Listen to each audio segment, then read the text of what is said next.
The world remains constant over the centuries, but human life is like the dew at dawn, or a bubble rising through water. Transitory.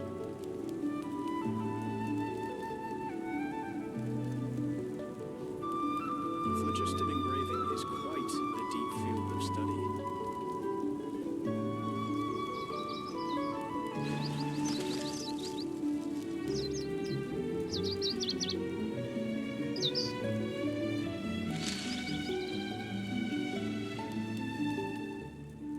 My name is Serena Imperial. I'm a tier 2 YouTuber. For anyone who doesn't know me, it's good to see you all here. Hope you're all doing well, and welcome to the Genshin Impact stream of the week. Hope you're all doing well, and hope you have a good time here with us today. We got Real Human redeeming first. Congrats on getting first Real Human. It's good to see you. Hope you're doing well, and hope you have a good time here with us.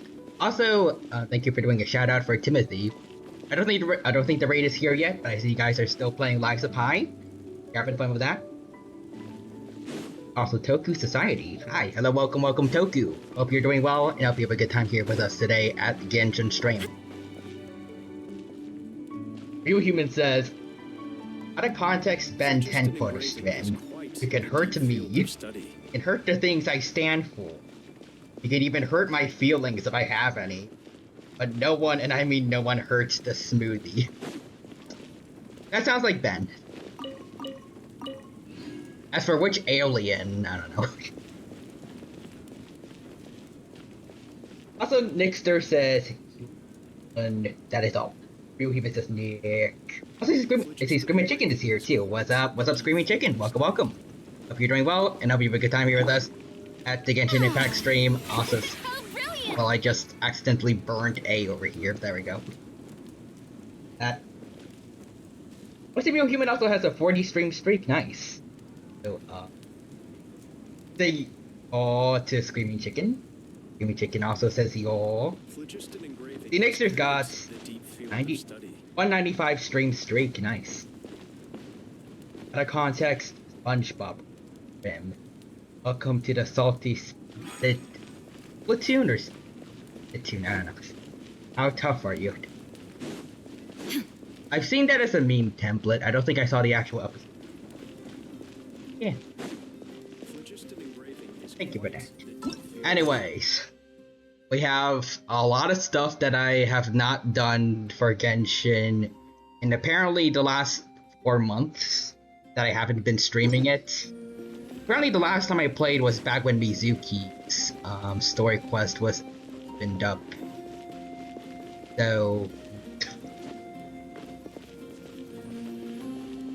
I think I'm gonna go with Skirks, whichever one that is. The Whispers, Netwix, Stars and Nights. Okay.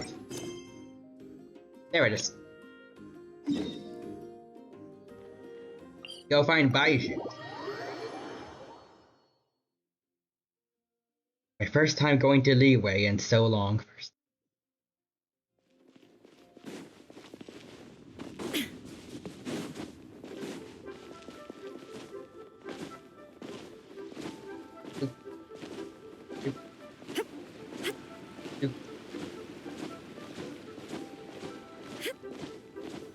Oh, Baiju isn't in his shop. Is that? Oh, you're looking for Dr. That Baiju. old? He's No, I resting think that's. today, but he said to send any patients to the back room. I think that's old Paimon. Ah, okay. Thanks. We'll head on through. Maybe? For anyone who doesn't know, Paimon's VA was recently replaced. But I don't know if this is the old one or not.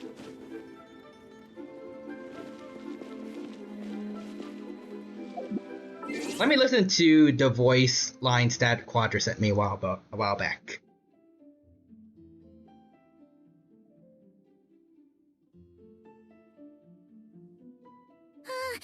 Okay, don't panic. Paimon heard that dreams tell us what we need by showing us the opposite. So That might have been new Paimon. Not sure. The Screaming Chicken says out of context Genshin Impact mode of the stream. Woman moaning sound effects.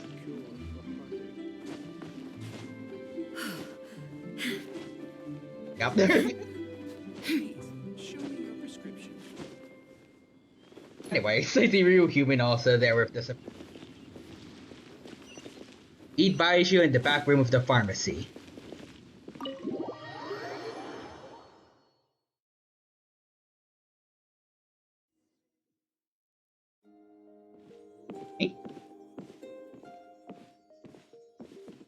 Well, looks like Chang Shen does not have their voice actor back yet.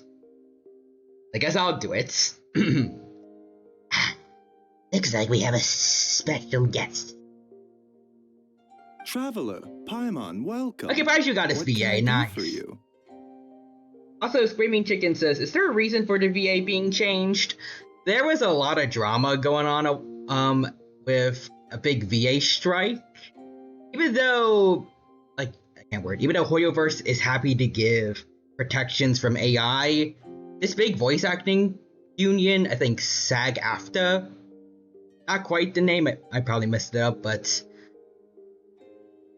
they were as far as I know, I could be wrong, you should probably check, other people talking about this type of stuff so you get, the full picture, but as far as I know, SAG-AFTRA was kind of making use of this opportunity to kind of try and get, a monopoly on voice acting. They're pressuring a lot of voice actors that are associated with them who did not work for Genshin until Hoyoverse met their demands.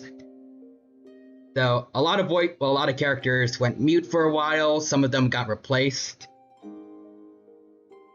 And just before the strike ended, Paimon's VA, I think she said in an interview that he quit as I think she said she was going to not voice Paimon anymore until they signed a contract with SAG-AFTRA, but if I remember correctly, I think from Quadra, who's more informed about this. Yeah, he mentioned it in Discord. In the patch notes for 5.4, so a couple months ago, because this is 5.7. Oh, wait, no. Wait, no, yeah. She lied because she said that she put in her 2 weeks notice, but here to fully read out the things.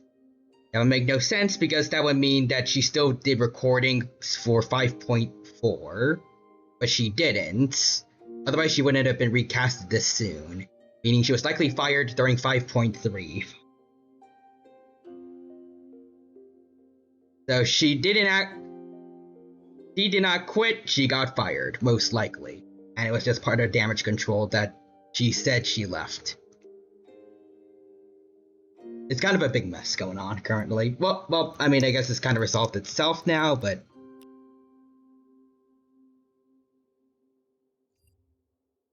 least for a while, a lot was going on. Also, Nixter says, behold the fling random objects in it.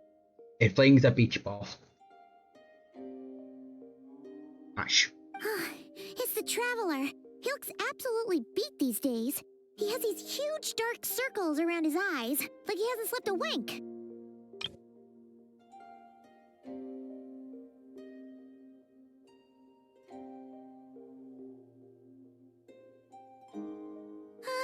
Okay, don't panic.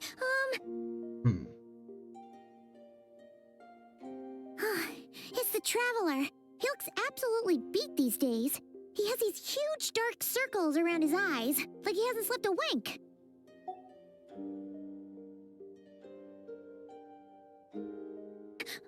Paimon heard that dreams tell us what we need by showing us the opposite. So, if you had a nightmare, maybe all you need is something to cheer you up. I think this is a new one. Not sure. And he keeps spacing out. You have to call his name several times before he snaps out of it. What do you think it is? Is he sick? It sounds like she's saying wank instead of wink. Wait. It's the Traveler. He looks absolutely beat these days. He has these huge dark circles around his eyes, like he hasn't slept a wink. Oh yeah, I hear it. Hold on. I don't know if they revealed the new voice yet, but...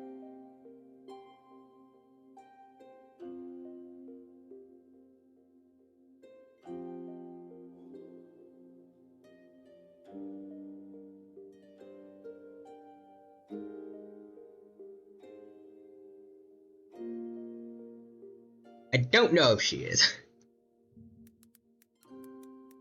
I'm on UVA?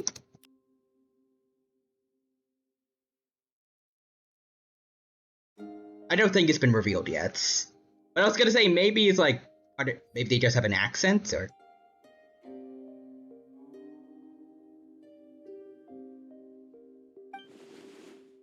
Let's see. Oh, is Tyranno prone to sickness? I find this surprising. Guess I could be snake friend. Very peculiar. In all the time we've been acquainted, this is the first time you've come to me with a health complaint. Come, let me take a look at you. Alright, thank you, Baju. Thank you.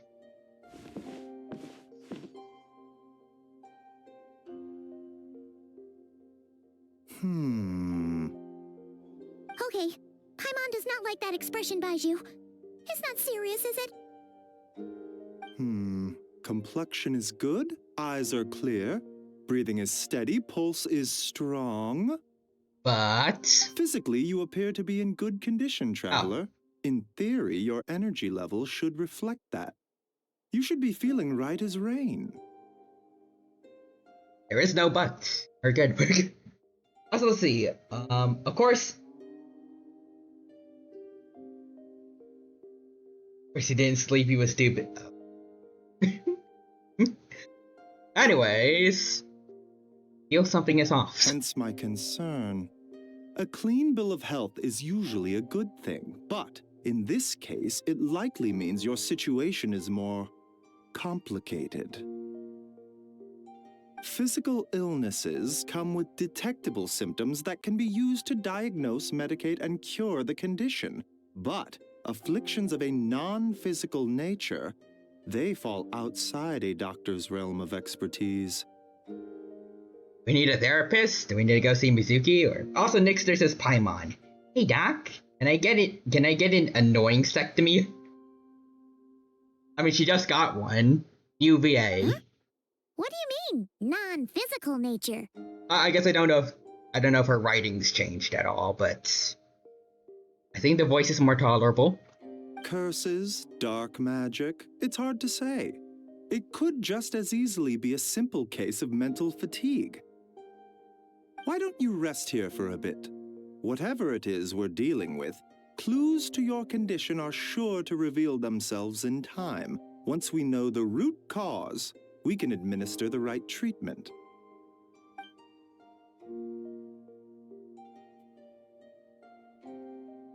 Received my fair share of mental afflictions. Start with some good calming incense. A good night's sleep and a good meal will do you a world of good. Make noises, I don't know. Screaming Chicken says Paimon, chewing a carrot. What's up, Doc?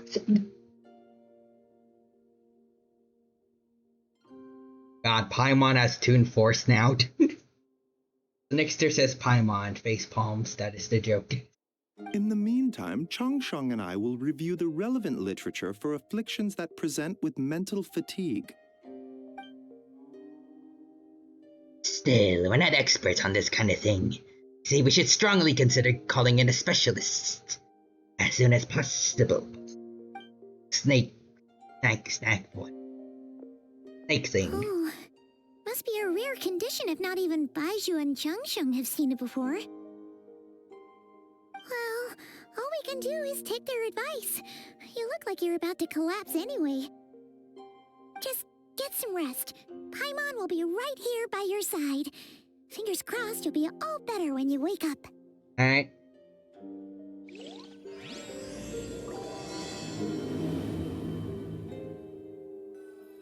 Take a rest to the back room of the pharmacy.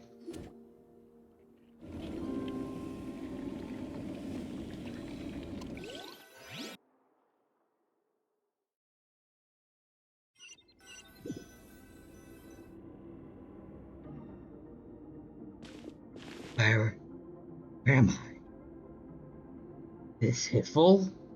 Is this what I deserve for just sleeping on top of everything on the bed? Is this what I get for being a Philistine? I don't know. And not putting myself under the blanket?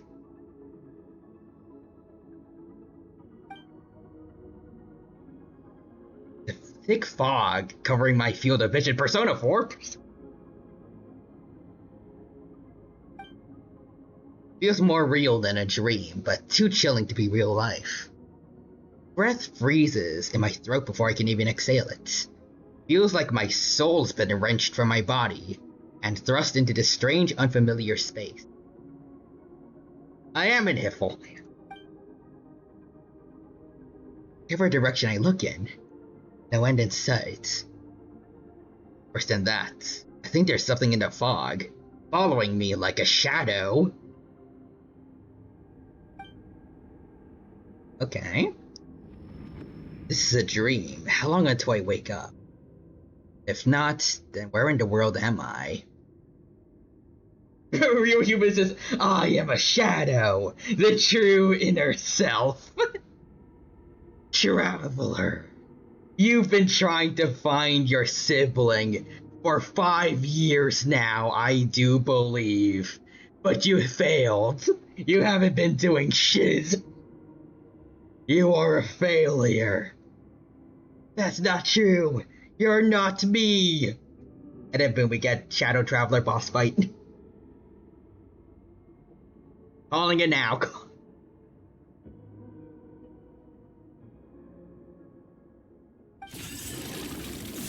Hey, there he is. Got a sword though. Oh.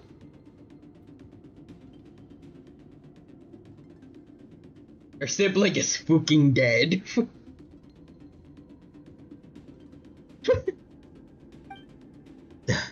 Something just pierced through the fog and stabbed me in the back. But there's no blood. So this is how shadows replace their other selves. Also, Screaming Chicken says, you mean to tell me the storyline of saving their sibling hasn't been concluded yet? Nope. Nope. It's been years upon years, but we still haven't gotten to our sibling yet. I mean, we have seen them, I guess, but we haven't truly reunited. They keep leaving. The Real Human says this is a metaphor for divorce. This is Metaphor Fantasio Divorce Edition. A strange light coming from the wound. I see this familiar looking spike retreating back into the darkness. Deep inside, it feels like a part of me is missing. And now another wave of fatigue is washing over me. Okay. So we just got stabbed, and then the thing that stabbed us left. Okay. Traveler! Mild inconvenience, I guess. Rise and shine! Time to wake up! Thank you, Paimon. Do I have a stab wound on me, or... Screaming Chicken says, Genshin Impact, otherwise known as side quests, the game. To be fair, like, the other stories in each region are pretty good. At least I loved Fontaine. Atlan has been okay. At least for the most recent ones. We really have not gotten much in regards to our sibling and the Abyss Order that they are the leader of, apparently. Also, Real Humans is just like what I do in real life, just... For once, you're making Paimon look like an early riser. It's already afternoon.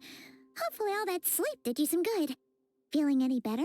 Okay, now that I've had more time to listen to more of this Paimon's voice, this is definitely the new one. I like it. It reminds me a lot of the olden days of Paimon from the beginning of Genshin, when the old VA was not just forcing herself to go as high pitched as possible.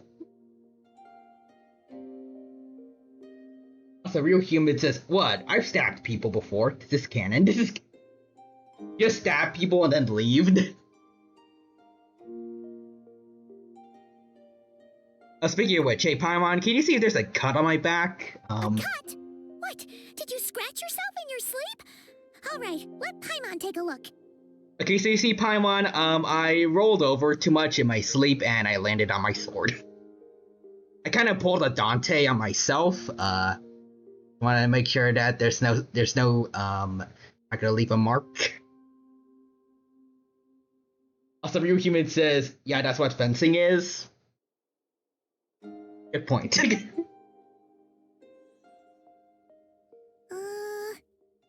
nothing there. Wait, did you have a nightmare? Yes.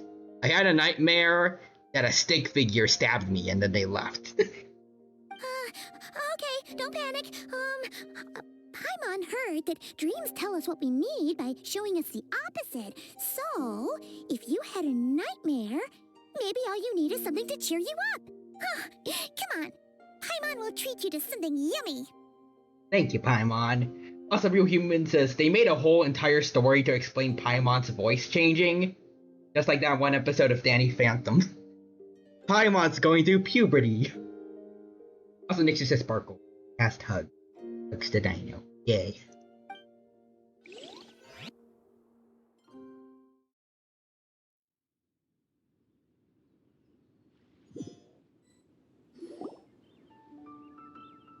When Paimon head to Ramen restaurants, sensing that something isn't up, Paimon orders a bunch of dishes to cheer you up. What? So, in this dream, you were trapped in a weird place with thick fog everywhere, and then a spike came out of nowhere and stabbed you in the back? You'll never believe what this one guy said before he stabbed me. It was like, a Gatsui Zanagi or something. I don't know what that means. Oh. Okay, well, that's a new one. Are you sure it was a dream? Because from the way you describe it, it sounds like you were really there. Yo, he Mrs. Paimon. That's not a dream. That's just Persona 4. I like the idea that Paimon actually played Persona 4 in canon. That somehow Atlas is so popular that it made its way to a whole other world.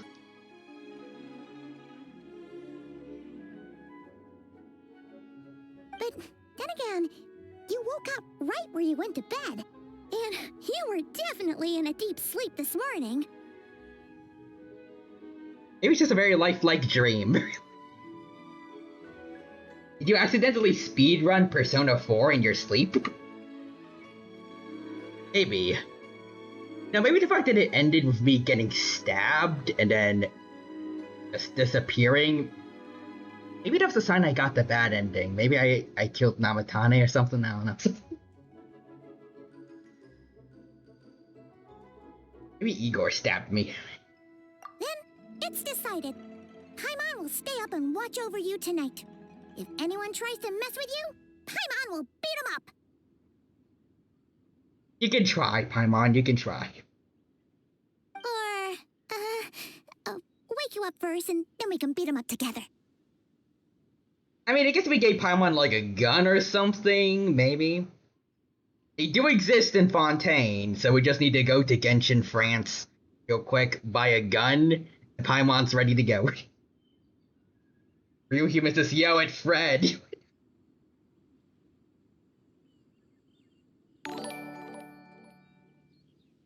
Let's go!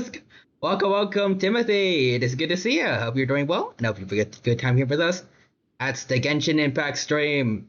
I am finally back after having last played this game, at least on stream, in February, when Mizuki's quest came out. It's been very long, but finally back, having a good time, and honestly, I'm really liking Paimon's new VA. I know you sent me like a little bit of her voice in Discord, but getting to hear it actually in game, it's pretty nice. I like it. But yeah, I hope you're doing well, and I hope you had a good time with Liza Pie. I see a biscuit. Oh. What are you doing? Oh. There we go, that's better.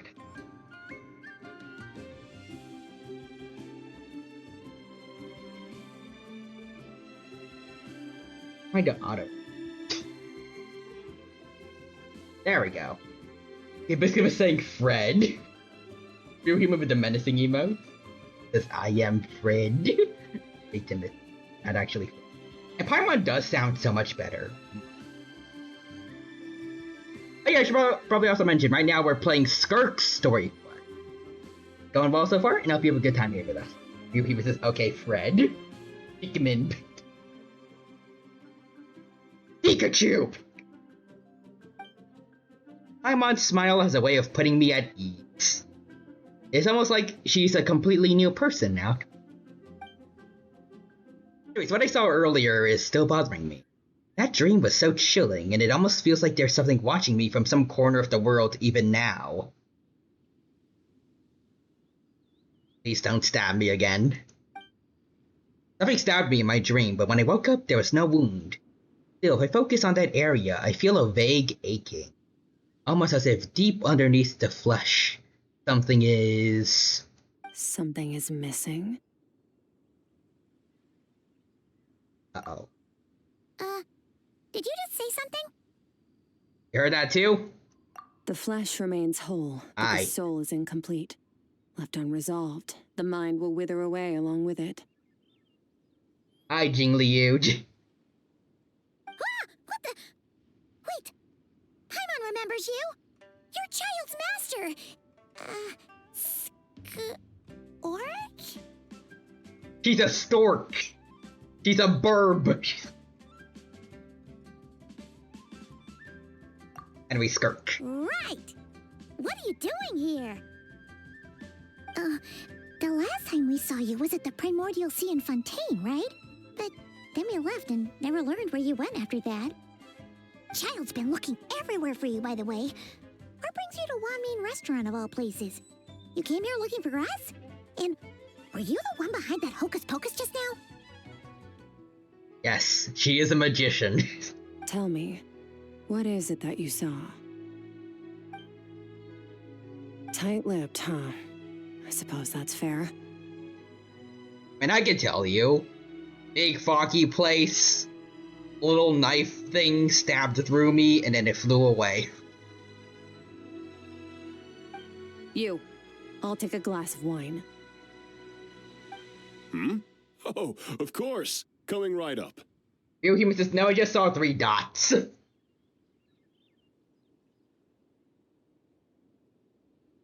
It was just a blank void with 3 dots sitting there.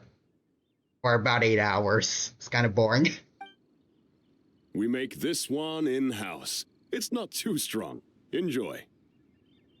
Chef Mao, I'll take a grilled tigerfish over here. Coming right up. Ah, if I knew we'd be this busy, I wouldn't have approved Shenhe's vacation. That's me. Let Shenhe have her vacation. He probably wants to see Cloud Retainer. At the end of the day, what happens to you is of little consequence to me. I'm not here to try and win you over. Trust me or not, the choice is yours. If you want my help, now's the time to speak up. You have until I finish my drink. What do you know of the situation, I guess? I was investigating an abyssal disturbance in the area and happened to notice you. Oh. Part of your soul is damaged, and the wound bears traces of abyssal corrosion. Need I say more? That doesn't sound good. Neither of those things sound good. Thank you, Paimon. I just said that.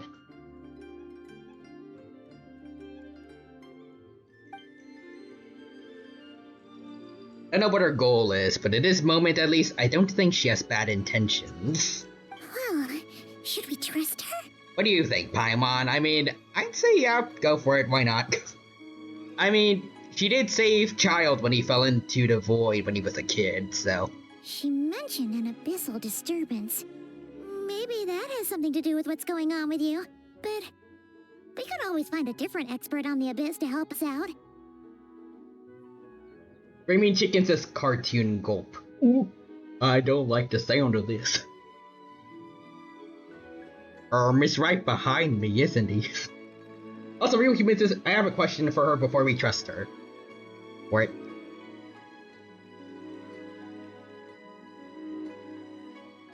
What is your favorite paragraph from the Communist Manifesto?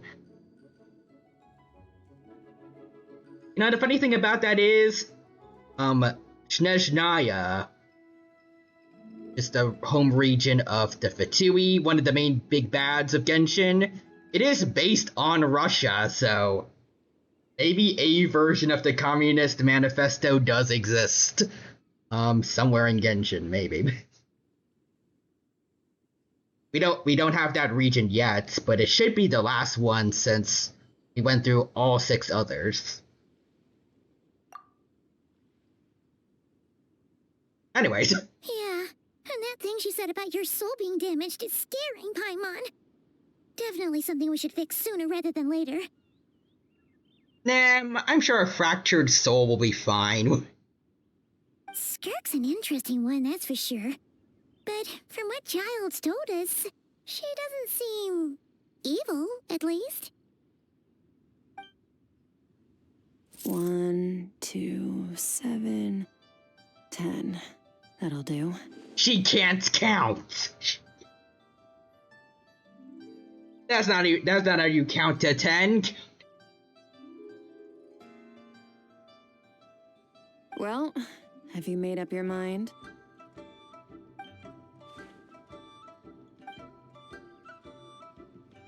I guess the traveler can't speak yet. Oh well.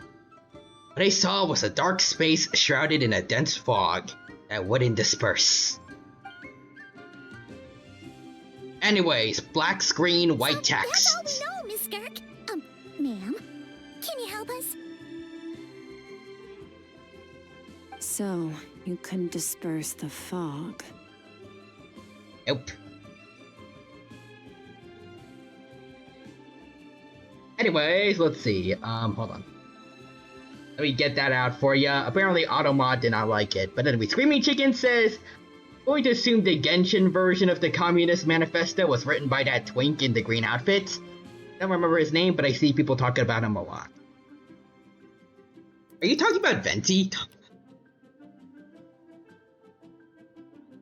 Because his home region is Mondstadt, which is Germany, so not quite. Yes, him. Yes. Oh. No.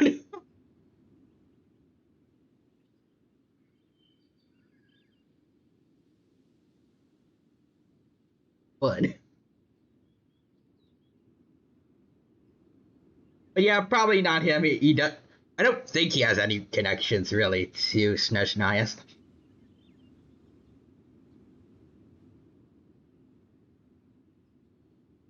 The guy who wrote the Communist Manifesto was Karl Marx, right? Is that his name?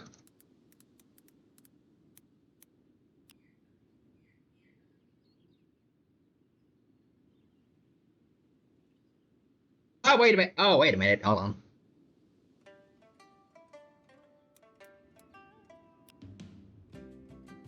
He wrote the Communist Manifesto, and he's a German philosopher. Wait a minute. German?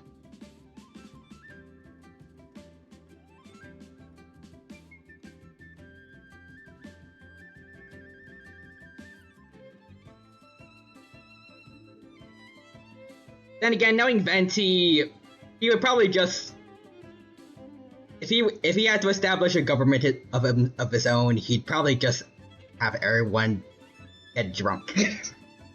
He really likes alcohol.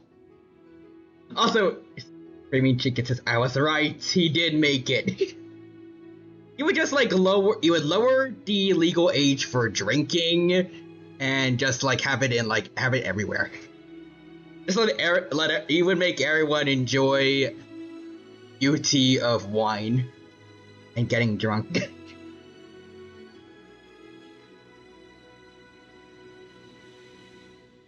Actually, maybe not. Maybe he would just hoard it all for himself.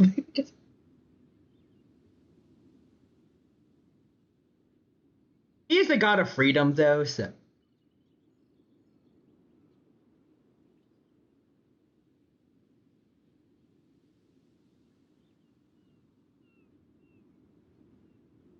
Maybe it would just be Mondstadt, but with even more alcohol somehow. I don't know.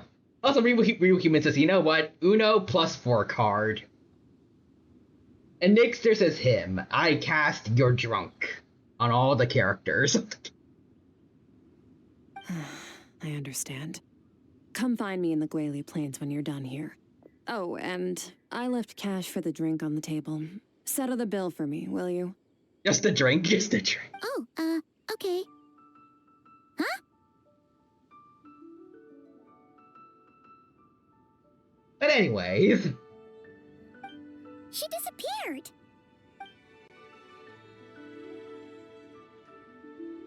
Wait, hold on. You overpaid.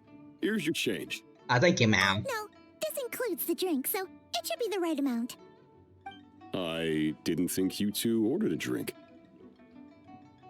Hey, what about that lady from before? We didn't. Kirk? It was that lady who came and sat with us, remember? You brought it out to her yourself. You sure? I could have sworn there were only two of you at that table. Wait, what? Did she erase memories, or? What? What'd you put in their dish, Chef Mao? Some kind of hallucinogenic mushroom? You got them seeing things. Seeing things? Wait, so neither of you noticed her? Young lady? About this tall? Wearing a purple dress? She ordered a glass of wine! Oh, now you mention it, that vaguely rings a bell.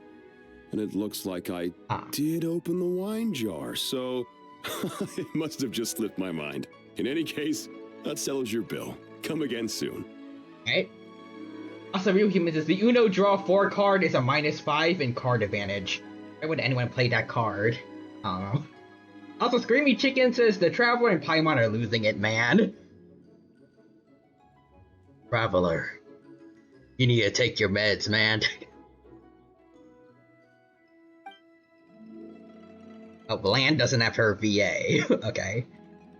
Chef Mao, a check, please. Coming! Okay, what was going on there? It's like they didn't remember Skirk being there at all. Even Paimon was half convinced we hallucinated the whole thing. But that Mora she left for us was definitely real. The voices are getting jobs.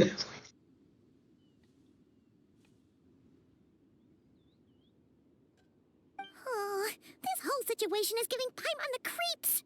But anyway, she told us to head to the Gwaley Plains, right? Let's not keep her waiting. Really, with this job? Why did you censor it again? What did you... Also, Screaming Chicken says, these edibles ain't shit, Traveler. I'm tweaking. No, Traveler, these edibles ain't shit. Proceeds to go on a trip.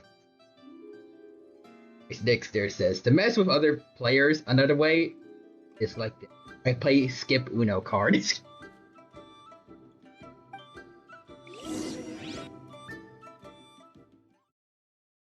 Draw 4, draw 4, draw 4, and then Uno skip.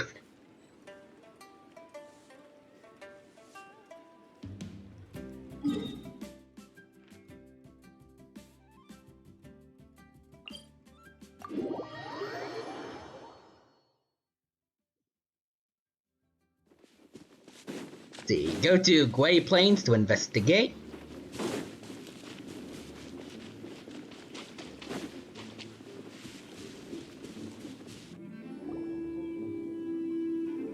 Rift Hounds. Whoa, what are all these Rift Hounds doing here?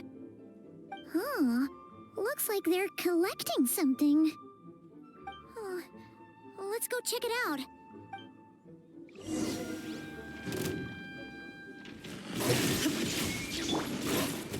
Everyone hold hands. The Temple of Wisdom. Yoo-hoo! Barbados! Candace! Illusion shattered!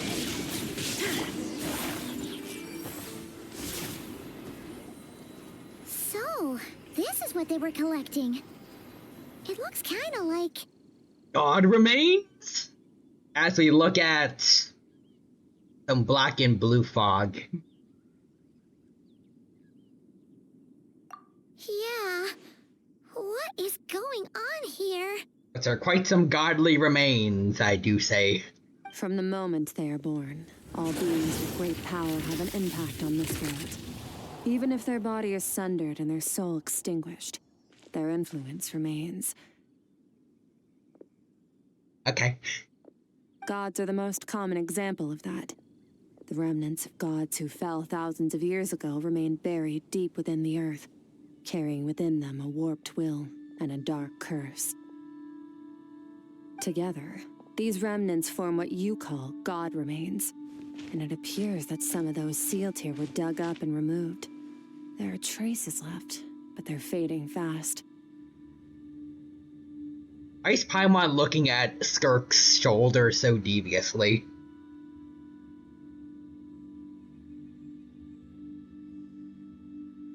That's what it looks like is happening here.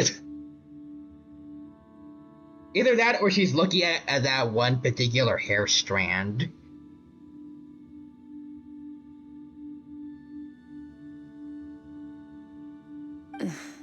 What are you doing? Nothing. Just wanted to make sure you were, real? Will you disappear if we take our meds? She's definitely not a ghost traveler. Paimon poked her, and she's solid. Yo, Traveler, Paimon, why y'all poking air? Anyways, after you left the restaurant, the other diners thought you were never there. Your life hangs in the balance, and that's what you're fixated on? Strange set of priorities. It was just a trick to avoid being perceived. If someone notices me, those memories are erased. Simple as that. What about us? Unlike you, I have no desire to establish a connection with the world. The weak and the lowly have no right to remember me. They're lucky they only have a few missing memories to show for it. Okay. Now, can we please get back on track? There's a Paimon, there's a tiny ninja here. Okay. Where were we? Right. The god remains. So, basically, there's now less of them here than there used to be, right? Isn't that a good thing? In our experience, god remains are 100% bad news. A lot of terrible things have happened because of them. Maybe it's a good thing by human standards, but power doesn't come from nothing, and it doesn't just disappear for no reason. The remains aren't just gone, they were taken. Very clever, Traveler. You aren't the only one who had something taken from you. There are victims like you everywhere. The only difference being, you can speak, and the remains cannot, so it went unnoticed. Okay. Something similar happened in Sumeru. Within the span of one night, countless consecrated beasts were slaughtered, and a large amount of the god remains buried in the desert went missing. Did Ida not notice, or? So Timothy says, yes, it is her. Skirts. It's Jiggly-You. Of course, god remains are just one of the targets. The culprit is chipping away at sources of power all over this world, including the Stella Fortuna above. Wait, you mean the stars? Mm-hmm. 42 of them have died out in the past few months alone. Uh-oh. Also, out of context, Caddy Clip, aka a mood. Apple, what are you doing? My best. Relatable. He hasn't even got a body. Apple, what? Relatable. It do be like that. In Conria, people believed that powerful individuals have corresponding Stella Fortuna. Even should that individual fall, their Stella Fortuna would not disappear, but gradually evolve into a new constellation. So are they actually destroying stars, or? Yet now, stars are disappearing from the skies entirely, and it's not hard to deduce what's happening to the power they contain. Something has been leeching power from this world like a parasite steals nutrients from a host. And now, it's no longer satisfied with the remains of the dead. It wants you. This time, it only took a fragment of your soul. But next time, there's no telling how far it could go. Why me? No one knows. All I know for certain is this. Getting back what you lost will not be easy. Considering how much power this entity has stolen, it must be a god-level being by now at least. But that's not the real concern. Souls are fragile things, and yours could easily be crushed if you go up against it. So you're gonna help us, right? Nah, screw you, y'all. We're going to help each other. Okay, You are my ticket to uncovering this thing's true identity. Well, great! You seem super strong and you know a lot about the Abyss, so Paimon will take it. Thank you. Don't get all mushy on me. All I'm doing is helping you get back to normal after a sudden crisis. And I should warn you, getting mixed up with me can have unforeseen consequences. We're on very different journeys. You don't want to be in my debt, trust me. Okay. You help me uncover the truth behind this entity, and I'll help you recover what you lost. This is a transaction, that's all. You would do well to remember that.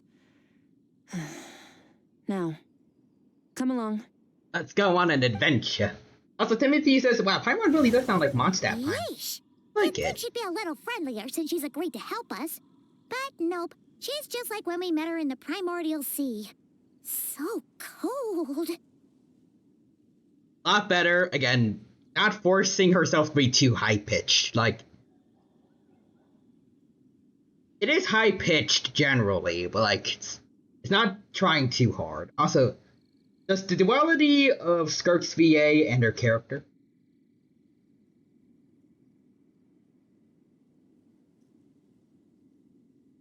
I feel like there's some missing bits there. Well, whatever. If that's how it's gonna be, then she doesn't deserve our friendship. What she does deserve is a super embarrassing nickname. Oh, they're bringing that back. Okay. Ah, Paimon's got it. Frosty the Lavender Melon. Serves that Ice Queen right. I feel like Ice Queen by itself could work. But I mean, I guess now she's Frosty the Snow Melon. I don't know. Anyway, the important thing is that we get that piece of your soul back. So, let's follow her and see what sort of plan she's got.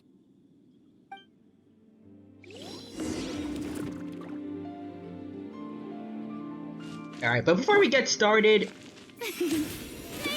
I did mention before, I don't think I want to get, I don't think I want to pull for, I don't think I want to pull for Skirk because I skipped Escoffier, so he's not going to be at our very best, but we could finally, after super long, bring back Child, maybe. Let her reunite with her student, maybe?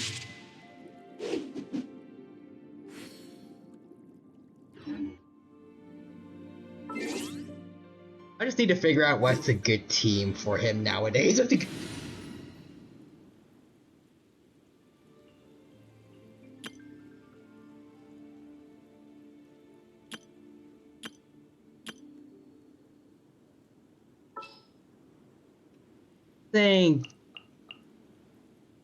Here should be fine.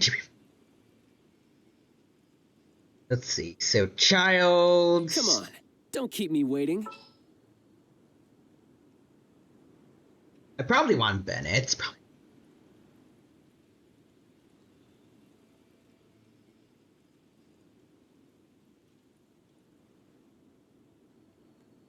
Oh, also Timothy says, found it. Oh. Let me see. Let's see. In-game personality, mysterious. VA's personality. Oh, I love Dainsleif. Oh, I love him. Let's go! Very fitting. Happy adventuring! And that's from the version preview, right? I think.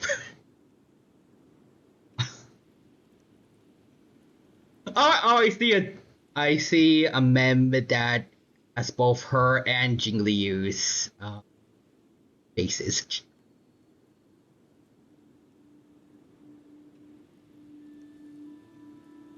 Valley Girl Skirk is real.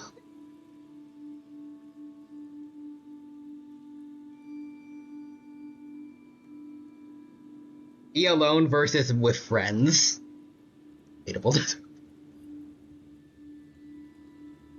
I'll say it's a funny VA joke. Ooh.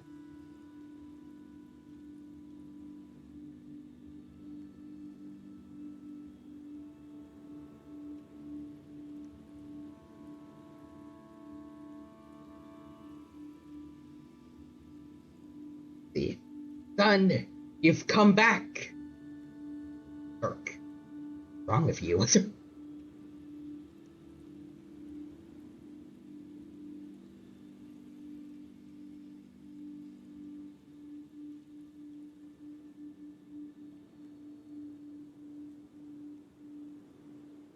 I don't get it. Okay, now I get it, because Misha and Skirk have the same VAs. Oh, so the person talking first is you. Okay, now I get it.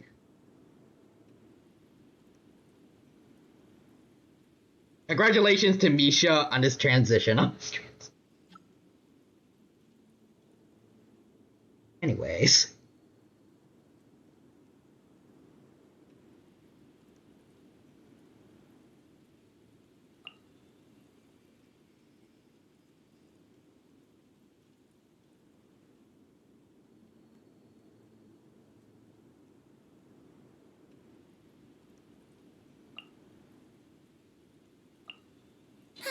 I knew you'd miss me.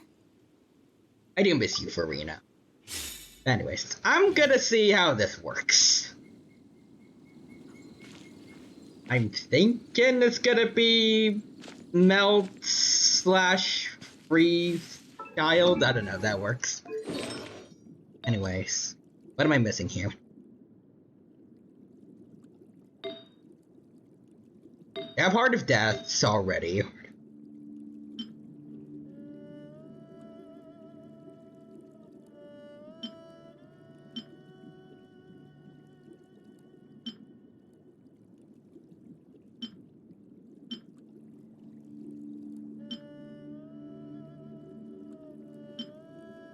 Guess I'll go with this one. Weapons. Oh. Okay, sorry, Faruzan. I think I'll be taking this.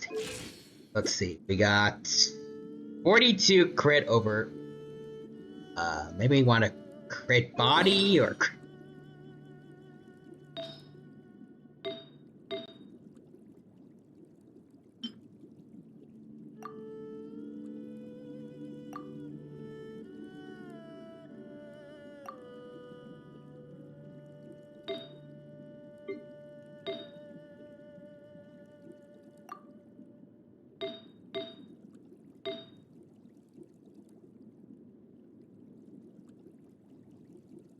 That's what I see. It is him, Kid Tartar Sauce, Infant Tequila.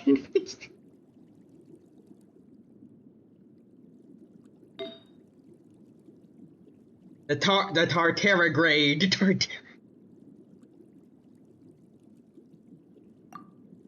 Let's see. Do we have another one of these?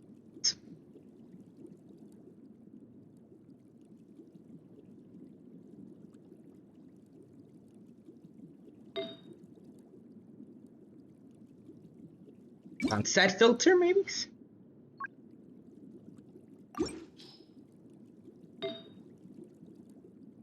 Okay, sorry.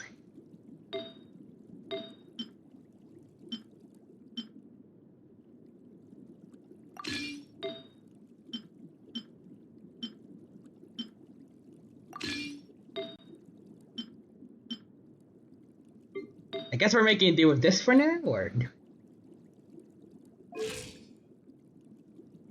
And 54 crit rates, I guess that's not the worst.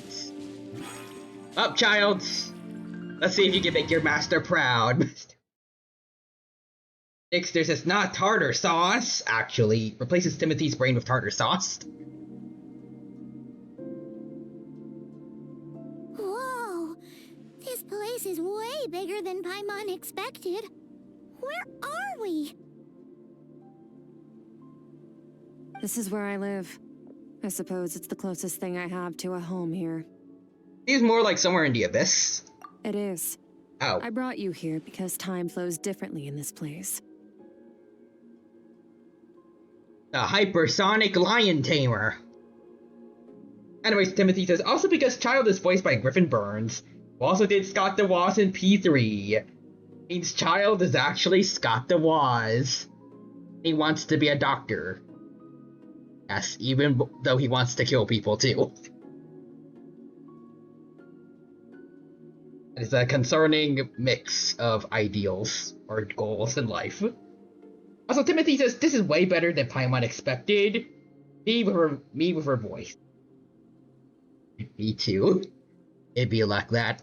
I don't know how much Ajax has told you, but when he fell into this space, I mentored him for 3 months. In that time, only 3 days passed in the outside world. Ah, neat. Ajax? Oh, right! That's Child's real name! Yeah. His government name. Him mentioning something like that. So, a month here is equivalent to 1 day in the outside world? That should mean we're safe from that power-hungry soul snatcher for now, right? Yes, well, I didn't bring you here just to show you around. In the outside world, the Traveler could be attacked at any moment. But coming here has bought us quite a bit of time. Nice. Now, we just need to figure out how to investigate that place you saw. The one full of fog. Both your description and the abyssal disturbance I felt point to that space having some connection to the abyss. It could even be a domain similar to this one. I mean, it sure looks like it. Also, didn't Lizzie Freeman voice Toonster, I believe? If I remember that correctly, that means also Sparkle is the younger brother of Scott DeWaz. Technically, Scott.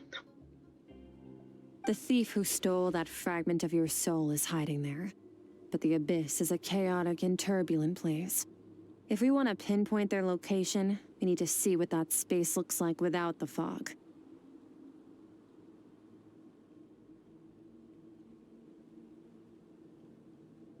Abyssal power can grant a special form of sight.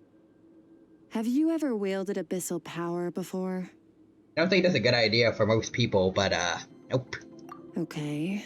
Do you plan to learn? See, I'm kind of at odds with the abyss. Kinda wish there was an option for maybe.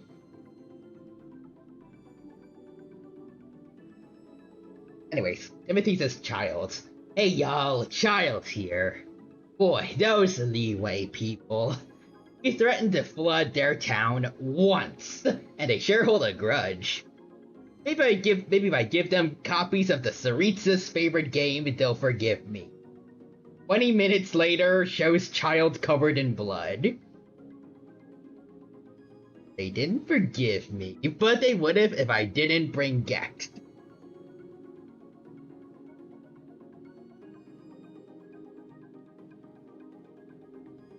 I question what the covered in blood means. Did they beat him up, or did he have to kill people? Did he have to? Because both seem perfectly likely.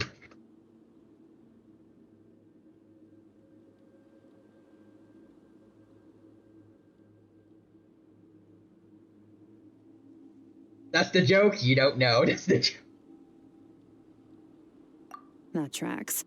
All the information you have suggests the abyss is something sinister, and that abyssal power is a wild and dangerous force that always spells disaster. And you're saying that's not true? Depends on your perspective. Floods and hurricanes take countless lives too. But if one day you gain the power to control them, what was once a calamity is now just another tool in your arsenal. And T, Yeah, but what do you guys think? I feel like how you didn't question that the Saritsa's favorite game was Gex. Hey Gex, that is the joke. Because Saritsa, Bronya. Probably, at least.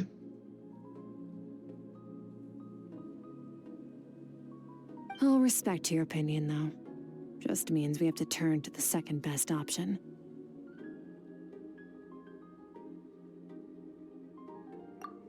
A little abyss crystal that contains my power. Wear it on your head, and we'll be able to perform dream mirroring when we fall asleep. Oh. Dream mirroring? It means experiencing whatever the other person is dreaming. Everything they see, think, and feel. Since you haven't studied the art of using abyssal power, and have no plans to jump in the deep end right now, I'll have to do the investigating for you. With dream mirroring, every time you slip into a deep sleep, I'll see with my own eyes whatever scene plays out in your mind. Then, I can guide you through the dream environment, and we'll take back what was stolen from you. I can have you as a stand when I sleep. Huh. You make it sound so simple.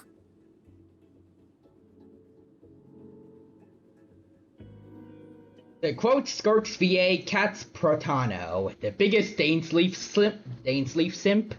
Mean I get to play a character that gets to even be in 5 feet of Dainsleif?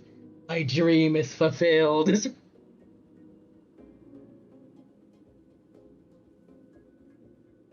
she ever collabed with... I got her. Was it Mainsleif or...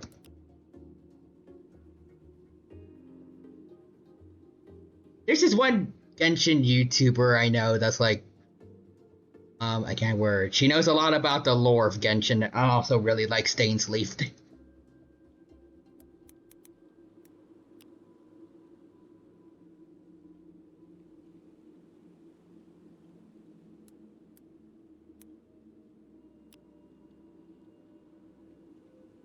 Oh, Minsleaf.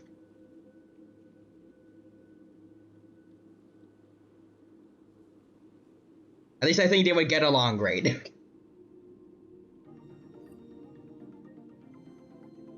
All I need to do is wait. Tough to say. This is an unprecedented situation for both of us. Even assuming we do manage to find where this entity is hiding. Like I said, getting your soul fragment back won't be easy. Fun fact, Kat Protano and Topaz's VA, Sam Slade, VAing by playing Genshin. Oh, that's cool.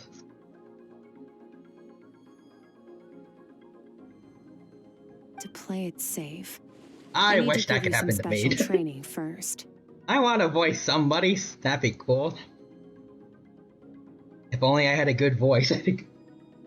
Also, Nixter says I shall return watching Doctor Who with a buddy. Awesome. Take care, Nixter. We'll be here when you get back.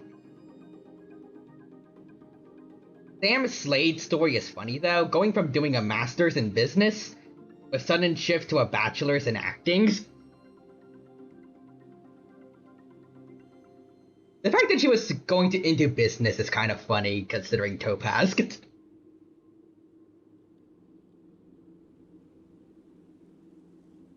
Instead of actually going into business, she voice acts somebody that goes into business.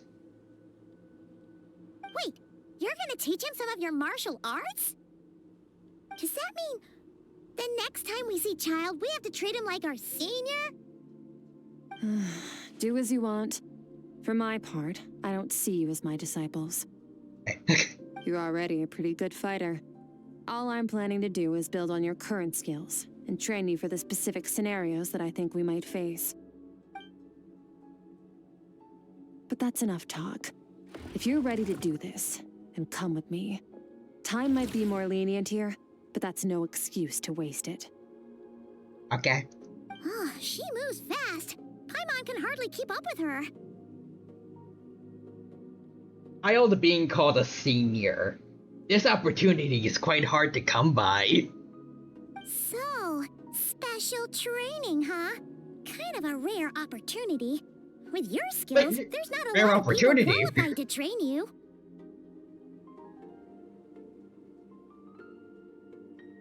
You just hear in the distance child screaming. This opportunity is quite hard to come by. Last time something like this happened was probably anti-Raiden Shogun training, right? Oh god. Feels like a lifetime ago. Please don't do that again, Skirk.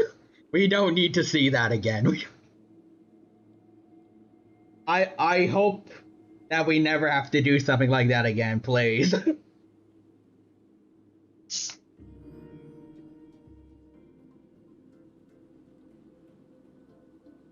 A child-shaped rock. This opportunity. Skirk seems pretty strong too, though. Remember how she said that the all-devouring narwhal was just her master's pet? Maybe we really will learn something here.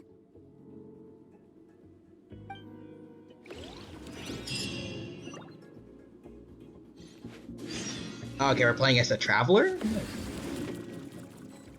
Brought child here for nothing. Oh, begin the first round of special training. You actually got a fighter? Oh no. I haven't been keeping up with, like, Ready? the preview, so... Bring it on! Okay. Your training will be split into 3 stages. Testing your blade work, elemental abilities, and reasoning skills. Interesting start about the with reasoning blade work. skills. You're no rookie in this area, so I won't bore you with the basics. During your long journey, you've no doubt sparred with a lot of talented sword fighters.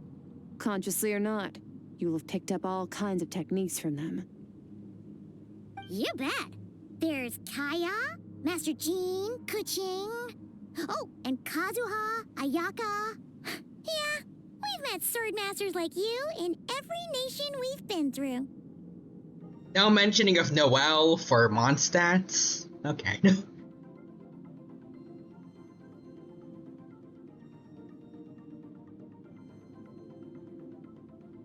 You sparred with a bunch of them too, right? Nice to know it's all gonna come in handy now. Don't get too smug. In sword fighting, techniques alone are not enough. You need a cohesive system to bring it all together. A style or school of fighting.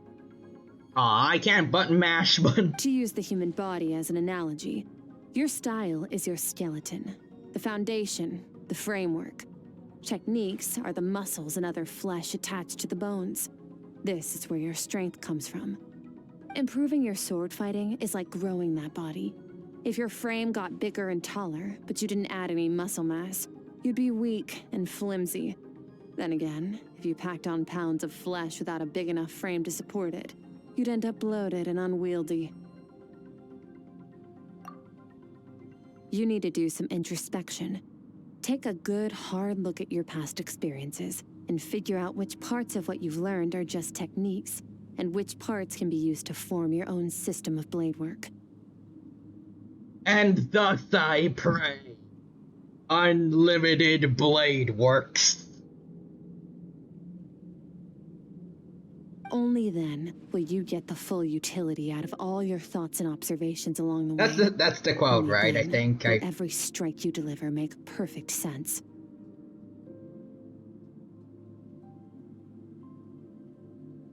Wait, is that it? Paimon thought you were gonna teach him some cool new moves. Like when you went swoosh and opened a tunnel to another place. One day, you'll reach a new level of power where you realize that even that's as basic a trick as any other. But right now, our sword styles are so wildly different that teaching you mere techniques is pointless. Meanwhile, your other self had her technique stolen by Yang Qing in like 1 minute? I don't know. So let's see. 6-star child boss fight, quote. Totally trust. This singular occasion represents a considerable challenge to procure. Consequently, I implore you to provide me with entertainment. Capitulation constitutes a legitimate alternative, and I assure you that I shall exercise utmost delicacy and tenderness.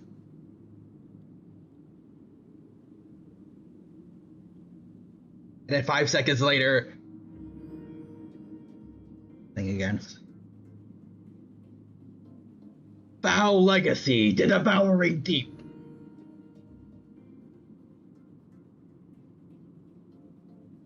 There are no shortcuts. Like he in the just goes pursuit of back to power. he goes back to Charity being is your feral best after he teacher, uses his and rigor delusion. is your coursework.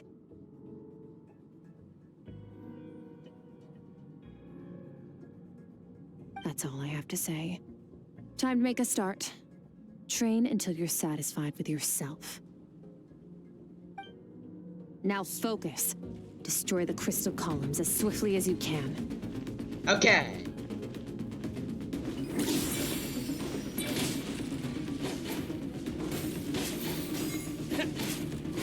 Hit it. Easy. Okay. I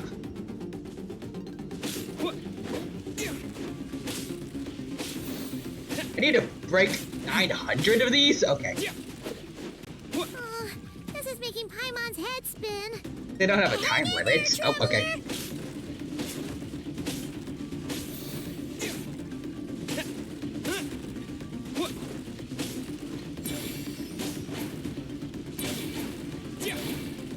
I wish we had like some kind of AoE skill. Oh. As training progresses, your strength improves. Oh, okay, sweet. Okay, so they gave us a bit of a time skip. Thank you for that game, but... Oh.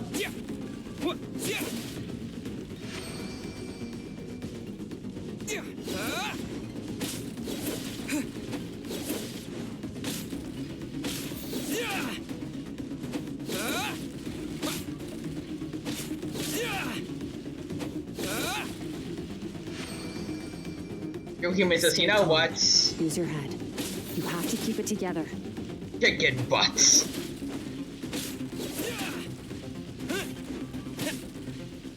I didn't.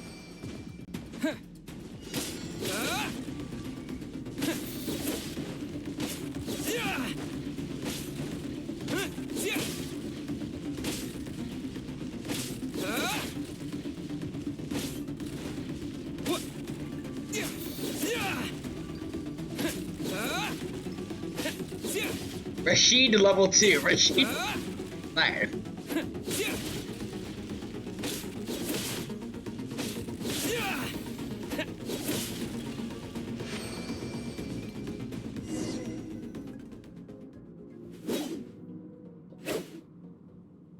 Amazing.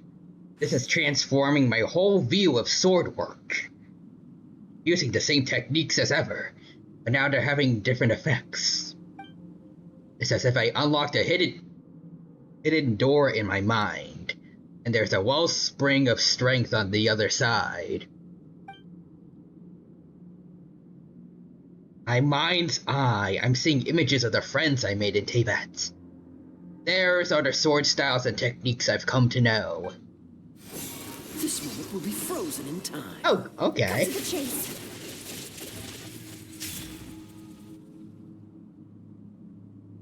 Consider a moment of true mastery that you've witnessed in another person, and ask yourself, what lies beneath the surface? What's their guiding philosophy? What's their state of mind as they maneuver their weapon? Now take that and practice it right away with speed, skill, and strength, over and over, until your hand is one with your mind. This is the only path to true growth. Step on up. Oh, a Dance dance. with the waves. Ew. Kazua's silence. Okay.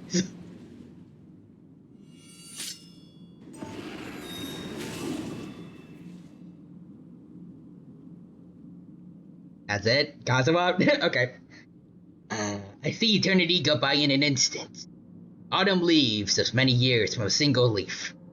Thus I slice this maple in a flash and ask a question of the ages.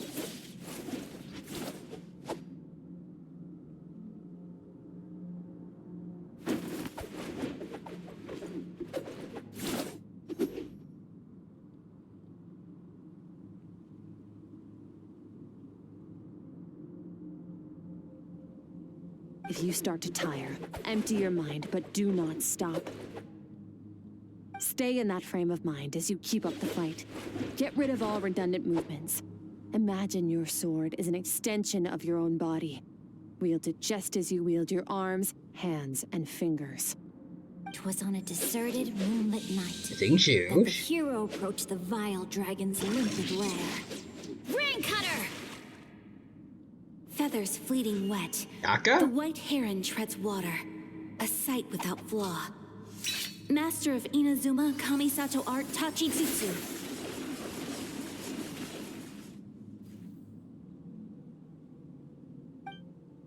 Each slash of my blade, I feel my strength increasing. I don't know if my weapon can contain all this power. I'm in the zone. Limitless power surging through me.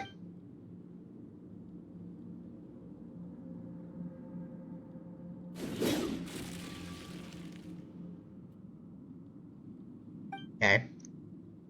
You slash and you swipe until you're exhausted. Okay.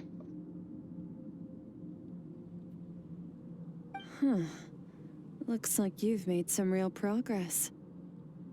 That concludes your training session. Thank you.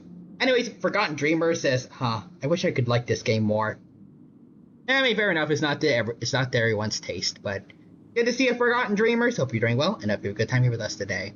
We're playing Skirk's story quest here. It's going well, and hope you have a good time here with us. And Timothy says, I had the funniest thought in my brain. Well.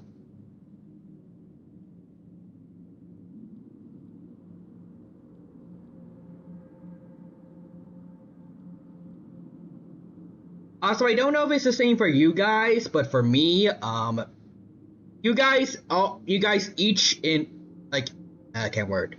The three most recent comments, you guys have red, green, and blue for your usernames, and now I can't help but think about the Powerpuff Girls.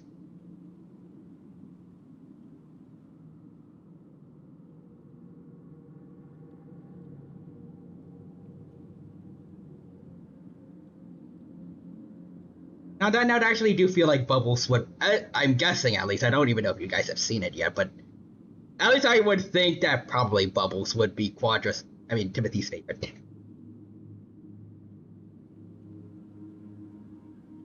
Anyway, Scott said, I like the funny Ryu quotes. I just found out about coupons. Why would they do this to us privileged elites? That would be Scott.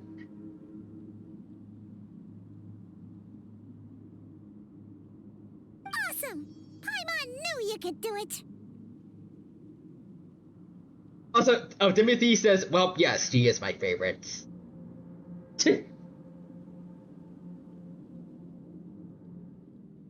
You human likes Blossom the most, and then Forgotten Dreamers likes Buttercup. At least if we're going color coded, it worked so far with Timothy and Bubbles both being blue. How do you feel? Fighting to keep my eyes open. I'm not going to waste Makoto from Persona 3. As you should be. Time flies when you're training hard. You've actually been going for several days now with no rest. Yeah, meanwhile Paimon's had a whole bunch of naps. But you were so focused, she didn't want to interrupt you. Go get some sleep. I'll be doing the same very soon. Let's hope you see that foggy place in your dream, so I can get this investigation over and done with. Okay. Go to the makeshift camp and rest. Sometimes, you have to practice a single movement 1 million, maybe 10 million times, before the breakthrough moment comes. Nothing in the outside world can help you in this process. The most important thing is to remain patient. Sometimes, you need to spam one move.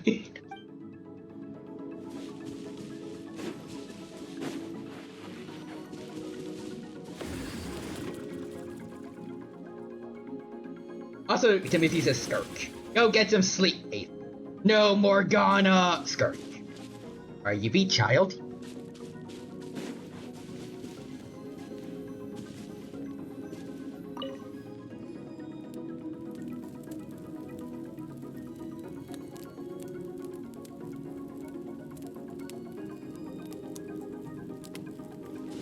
Actually, the Skirk actually was voiced by Morgana. So we have Genshin, we'd have the same voice actor doing Mulaney and Skirk. Just two polar opposite characters.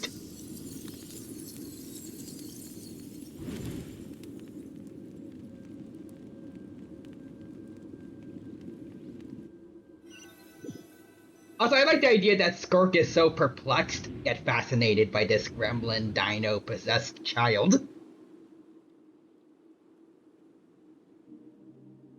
This opportunity is quite hard to come by. Master, watch me fly to Fontaine. Still remember when I tried to do that. I think I succeeded just barely, even though there was a boat I could have used in the Sumeru Desert.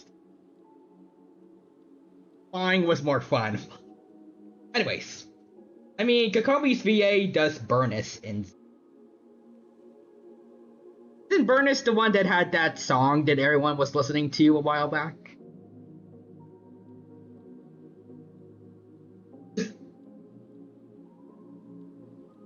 Like, something nice. Bam bam bam bam bam. I'm lit, you can't deny. I only listened to it like a bit in memes. I've never listened to the full thing. But I have seen people making parodies of it. HSR characters, namely Sparkle. I think it's something with Genshin characters too, specifically Hu Tao. And I think they got their official English VA in there too. It was cool. Anyways, so you have calm and kind, friendly person and shiz poster.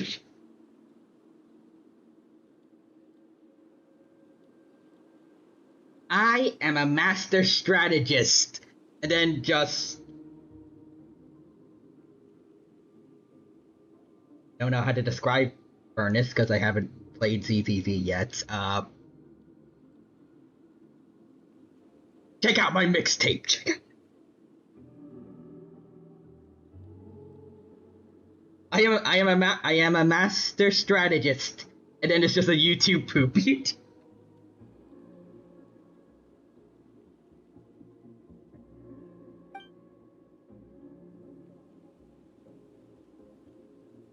I've been pulled back into that place again.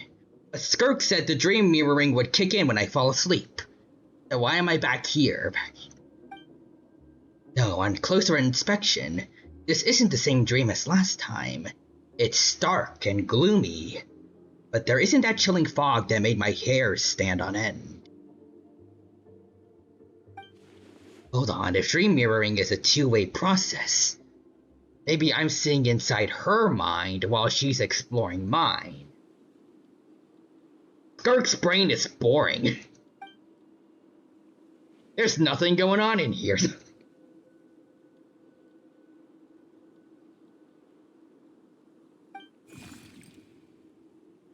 Oh, hello, little creature. Is that a Sealy or... What a strange looking creature. Where did it come from? I think it wants me to follow it. Might as well see where it leads.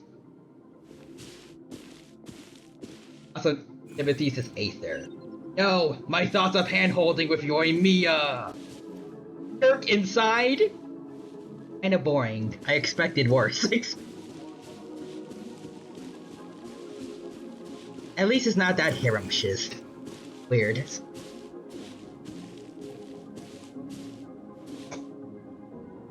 Oh hey, what's this about Persona 3? Oh no.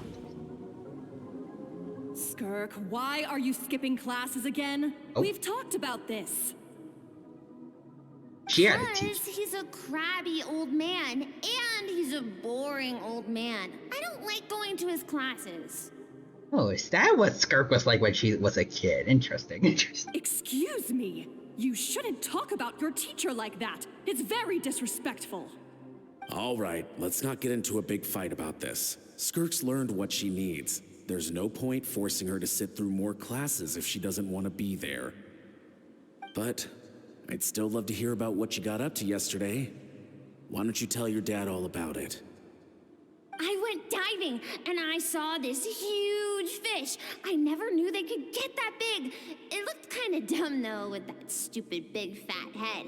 I tried to shake its fin, but it just spat water at me. Or maybe because you insulted its head.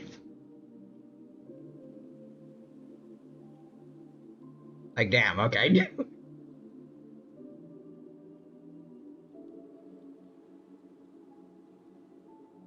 If I was that fish, I wouldn't want it. I wouldn't want you shaking my fin. Oh, and today, I'm gonna go to that prairie up north. There's supposed to be this giant bird there that can spit fire. I bet if I climbed on its back, it could fly me all the way to the stars. You see a frickin' phoenix? Also, wait, oh my god. Dino, you saw the future? I think Small Skirk is voiced by Mulani's VA. Cassandra? See, Mars? Hold on. Shut up, old man. Oh, and today, I'm gonna go to that prairie up north. There's supposed to be this giant bird there that can spit fire. I can hear it. If I climbed on its back, it could fly me all the way to the stars. I was wrong about, what was her name, Vivian, though, and Lizzie Freeman, but I at least hear that,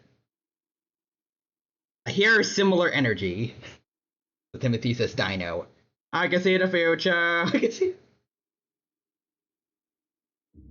Now you too can see the future. Few Human says, okay, Morgana, Aika, and Yubel. This poor child is gonna be a food delivery person. And also a swordsman from another world, but like, maybe she was also a food delivery person while she was trying to take care of her master's narwhal pet. Dino questioning who the heck Yubel is. Yeah, I am. But I pretended to ignore it. Anyways, Pokemon gambling. Yay. Oh, is she in Pokemon, or she or he in Pokemon Masters? So.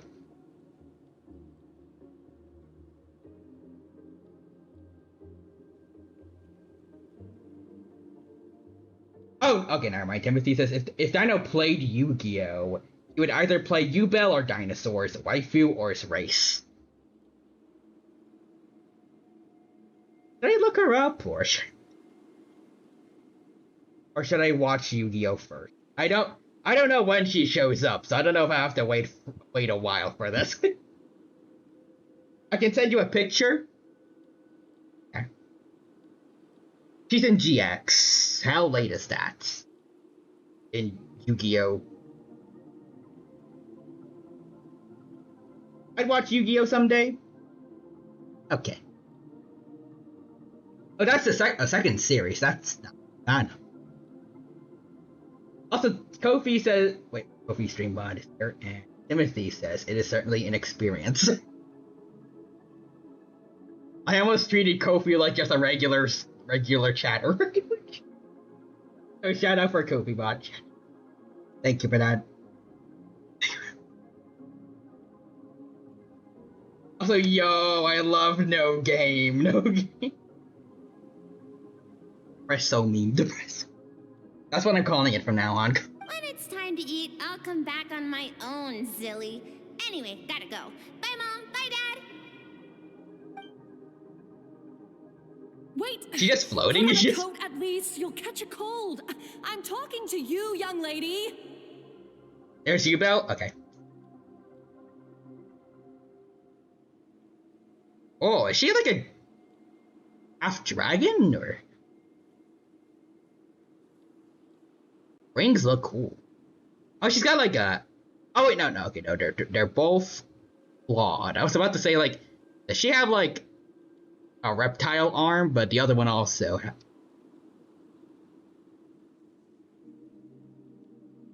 She's like a fury from like Greek mythology. Also, Timothy says, yeah. Oh, she's a fiend. Cannot be destroyed in battle. You take no battle damage from battles involving this card. Wait, what? You get straight up immortality from her? Or damage calculation if this face-up attack position card is targeted for an attack, inflict damage to your opponent equal to that of the And attacking monsters attack. Once per turn during your end phase, tribute one other monster or destroy this card. This card is destroyed except by its own effect. Its owner can still summon one Yubel Terror Incarnate.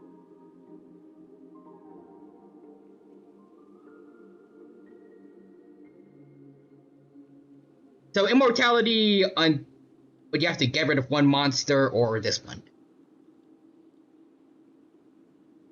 Also, basically, no you. And here's her evolved form. And you want me to describe what she does? Yeah, sure. Evolved form.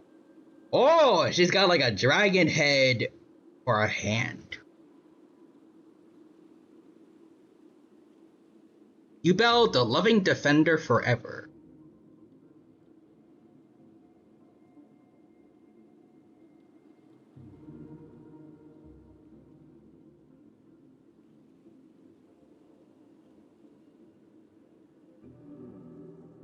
That it or? Her arm looks the same. So does I think most of her looks the same. Oh, she has like an eye on her leg, I think. That's kind of cool.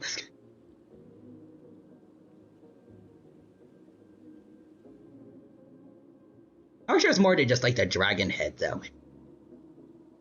Maybe if her head was also a dragon, and then her other arm became a dragon. There's like King Ghidorah.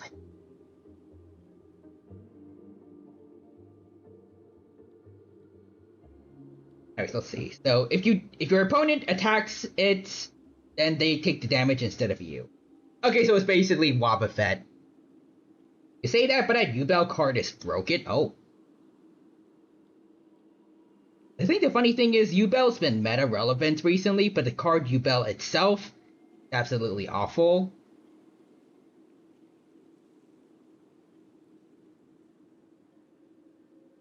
And Screaming Chicken says, I came back and heard King Ghidorah was happening.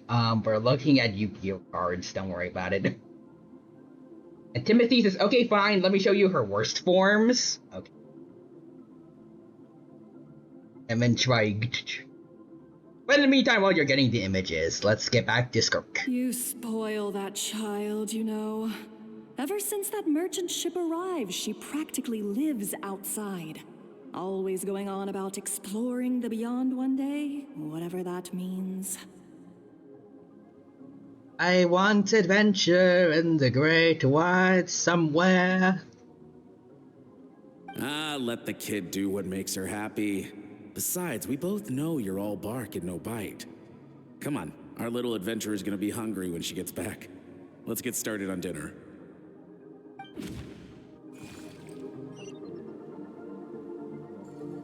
Who wants to bet that her parents are gonna die? Her parents.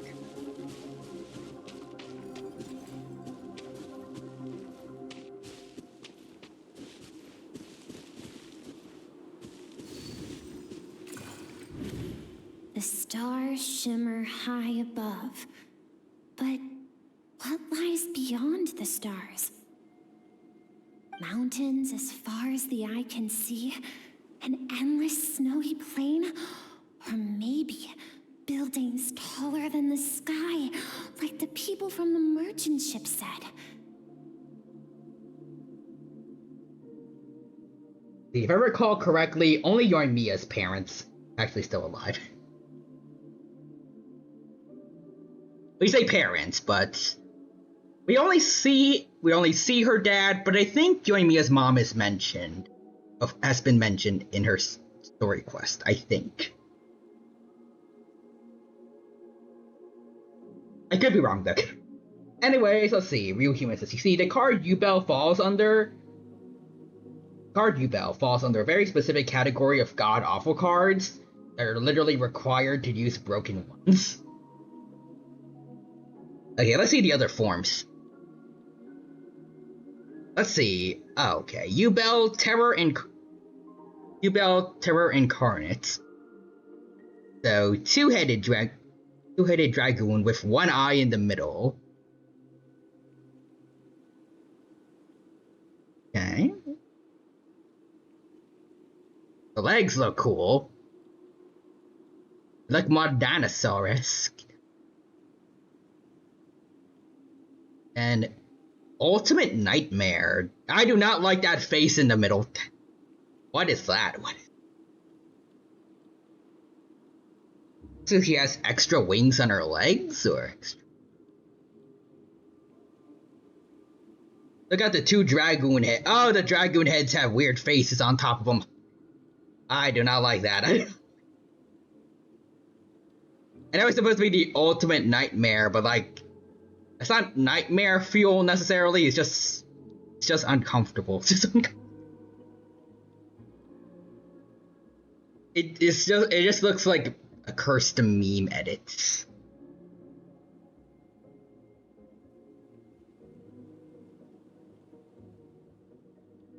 It's like you tried to put like a mewing face on their heads. On their forehead. You know what? I can show you some really other dumb Yu-Gi-Oh cards. Also, Timothy's Dino. Ah, boring. Come on, I want to see Yubel turns into Ultimate Nightmare. Oh god, go back. Go back. You should be able to do more with Winged Demon Girl and Dragon. There's gotta be something cooler you could do. Also, let's see. Loving Defender is basically a more tame Ultimate Nightmare. Oh.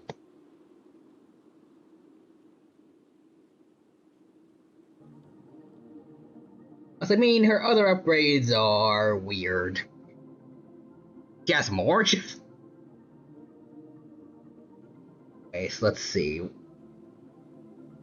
Firewall Dragon Dark Fluid. That's a weird name, and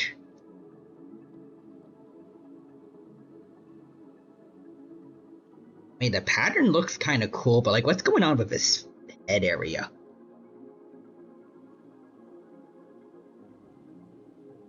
That's like a little disc thing that's head is connected to. Like Arceus's weird fence-looking thing? I don't know. Legendary supports? Or legacy support?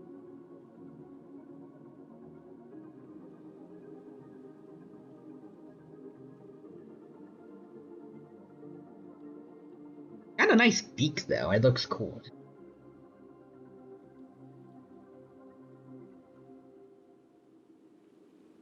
Oh, wait, I just realized. You know what, I'm not gonna say it, actually.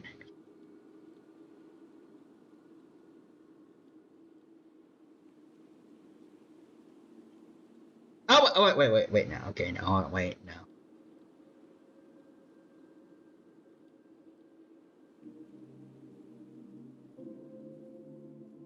What? Nothing, actually. Let me look at it right. Oh, okay, yeah, okay. Something about its leg looked a little off to me, but it's okay now.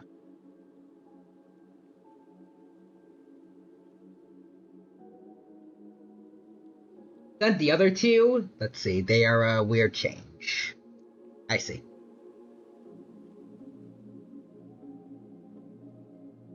Eternal Hero, Neos Slugger? Also, you know what? I'm sending a card from my favorite deck. And Neos Wiseman. It looked like Digimon, kinda. I don't know why, they remind me of like Royal Knights Digimon.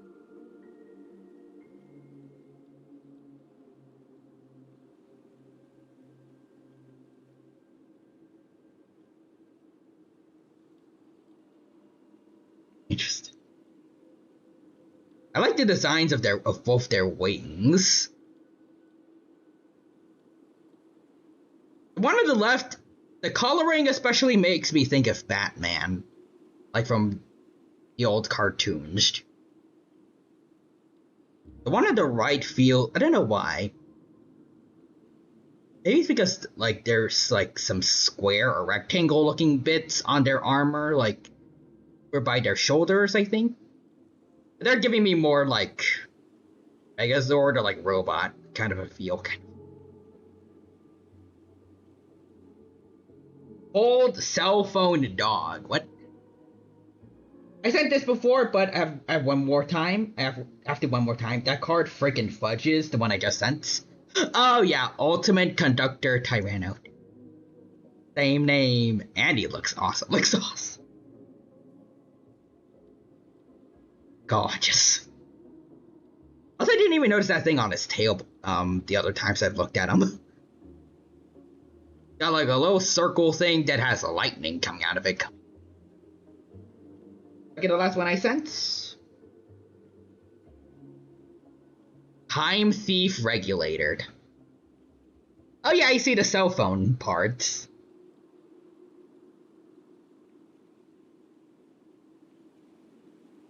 Is it a dog or a horse? Wait, no.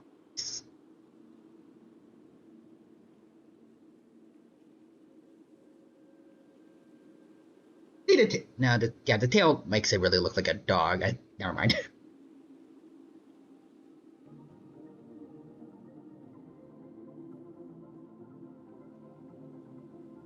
I love him. Very cute. Does it got games on it? I can't be the only one asking these questions. The universe is fascinating. If only I could meet some other people like me. We could set sail together and explore every corner of the world. I'm sick of being a kid. There's so many amazing things out there, and I'm ready to see them all. Ah. But for now, I'm starving. Better get back.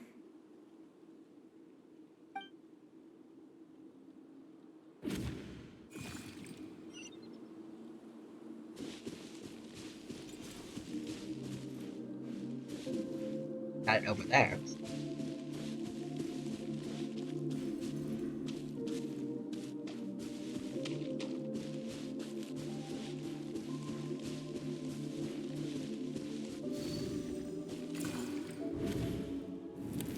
Don't let a single one of them get away! Oh, okay. No, please spare the children. Stay back. They're coming! Run! Help! Eliminate the threat. Take them down. Don't be scared. This way! Make it! Fire. There's fire everywhere. What happened? Timothy says, well, that escalated. Let's go. Did they kill them all? Wait, what? Timothy says, I activate regulator. He allows me to play Doom on my turn for free. Human says he gets me 2 guys for free.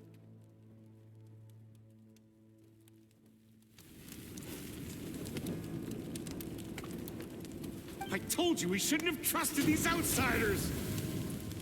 Oh.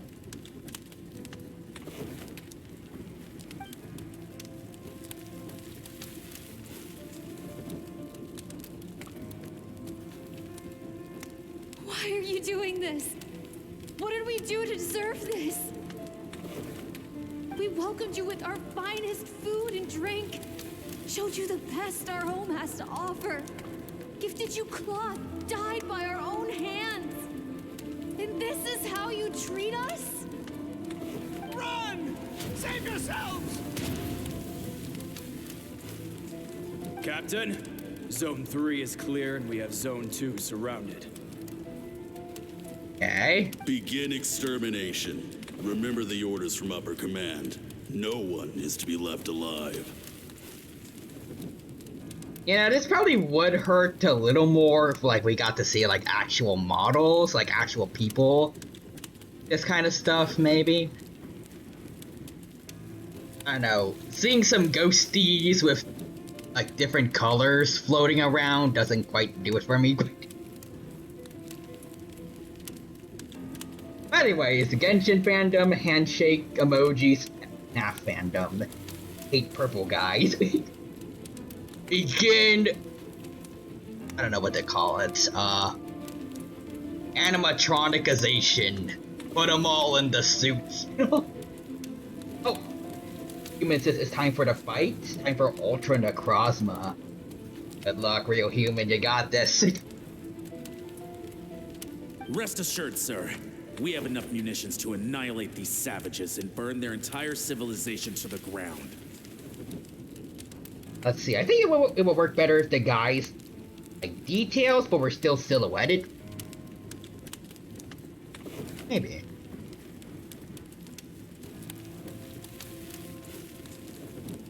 Maybe if they just had helmets on, so like we can't see their faces. They're mysterious, but we can still like see actual like humans doing this stuff.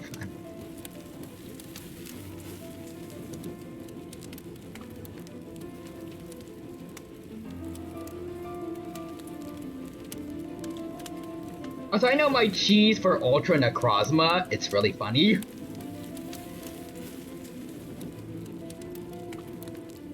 Irish song, switch to tanky Pokemon. So far, Pokemon has been doing nothing to stop me from cheesing the meant to be difficult fights.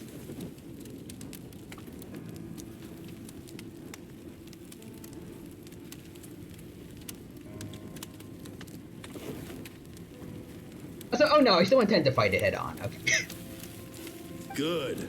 The only ones who put up a real fight are that man and his wife, correct? What's their status? I knew it, they were friggin' dead. Oh, one sentence. Thorwart with illusion copying a psychic mon. Oh, does Thorwart have like one dark type move that is going to just keep spamming as it thinks it's going to be super effective? That's funny. Also, Real Human says, but I will cheese it. We shot the man in the ankles and the wife broke her wrist attempting to fight back. They won't be doing much more fighting. They're holed up in their home for now, but they won't last long. Let's see, Ultra Necrozma doesn't know how to handle illusion, so it spams Ghost. Zorwark is immune to Ghost. Oh. To prevent them from making some kind of last stand, we're planning to clear out the other zones first so we can send a bigger squadron to surround them. Well, well. Turns out some of these beasts do know how to use their claws. Now the threat these savages pose will be undeniable. Let them cling to what's left of their lives for a little longer. Once the other zones are cleared, I'll cut off their heads myself. The ultimate boss doesn't know how to detect the Zorwark. It would win. Godlike being of a world full of supernatural beings, or one illusionary boy. Also Azar. Finally, a worthy opponent. Our battle will be legendary. Hopefully the karma will be what they actually deserve.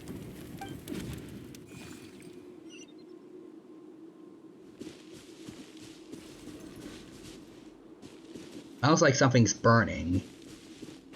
Going on. Yeah, there's a bit of burning going on.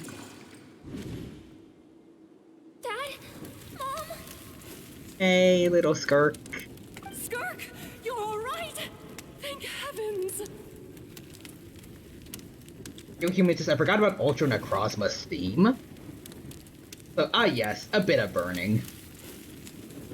You know, I think it's like maybe 90 degrees this afternoon. I think that's it. You should be fine. Just get a little sunscreen, you're good. Also, by the way, the food might be a little bit overcooked tonight, but I hope you enjoy dinner still. The table is a little bit worse for wear than the last time you saw it, but I think it's okay.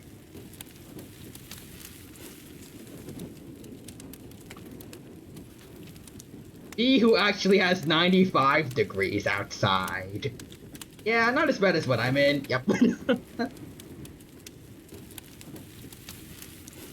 It's actually not too bad, all things considered, honestly. Does anyone else smell smoke? Oh no, just spinach puffs. That's it.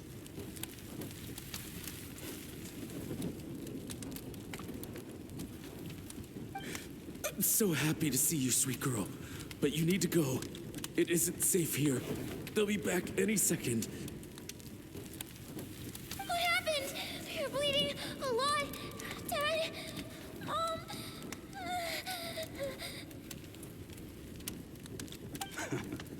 This is the place. Alert all units. Prepare to surround. Run, Skirk! Run as far away as you can. Don't trust anyone. But that explains a lot. Your dad and I, we're not afraid to stare death in the face, but we need you to survive. Burke could have saved her village by going to school that day. This is all because of the teacher. He got mad that she was absent.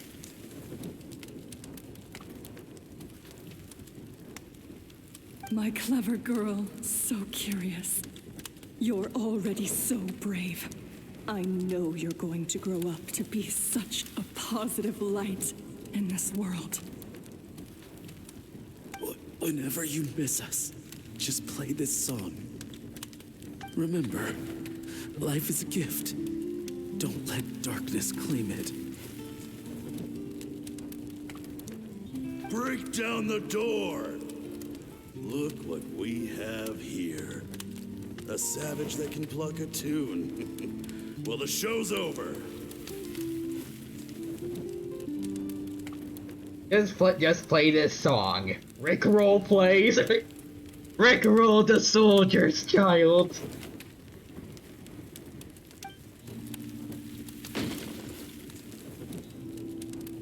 You! Stop singing! Shut it! I said shut it or I'll make you! Fine. Have it your way. Kill them with the guitar. Or whatever you're playing with.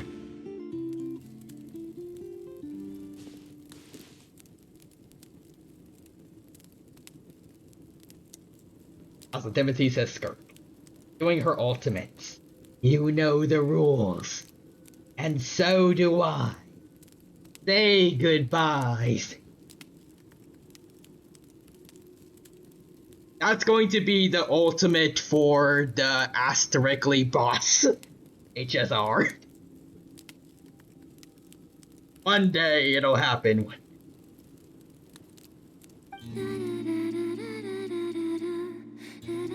Oh.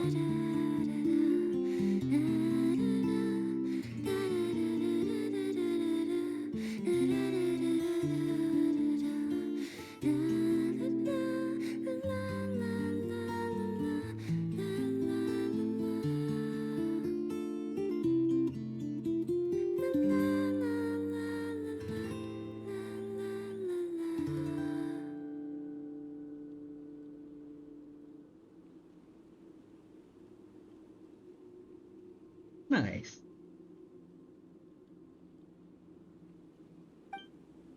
Oh, you're awake? Yeah. Also, Real Human says, alright, neat. So, in one turn, I got rid of all of Necrozma's stat increases. Nice. I found a few clues while you were asleep, but it's only a start. Now, time for the second stage of your training. This time, the focus is elemental energy. Come find me when you're ready to begin.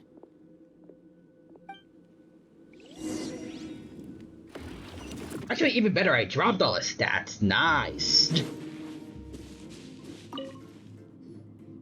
Man, staying in the abyss feels so surreal, don't you think? No day and no night.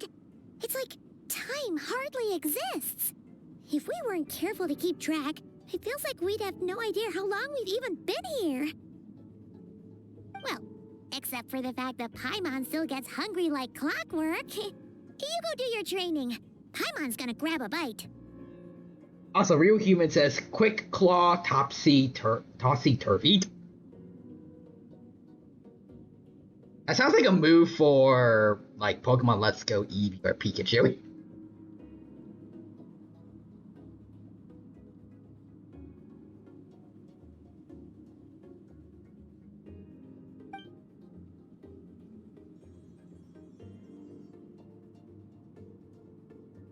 Alright, let's get started. The way I see it, the pursuit of power is divided into 3 stages. The first is mastering the use of standard weapons. Next is learning how to harness natural energy. And after that, you're free to challenge even higher dimensions. The natural energy of teyvat is, of course, elemental energy. But that's not my area of expertise. I draw from a different source of power. And why do you have cryo? Anyways, different source of power? Abyssal power, yes. Also known as the power of the Void Realm. I feel like that could have been a new element all its own. I think that could have been cool.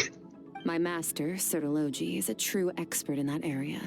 After all, he was one of the group of 5 that infamously stole the all-encompassing power of the Abyss. An act for which the people of Conria gave them the epithet, the 5 Sinners. Oh. The elemental energy of teyvat, on the other hand, is derived from the power of the Light Realm. These 2 forms of energy exist in direct opposition to each other.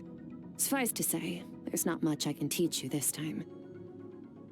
It seems related to cryo in some way, yeah. A keen observation, traveler. Call it respecting local norms. The Abyss stands in direct conflict with the will of this world. So, to make my life easier, I disguise my power to make it appear cryo-like in nature. Okay, I guess that makes sense. Does she have a fake vision too, or? Guess that'll still draw attention to yourself then. It's a technique I learned from some Conrian ruins, known as the 7 Shifting Serpent. If you ever change your mind about delving into abyssal power, I can teach it to you. So, I have the ability to purify abyssal powers. I don't think it's gonna really work for me. So I've heard. You seem to have a knack for removing abyssal power. But is purification really what's going on there? Like I said, power does not simply disappear. Oh, so do we, like, absorb it? Just thinking out loud. Let's focus on your elemental training. That's what's gonna help us if the situation gets tricky.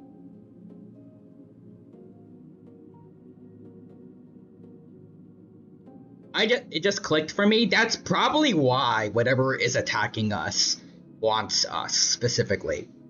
They were going after the god remains before, and now they're going after us because we have abyssal power stored within us.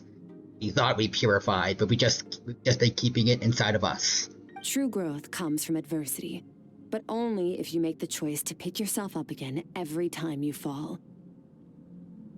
So, it's time to push yourself to the limit, and then keep pushing. This is the only way to advance at pace. Use the power of Animo to clear the field as fast as you can. Okay. Oh, it's Animo travel. It's been so long. It's...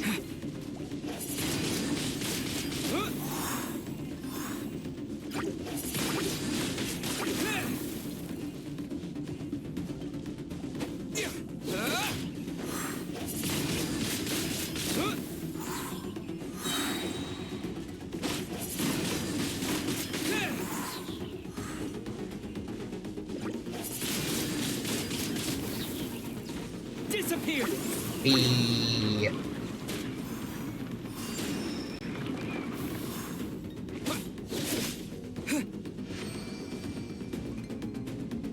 Observe your surroundings.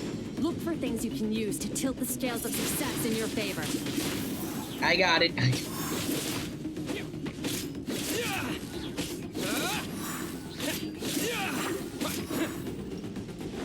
Oh, overload. Oh. There we go, there is overloading. Sweet. Okay, wait. Come a little closer, please. There we go. There. I think I put out the fire by accident there. You train the elements one by one, ending with Hydro. Okay. Use the power of Hydro to destroy the spikes.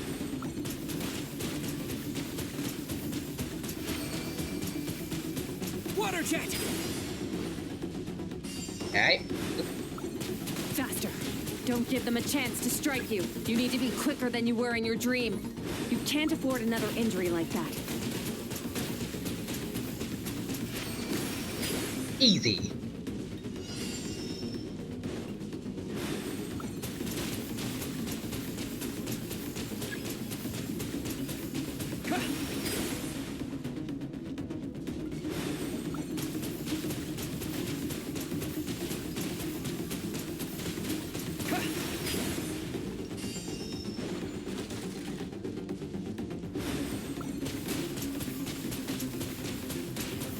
Go! So... Oh, okay. Are you not gonna do Pyro, or...?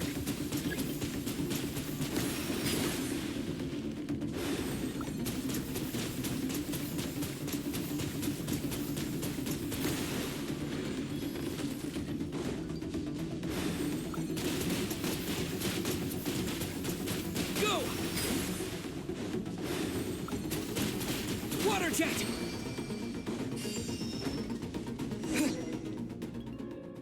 Wait, I'm missing. Oh, wait, I'm missing. Oh, okay, Geo. Dendroid. Let's see. Oh, it's Malamar's signature move, which reverses all stat changes, and Ultra Necrozma instantly gains +1 in every stat. Ah. You made it nerf itself. Nice. Hey, how's the fight going right now? Did you win yet, or? You need to understand what makes you special. The ability to wield elemental energy without a vision and switch between the elements at will. You one-shot it? Ooh, with what?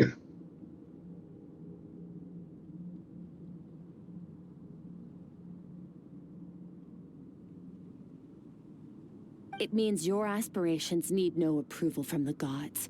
Your power is not bound by the rules of this world. So be bold. Do not be afraid to chart your own path. Let's see, it goes down to -1 in everything. Goes down to -1 in everything because of Malamar's signature move.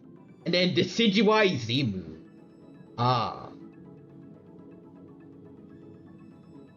Oh wait, forgot what it's called, but it's like ghost type arrows, right?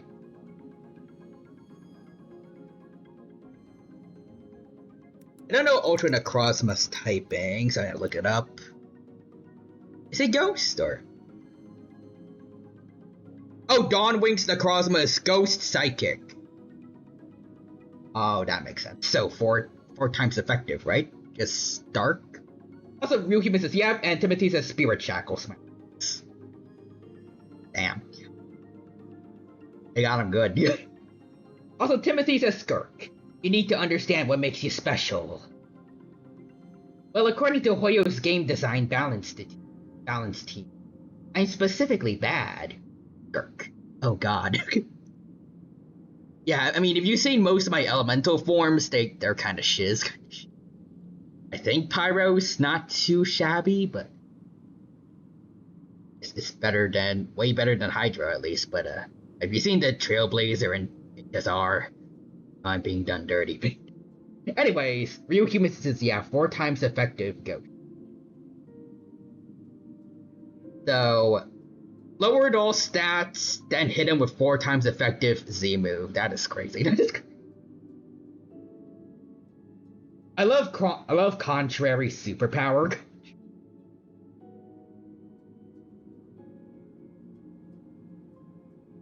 That Decidueye might as well also have Mega Evolution, Dynamax, and Terra. Just the extra style on them.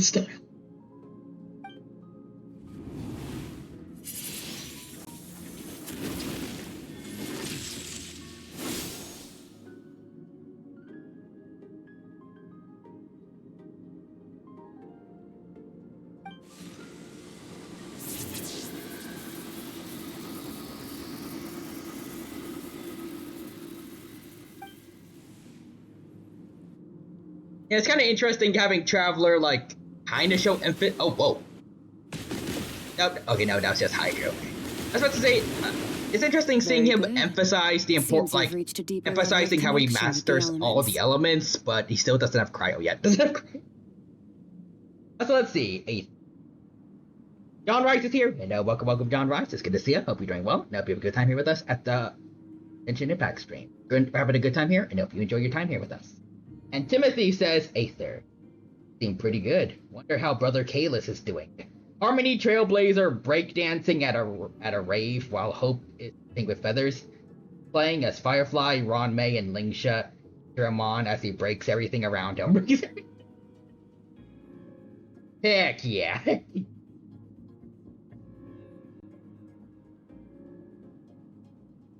And then meanwhile, Lumine is just wondering how Stella's doing. Then we have Remembrance Trailblazer. Yes. King and just playing around with a little pink bunny. While Casterus, Hyacine, and Tribby are doing their things. And then Remembrance Stell is just singing to Proi Proi.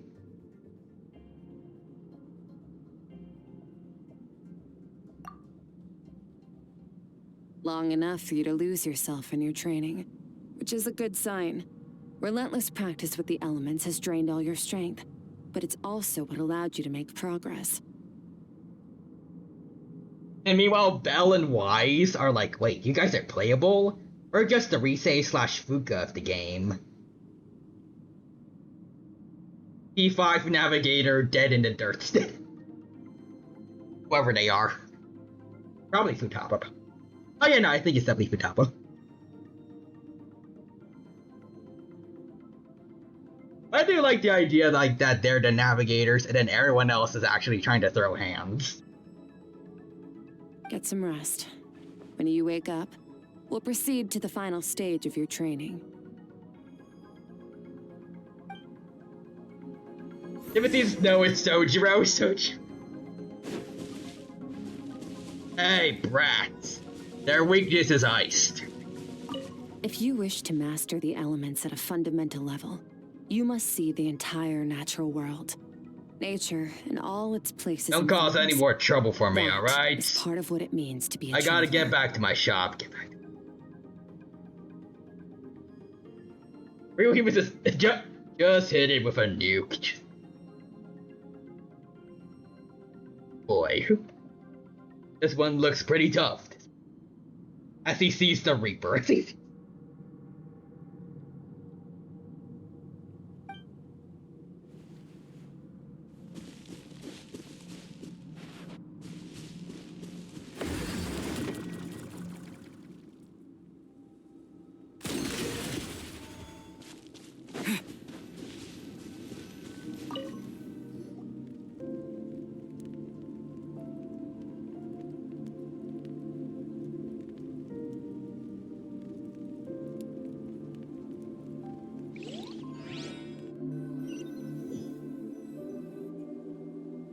Wait, he just realized something hype?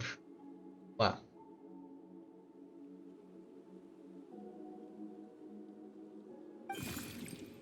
Hello, little thing again.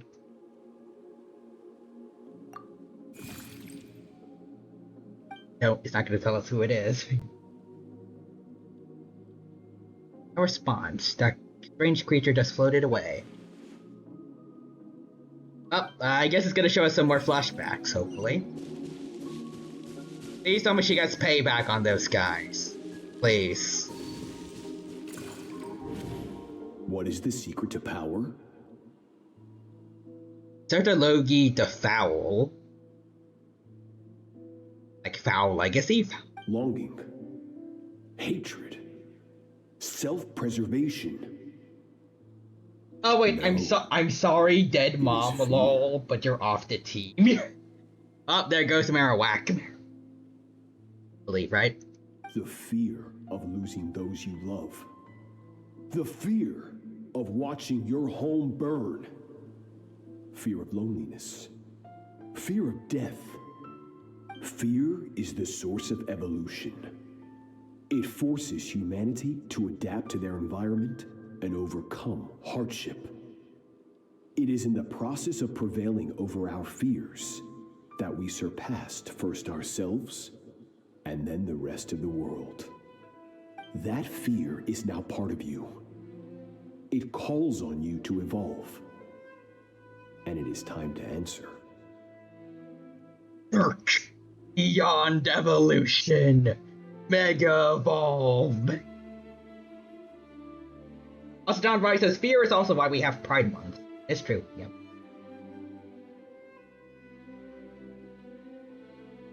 Real Human says, is that Will Wheaton? I am not that good at recognizing voice actors. It does sound a lot like Michael Morningstar. All you gotta do, young lady, is absorb all their energy. Their sweet, delicious life energy. Not that weird, I swear not.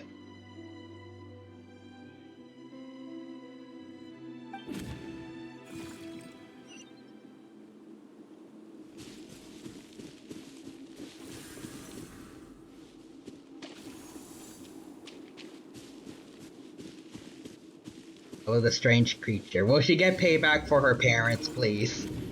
Your human says, I got my daunt. Home is a minute wasted. Oh, that's why you're getting rid of. That's why you're getting rid of Arawak. Do not make me tell you twice.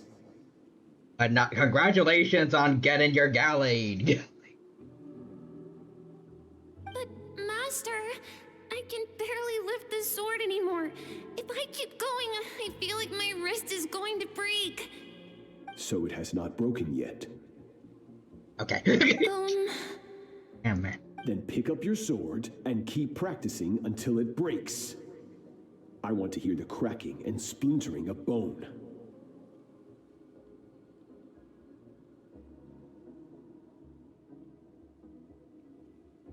This is what Tai Lung was basically describing Shifu as.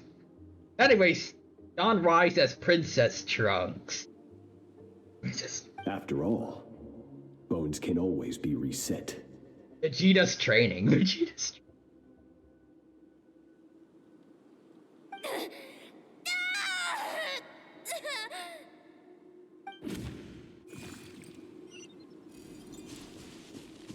You'll get that Zenkai boost.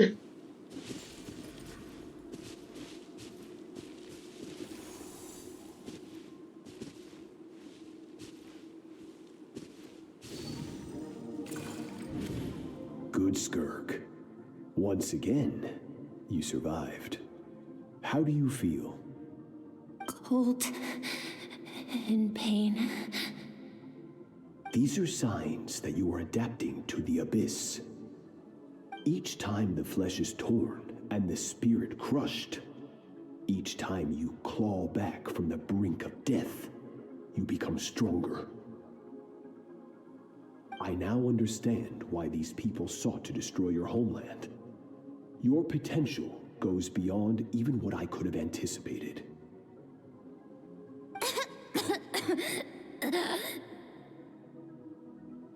But you still have much to learn in your pursuit of strength. Your mind is rife with distractions. So hey, I called it. Now Thanks, on, King Vegeta. I shall show no mercy in your training.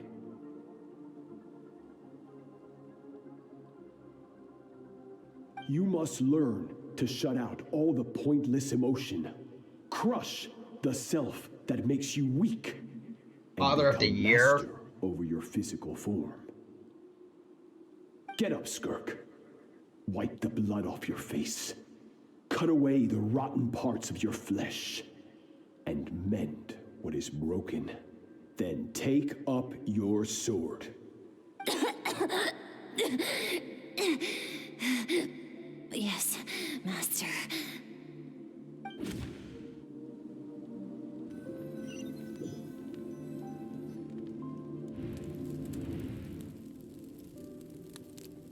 Peace. You're up! Hopefully you got some good rest. Yeah, I mean, we got some cool lore drops, Paimon. Skirk said to tell you that she's ready to start the final stage of your training whenever you are. So, wanna head over now? Or did you want to wait a little? Oh, let's continue our training first. Alright. We need an adult. Oh, Skark nowadays is an adult.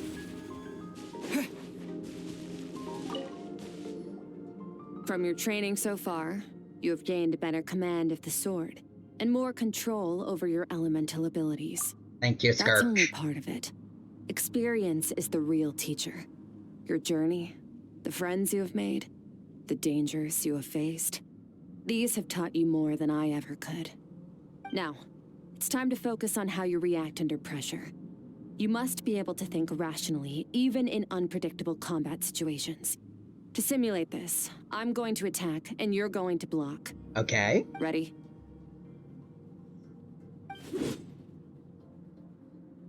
Give me your worst. Because if I fought your best, I'd probably die. Not bad. That defensive stance looks near unbreakable. Just like your sister. That reminds me. You still don't know what happened to her, do you? Damn, okay, Skark.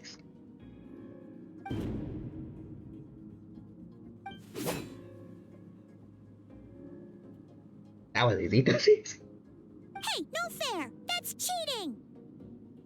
Paimon, your enemy is not going to be courteous to you, most likely. You think every opponent has the same moral code as you? You can denounce their deplorable methods all you want.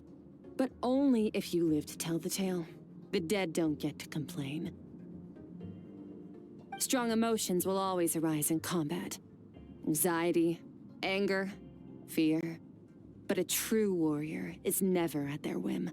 Only when you are free from the influence of emotion can you make the right choice, no matter the situation. You describing yourself? How amusing.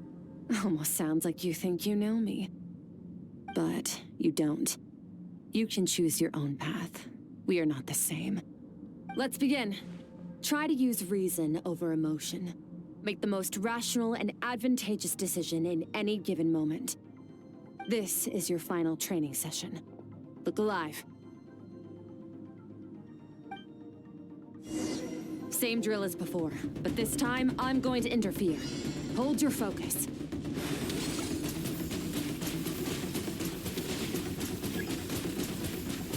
Go!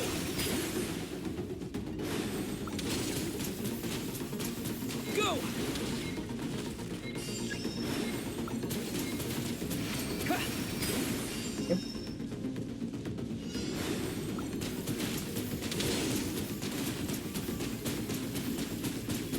Water jet!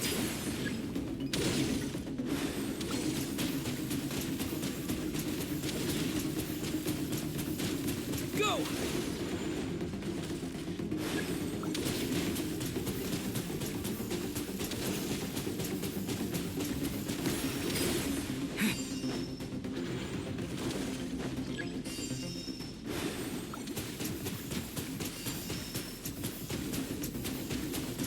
Go!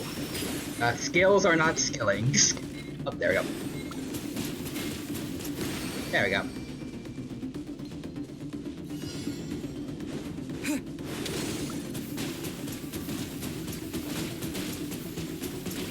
Water Oh, jet! oh dear. Look at all that.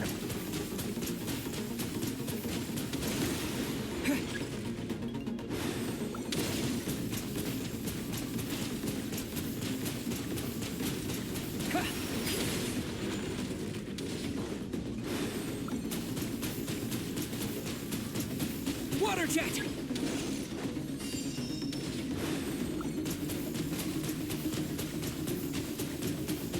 Go! What spikes do I need to destroy?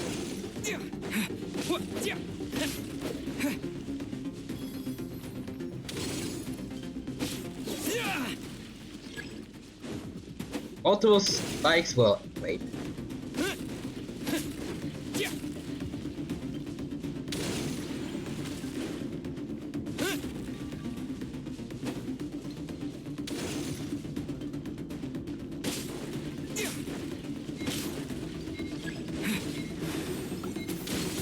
Oh, it's these things up in the air specifically. Okay. Ah.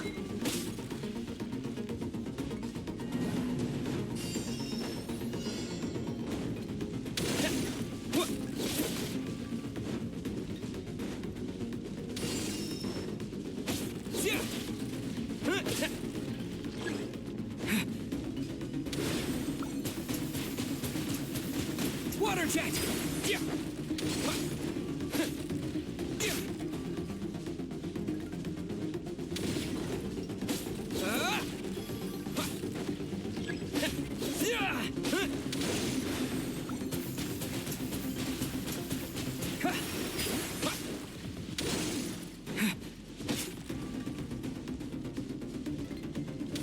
God raises hurrahs.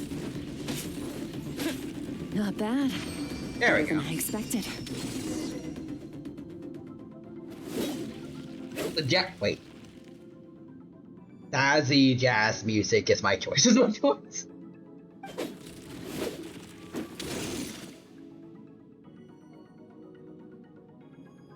You're getting the hang of it.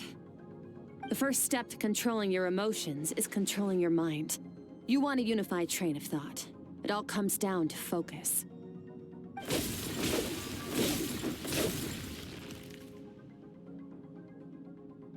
What? They said make a choice. They said make a choice.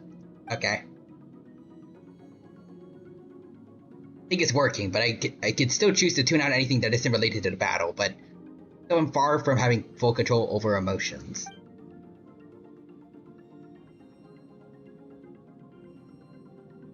Your mind is rife with distractions. From now on, I shall show no mercy in your training.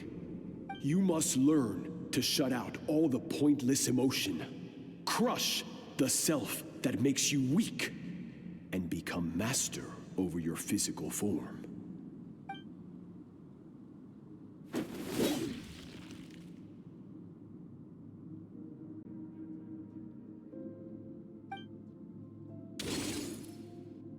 Stop.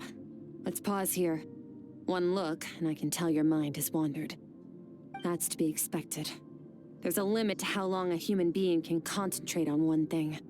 Staying calm and focused sounds simple in theory, but in practice, it's more demanding than sword work or elemental abilities. Eric's right, now that I stopped.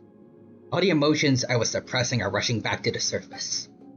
Pain, exhaustion, frustration, doubts, but exhaustion is the main one. I feel like I could fall asleep on the spot. Get some rest. No point training further if you're already dead on your feet. Like I said at the beginning, the only goal of this training is for you to reach a point that you're satisfied with. You managed to push past your limits, which is a good start. You can be proud of that and sleep well knowing that you've earned it. Thank you, Skirk. I'll be taking this, actually. Good day.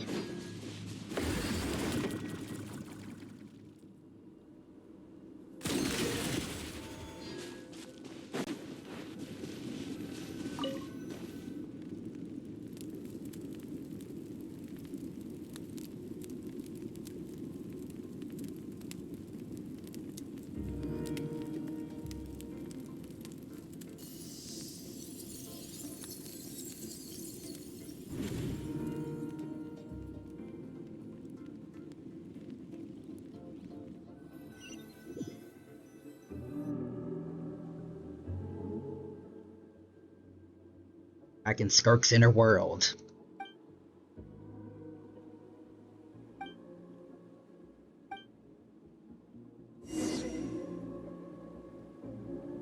Okay, so we're moving around without this strange creature. Oh. Okay, those are golden people, so not the evil ones. Skirk is amazing. She faced down that terrifying giant and cut its head clean off. Oh, she got hurt though, didn't she? I heard it was pretty bad. Yeah, well, that's a given. But the moment she was on the mend, she got right back to practicing her sword work. I heard Master suffered a grave injury once too. Lost an arm and a leg and still came back stronger than ever. Skirk's becoming more like him by the day. incredible. I wonder if I'll ever reach their level. They're always so resolute, so unshakable. How many people have there been just chilling and training under Cursor or Sorgi, whatever his name is? The Abyss.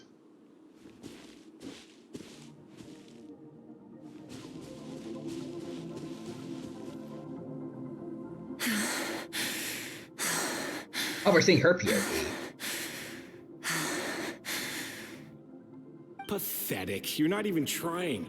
You're so much weaker than you think. Skirk, have you become a positive light in this world?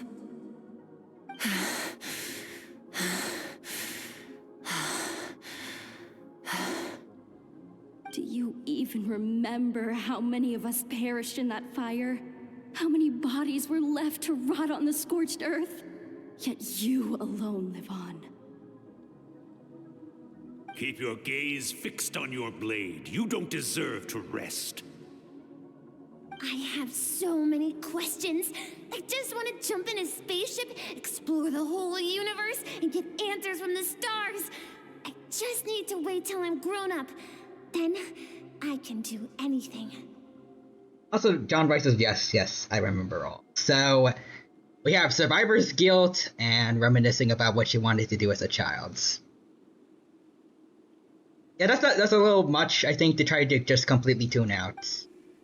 Now, you must bid farewell to who you were in the past and become someone stronger. Screaming Chicken says, so it's basically Godzilla -1.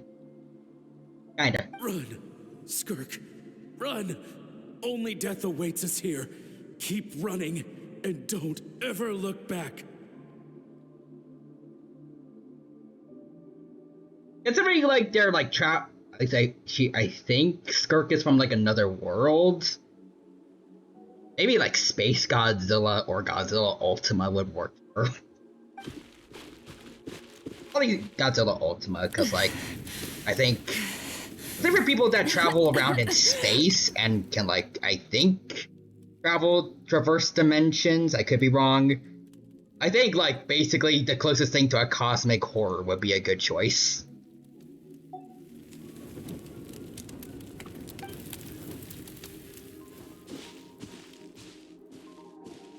Also gotta go. Have a nice stream. Alright, take care, Screaming Chicken. Hope you had a good time here. And until next time. Let's see here. First things Oh, first, Alice! you need a new identity. So she met Klee's mom. Going around telling people you're from somewhere beyond the stars won't do, now will it? How about saying you hail from beneath the earth instead? You're from Hiffle. As the Conrian saying goes, venturing out into the universe and down into the abyss are the same in that both are braving the dark unknown. Well, I'm a visitor on this planet, so I'll follow the rules. Ah, splendid. That saves me quite a bit of trouble. Let me offer you a piece of advice in return, although it might not be what you want to hear. I know the pursuit of strength is important to you, but taking a moment for yourself every once in a while is never a bad idea. I mean, probably should take it from Alice. Like, she's one of the strongest beings in teyvat, and she is just fully being herself. In one of the worst or best ways possible. I think she straight up kinda committed war crimes. Like, I think she wanted to make a machine that runs on, like, hilly churl slave labor, basically.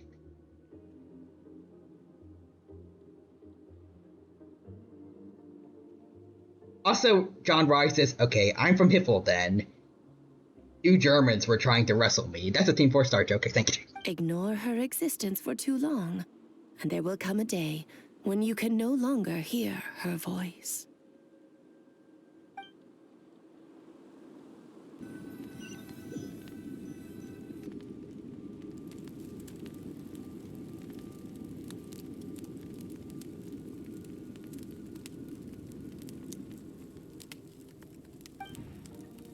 Dream is over. You can hear the cracklings of a fire in the distance. There's a fragrant aroma in the air. Grilled meats. You're awake! You must be starving, right? Ta-da! new feast just for you. Have you been spinning it around, or is it being cooked unevenly?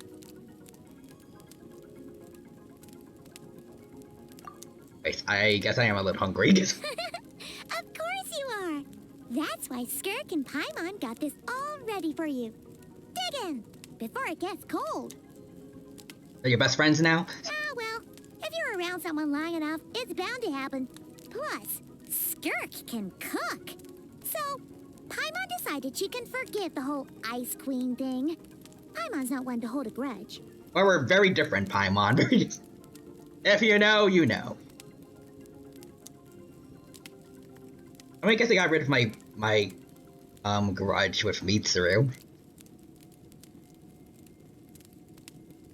Did I have one with Dojima? I don't know. I don't remember. I don't think I did. Here's an idea. Let's save the chit-chat until after the meal.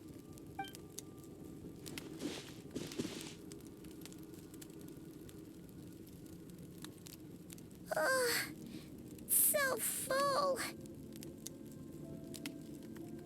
Okay, it's Paimon's turn to sleep now. Wake her up when it's time to go.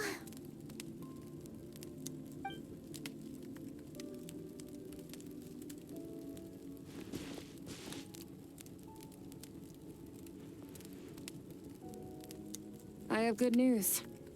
Oh? First, your training is complete. You have what it takes to wield immense power. Now it's just a matter of putting it into practice. Continue to learn from your journey and hone your skills against formidable opponents. Second, I've located the culprit we've been searching for. Next, we just need to retrieve the missing part of your soul, and our business will be concluded. Thank you, ma'am. When Ajax trained with me, he once told me he was bursting with questions. So I allowed him to ask me 3 of them before he left. Oh. You and I might never meet again, Traveler. So if there's anything you want to ask me, now's your opportunity. Just like Ajax, I'll answer 3 of your questions. Alright. After spending time in Skirk's inner world and witnessing her memories, there's so many I could ask, but the most important one is... Oh yeah, that's a good point. Are you really from Teyvat? Okay, not the angle I was expecting. What makes you ask that? Sorry, I didn't tell you earlier, but while we were dream mirroring, I think I saw your memories. And I got a little into your lore, sorry. So.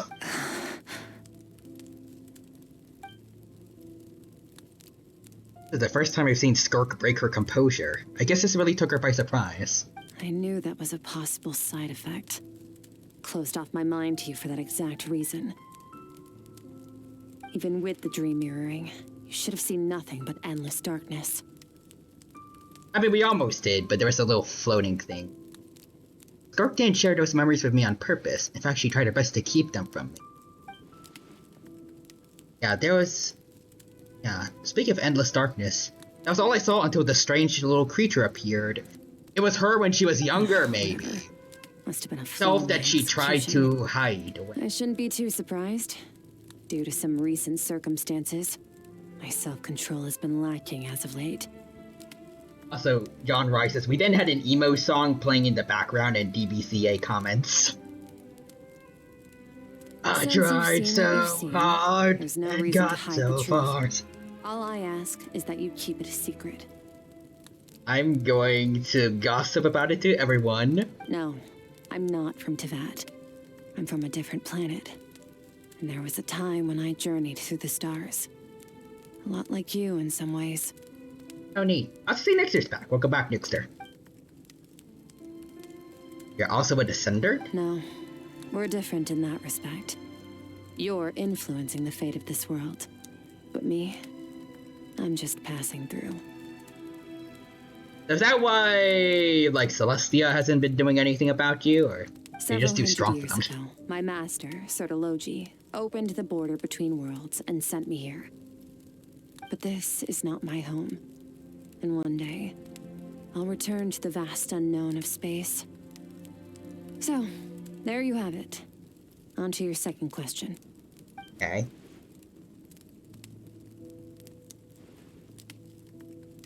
What is your goal in coming here? To become stronger. Okay.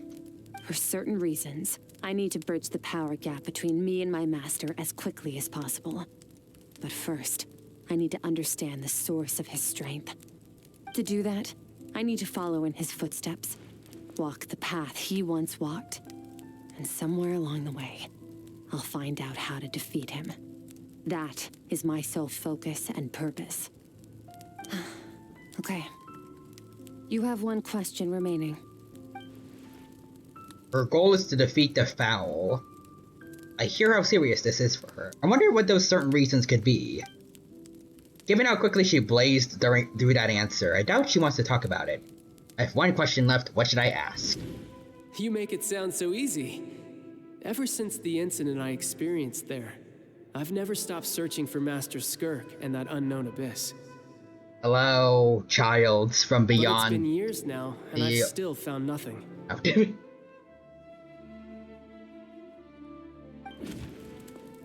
Child from my mind or the past. I should take this opportunity to get Child some answers. Well, your last question? Okay.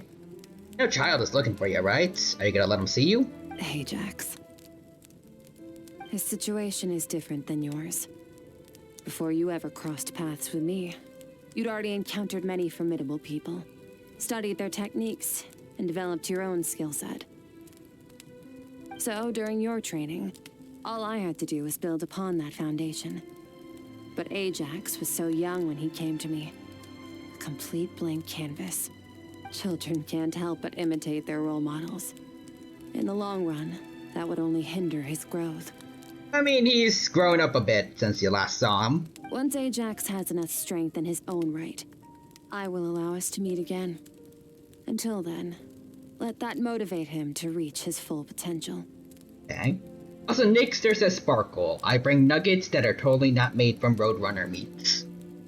Excellent.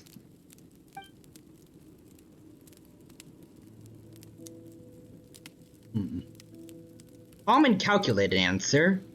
Like she was talking about something else mundane. I don't know why, but I'm not buying it. Oh, okay.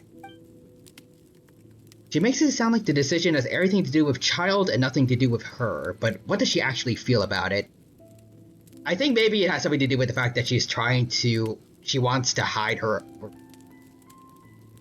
She wants to hold back her emotions, like when she's fighting, and thus she wants to avoid any personal connections like Child. The abyss is completely silent. This domain must get lonely after a while, not to mention she said it's been hundreds of years since she arrived in Teyvat. And even longer than that if you account for how slowly time passes in here. Unlike you, I have no desire to establish a connection with the world. The weak and the lowly have no right to remember me. They're lucky they only have a few missing memories to show for it. All that time, she never established a connection with this world. Was it really just because she looks down on the weak? Doubt she'd give me a straight answer if I asked. Besides, I already used up my 3 questions. She was happy to give me cold hard facts, but I still feel like I haven't heard her true voice. Wake up your companion. It's time to go. Okay. Oh, and everything I just told you. Best keep it a secret from her as well. Okay.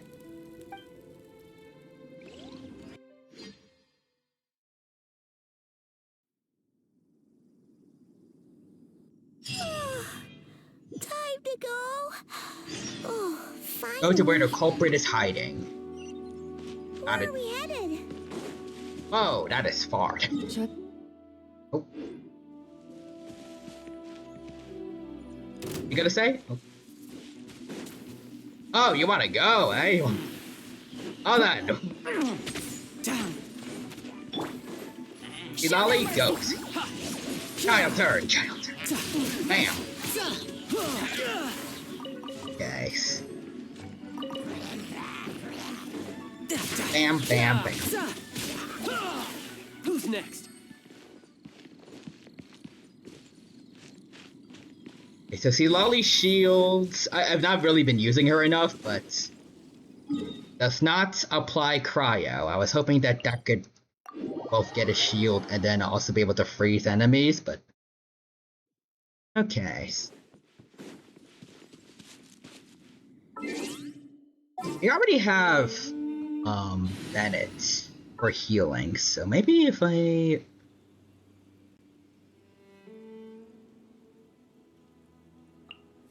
But A is a sub DPS, so we can, electrocute people. Here, hold on, let me test it out. You. Tidal wave. The hunter. The hunting. Oh, okay, wait a minute. Got ideas. Okay. I've been waiting for you. Hyper Bloom Child, and maybe instead of In the name of the Princessin. Maybe Fischl? Would Oz be better here, or...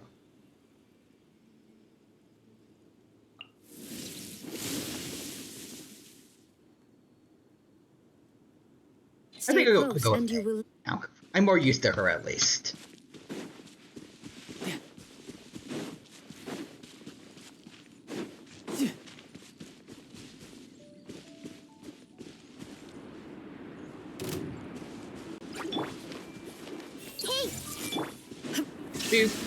And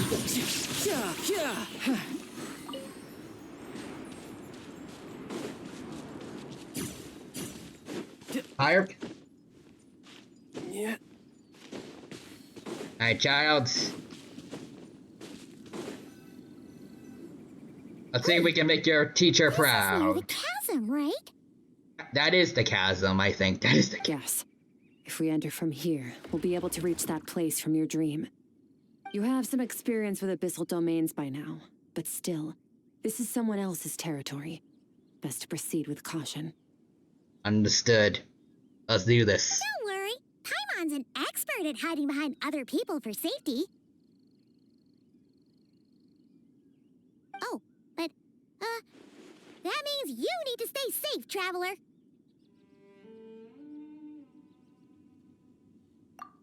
Okay. All right. Remember your training. Time to put it to use. Yes, boss. Alright, enter the Abyssal Rift. No time to... Yep.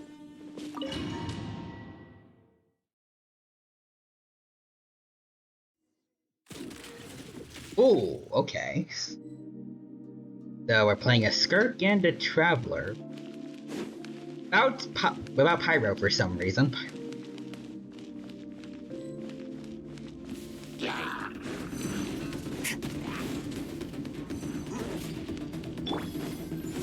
Boop. Another star goes out. Ooh! Fearless. Ow, okay. Bam, bam, bam. Bam. Bam, bam, bam. Bam, bam. Wait, let's see.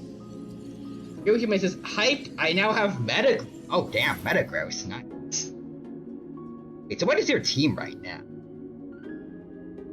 I remember Malamar, Decidueye, Malamar, Decidueye, Gallade, Metagross. Who are the other two? You still got your Talonflame?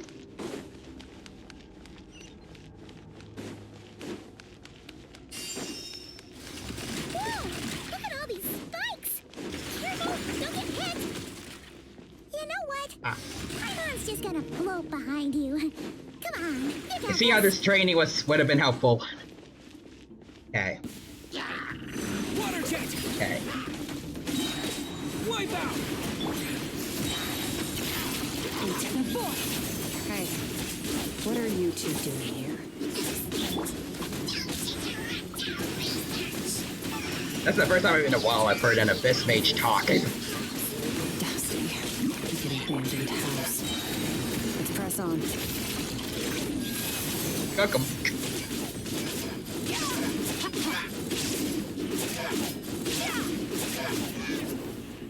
At him.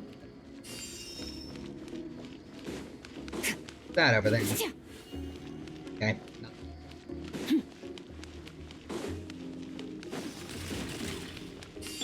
Traveler, tank it, worst case scenario. Yeah, we're good.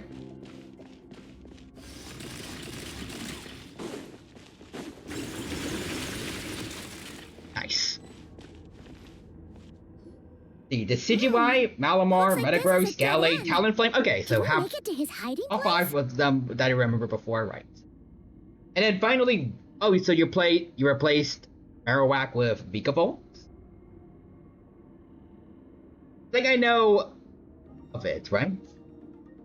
Electric Bug, I think. Also, John Rice is nice team. Ugh, this fog is making it impossible to see anything. Oh no, I replaced Marowak with Gallade.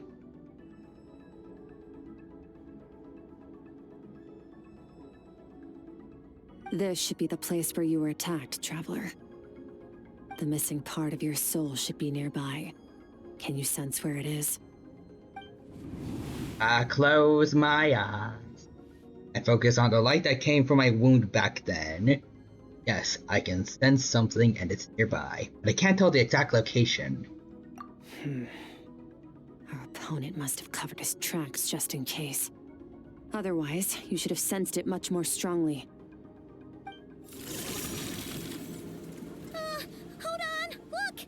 The spikes are back! It's praying. Unlimited spike works. Stay calm. Let's hold back a little. No, he's one of them. Probably Vikavolt. Some wiggle room Probably going to so be we can see replaced what with we're Ultra dealing with. Necrozma. If you're too reckless, we might be playing right into his hands. I mean, that's fair. Our enemy took part of your soul for a reason. It's likely he integrated it into his attack somehow. If we're smart about this, we can track it down.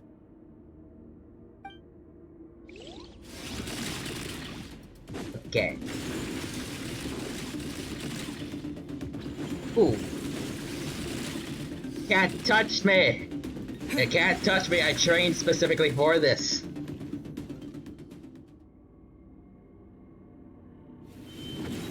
Oh, pre-rendered cutscene, I think.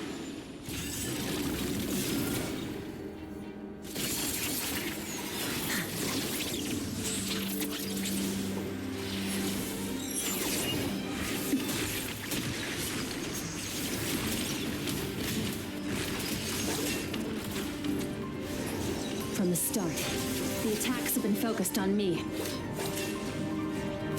Trying to break through my defenses? I see.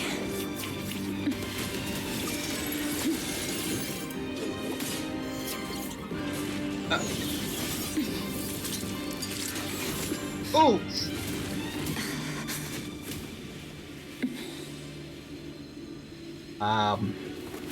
Surprisingly calm.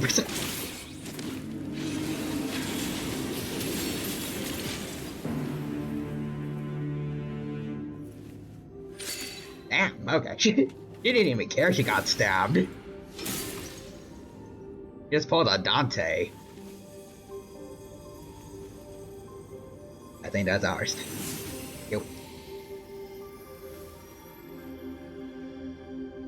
There. I got it back. Traveler! Yay. The Nixers can't touch this, XD. Also, I'm starting to wonder actually, since we're mainly using Hydro, is this, maybe this quest is taking place right after Fontaine instead of Nautilin. Like, the Nautilin story already happened, but I'm assuming, like, maybe for newer players, like, they're going to be able to access Skirk's quest, like, right after she shows up at the end of the Fontaine story, rather than being after Nautilin for, like, older players. That's what I'm guessing. What happened? It looked like Skirk just got... I just dig the Z move. Oh. Nice. In the Guili Plains, you asked me why this enemy chose you as his target. Now, the answer is clear. It's not just the fact that your strength is impressive. It's also because of your ability to, as you put it, purify abyssal power. Oh, because it was able to break through her shield. Whatever that actually means. The fact is, that ability allowed him to do something that should have been completely impossible. Namely, break through my defenses and steal my power.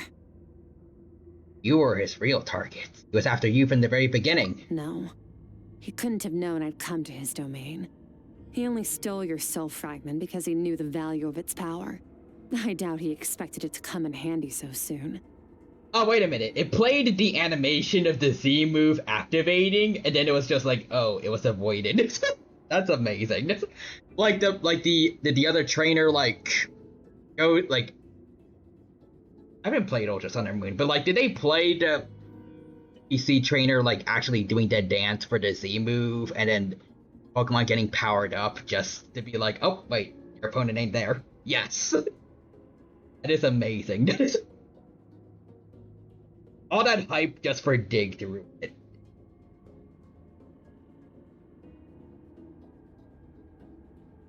And that is why Mega Evolution is better. Call it fate if you want. I believe that's the term they use in this world for arbitrary coincidences like this. In any case, it works to our advantage. Once I realized what he was using that power for, it gave me the chance to get back what you lost. But you... I'll cope. Okay. Well, done gorging? Good. Time to answer some questions. How did you get the power of the all-devouring narwhal? Oh. The all-devouring narwhal? I mean, the power... I guess now that I think about it, it does look familiar. Like the little dagger things kind of look like one of the narwhal's drops. Oh, of course! Paimon knew that spike thing looked familiar. It looks just like that narwhal's horn! I highly doubt you acquired that power through your own strength. Tell me I'm wrong. Considering there were like Abyss mages here too, I'm assuming this has something to do with the Abyss Order. You're desperate enough to scour the land for god remains and whatever vestiges of power you can find. That alone proves you wouldn't be able to defeat a creature like that. Which leaves one possibility. You know my master, the Foul, Sertologi.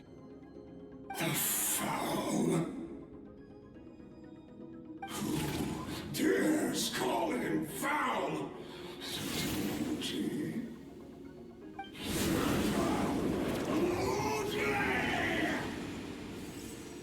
Okay. What's wrong? Bit off more power than you can chew? You're struggling to hold a basic conversation. Just a little longer. I'm still... Look!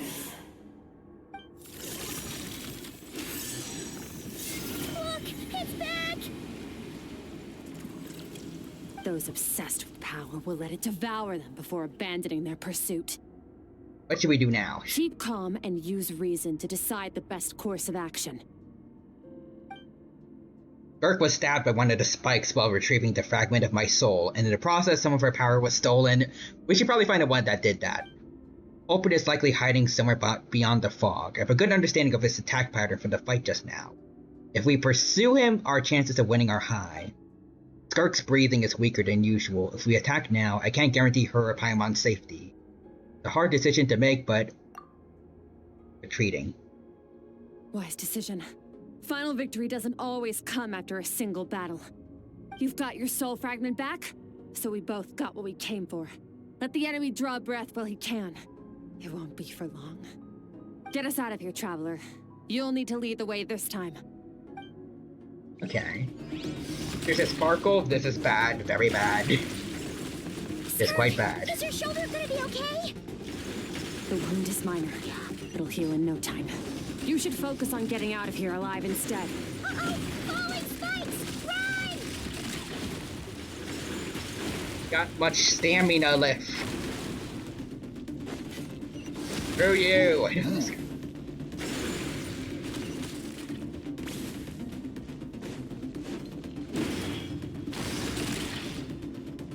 Watch out!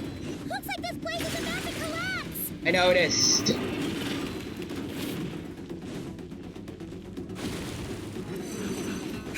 So, this guy's power has something to do with the all-devouring narwhal.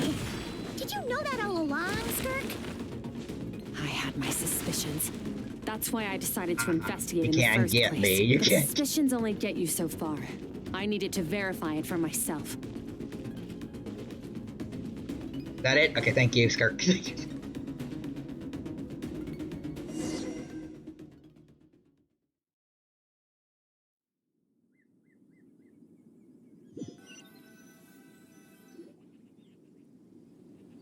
Phew. Oh, I should be safe here, right? I no longer sense his presence. Can't have followed us out of that abyssal domain. Weaklings like him will find that my power is not so easily controlled. He won't be leaving that place until he's managed to digest it. The all-devouring narwhal. With its power, he even managed to steal from you of all people. You seem surprised. I suppose that's fair. You've seen but a fraction of what that whale is capable of. That gaping maw could swallow a planet whole. It's called the all-devouring narwhal for a reason. Devouring is what it does best. It can extract power from anything, dead or alive, as long as it manages to make physical contact. Yeah. When we had our run-in with that thing, Neverlet mentioned that it has an instinct to devour. Your dragon friend recognized the nature of its abilities and used the power of Hydro to protect you. That worked because it was in a satiated state, so it was somewhat less aggressive than usual. It's a different story when it has no more power to feed off of. That's when its true voracious nature kicks in. It could devour everything on the planet in that state, which is why I cast it into that void space.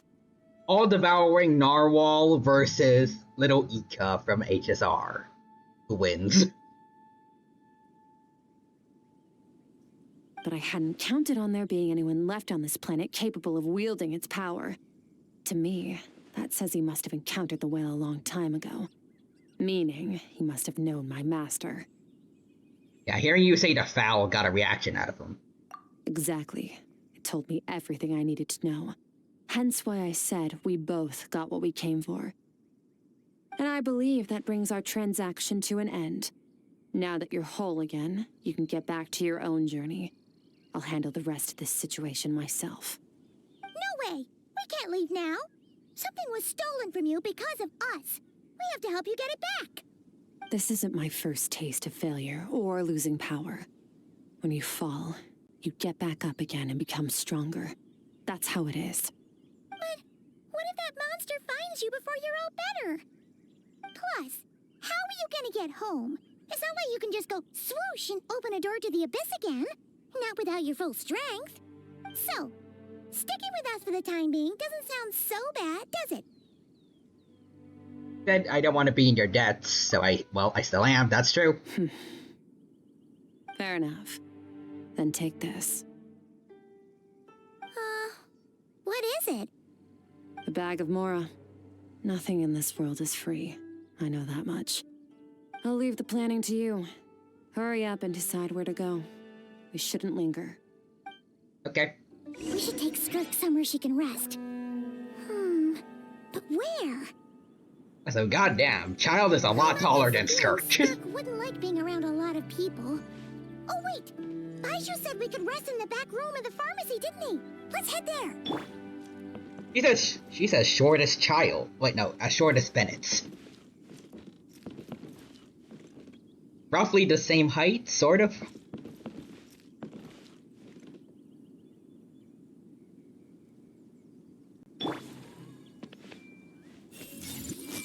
Okay, yeah, we can't read her mind, but...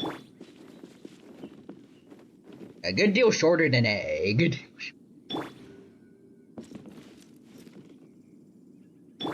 Explain your smallness, teachers.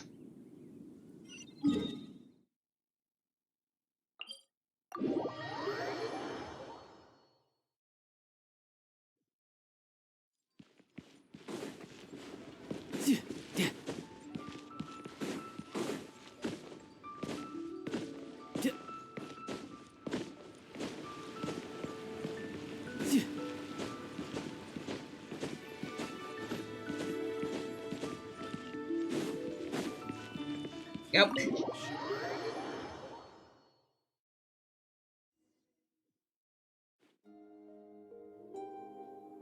Huh.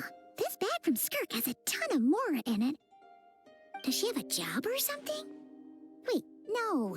After what we saw at Wamin Restaurant, that seems impossible. Can you imagine? It would go something like... Okay. I'll be collecting my paycheck now, boss. Oh, sure thing. Wait, who are you? Have we met? That is a good point. That is a good point. Can't hold a job if you make everyone forget about you. So, what did you do to get all this Mora? I mean, I guess if she, like, broke into a bank, no one will remember her, stealing anything.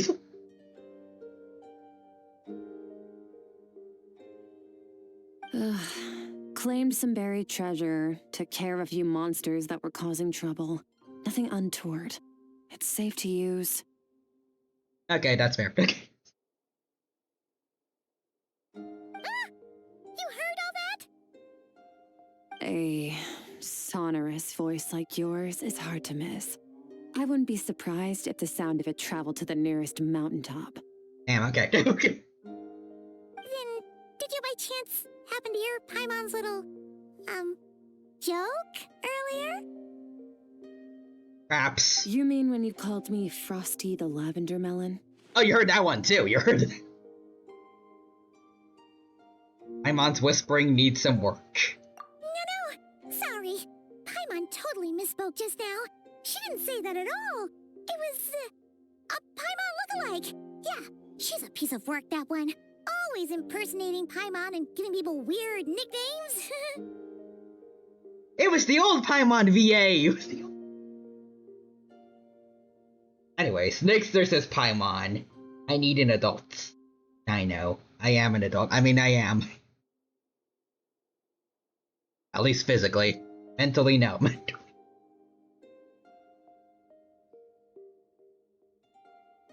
fine. The truth is, Paimon didn't like you all that much at the start. But things are different now. You helped the Traveler in a big way, so... What do you say? Friends? Ah.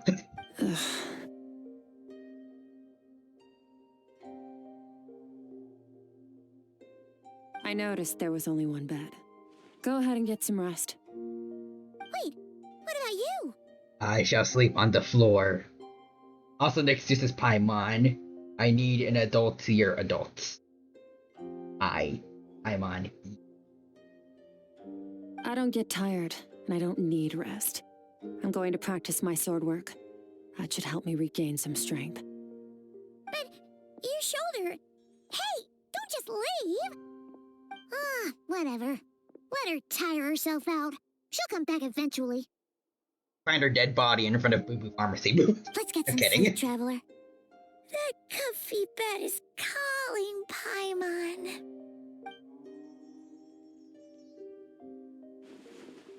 Urk is stubborn. Even if I tried to convince her to take it easy, I doubt she'd listen. Paimon's right. Skirk will stop and take a break once she gets tired. I hope. I should get some sleep.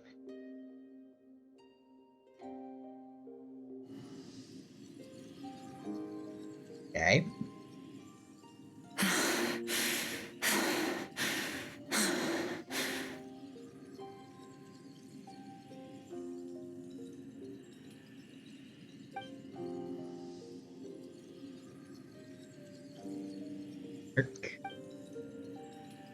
Oh, she's acting like she didn't just get stabbed in the shoulder. Something seems to be off of her, though.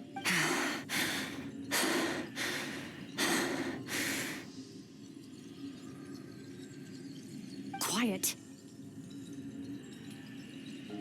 I mean, I was quiet, though. Who's she talking to? There's no one around unless... She took the edibles!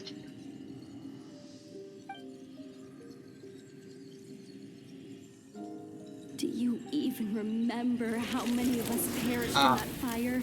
How many bodies were left to rot on the scorched earth? Yet you alone live on. Oh, her trauma. The voices. Keep your gaze fixed on your blade. You don't deserve to rest. Run, Skirk. Run! Only death awaits us here. Keep running, and don't ever look back. Right, in that dream I witnessed, Skirk was training alone, but there were disembodied voices talking to her.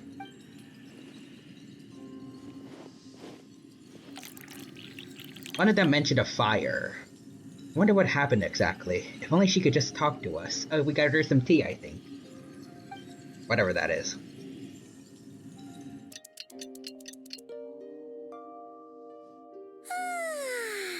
Getting an early night's sleep is the best. That bed was so comfy. So comfy that I don't even need to put myself under the blankets for some reason. Wait, Skirk? Have you been sitting out here the whole night? The bed's all yours if you want it. Recovered your strength yet? About 60%. Maybe 70. I guess that's better than nothing. Paimon thought it would take at least a couple of days. That was fast. No, not fast enough.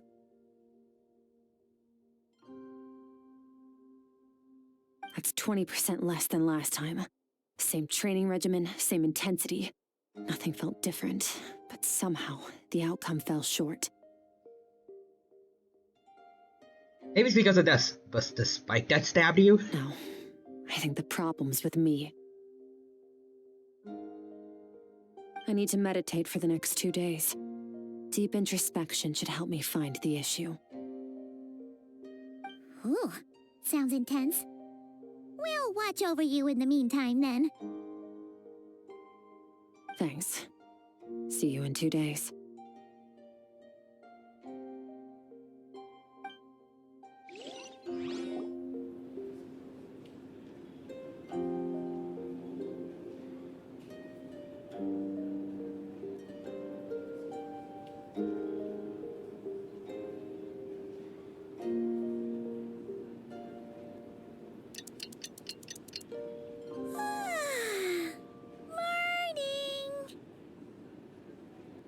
Skirk is still meditating, huh? It's been 2 days already. Shouldn't she be awake by now? Idea. Maybe it's not going too well. Paimon can't think of anything we can do to help. Oh, wait! Breakfast! That's it! Paimon will go get breakfast! Skirk is gonna be starving when she wakes up. Do we know what her, training, what her diet is, for a training regimen, or... Be right back. Probably make sure that she, that is something that she'll want to eat, or... Skirk looks so serene, almost as if she really is asleep.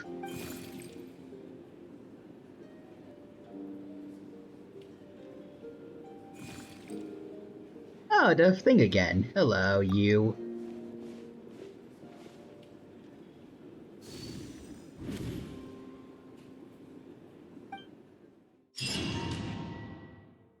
Doing something.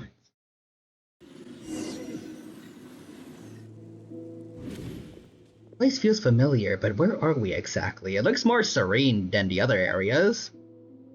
Towering cliffs, withered trees, and a strange river flowing from the horizon all the way here. But it's broken up several times along the way, with a waterfall at each breakpoint. On closer inspection, the color of the water is changing. The closer I get to the lower portion, the darker it becomes, almost as if... That's right. This is Skirk's inner world. Oh, it talks now. Think of it as the threshold between the soul and dreams. This isn't your first time here, but what you remember is probably a space covered in darkness. I only managed to illuminate a small portion for you back then. It talks. Also, next there's this random movie quote of the stream. Password. Fortuna Major. Actually, I don't know what that's from. It's my first time talking to someone like this. Oh. I only managed to break free and bring you here because the injury weakened her power. I guess that's why I can speak again, too. Call it fate, if you want. I think that's the word they use in this world for lucky coincidences like this. That's exactly what Skirk said earlier. This has to be little Skirk, right? Now, before I take you to her, Did I know never watched Harry you're the Potter? first outside Nope, I have visitor not. to ever come here. So, what's your impression of this place? There's so many cliffs and waterfalls. Oh, you noticed. Looks very nice. This river represents Skirk's strength. Oh. Strength accumulates over time. It is the summation of a person's lived experience. So this river is where all the fragments of Skirk's life should converge into a single stream of memories and emotions, flowing forward as one. But as you can see, this river has been severed numerous times. It's because Skirk doesn't like who she was in the past. When all she sees reflected in the river is a disgraceful shadow of who she was, she cuts through water and rock with the sword of reason, severs her connection with the past, and begins anew. Wait, that reminds me of something. You must learn to shut out all the pointless emotion. Crush the self that makes you weak, and become master over your physical form. This isn't my first taste of failure or losing power. When you fall, you get back up again and become stronger. That's how it is. See, so it was Sir Logi who taught Skirk to replace all emotion with reason. Since then, it's become a constant process of abandoning, refuting, erasing her past self. I suppose that's the secret to her strength. Sad thing to think about. What has she been through? Why does it have to be this way? But in the end, it has to be this way. The answer to one mystery invites another question, I see. Let's follow the river upstream. There among the cliffs, among the memories etched into her heart, lies the truth of it all. Soon, you'll understand everything. Okay, let's go.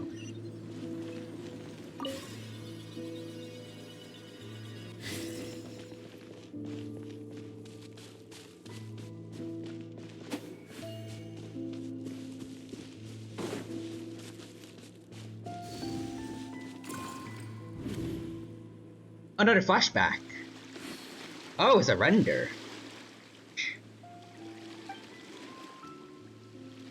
Hey, the picture I drew for Paimon, why is it showing up in Skirk's memories? Oh wait, did Skirk see, like, did she see us during the beginning of the game? I've always thought that, even when falling leaves don't come from the same tree, they can still form bonds of kinship when they meet. Like meteors, you both made a journey through the stars. Both travelers who have landed on a planet that is not your home. Yet, when she first noticed your presence, although she hesitated for a moment, she still chose to walk away, indifferent as ever. Why?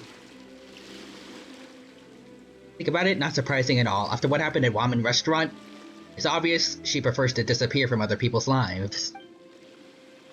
Hasn't seen child in years either. I doubt she's ever made a connection with this world of her own volition. What I'm seeing now is a microcosm of her entire life. Seems like you've answered your own question. Skirk sees herself as a trespasser in this world. She's made a conscious choice to avoid altering its path. But the reason for that decision stems from events much earlier on in her life. Let's keep going. It's still a long way to the source of the river.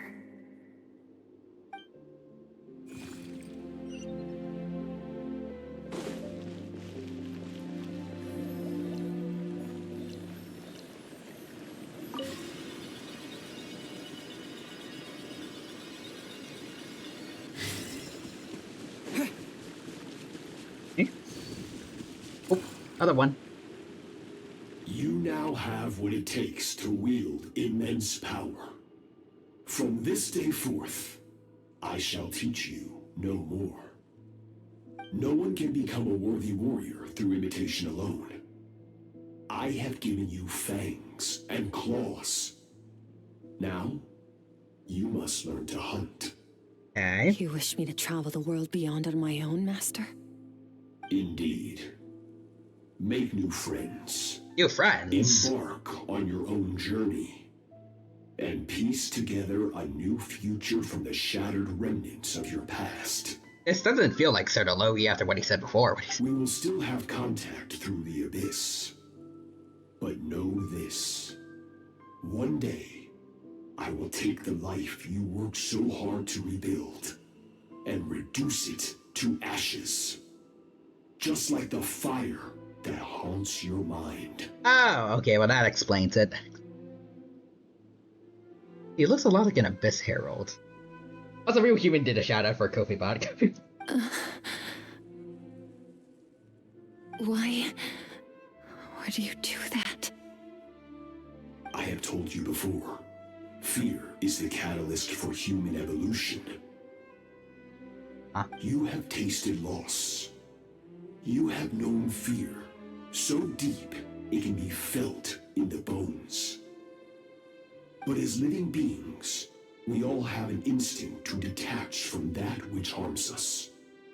And thus, pain dampens over time, and the acrid taste of fear becomes but a distant memory.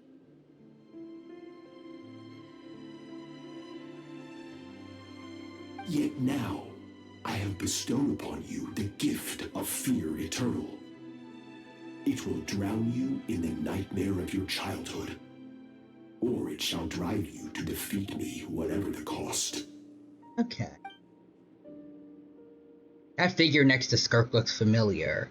Right, I saw the same figure during the battle against the all-devouring narwhal. That is what Skirk's master, the foul, Sertologi, looked like at one point in time. Oh wait, isn't... They were in the second... They're like the second boss stage for the narwhal, right? That's why it looks familiar too. Okay.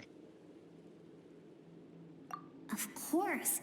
As a higher being, physical form is a triviality to him. Also, next to says supper sounds like... Wait. Time for the diner to go to the phone. Got it. He could appear as a beast, a human, or even a monster that defies description. The form you see him in here, clad in abyssal armor, is the one he usually wears when traveling through the stars. I used to think Sertologi and Skirk were just master and disciple, like Skirk and Child. Now I see why Skirk chose to distance herself from humanity. Sertologi told her to put down roots here, while at the same time threatening to destroy whatever life she managed to create. For certain reasons, I need to bridge the power gap between me and my master as quickly as possible. But first, I need to understand the source of his strength. So she's distant from people because she doesn't want anyone else to get hurt. To do that, I need to follow in his footsteps. Walk the path he once walked. And somewhere along the way, I'll find out how to defeat him. That is my sole focus and purpose. That's what she meant, but I still don't understand why Sertologi would do that. What he said, I didn't pick up on a conflict between them. I'll let you in on a little secret. The real Sertologi is terrifying. The scope of his power is impossible to understand until you experience it firsthand. It is absolute. The power to crush all things. Okay, Beerus. Okay. Shall we keep going? Let's see. We're about halfway there.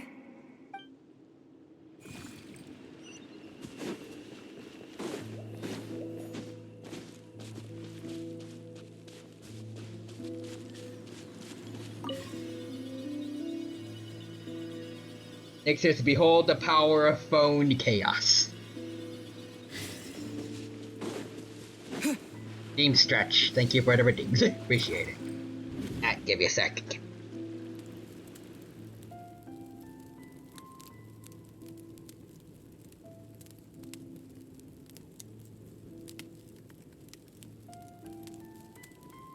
There we go. Stretched a bit. Thank you for that.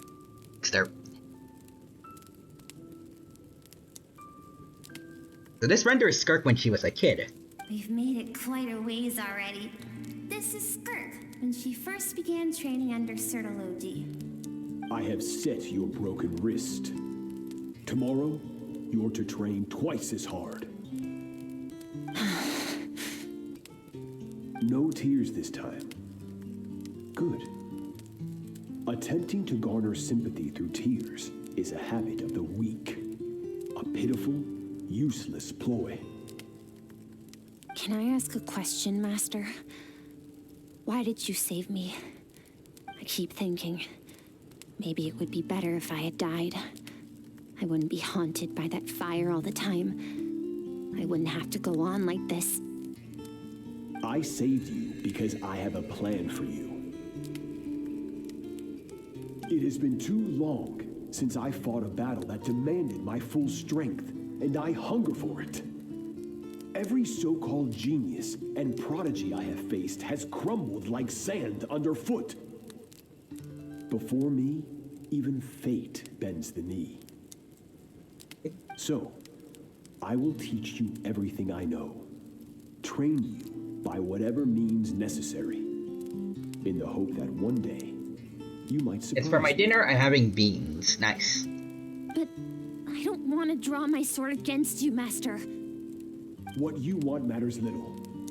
Among the boundless sea of stars, the cries of the weak are but faint murmurs that disappear into the void. You of all people know that well. Yes, Master.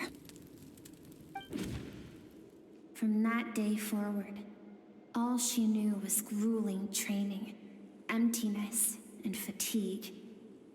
After some time, her talent bloomed, and she gained control over her emotions, like her master. How should I put it? It was not that human emotion disappeared from her heart, but that reason came to dictate all she was allowed to feel.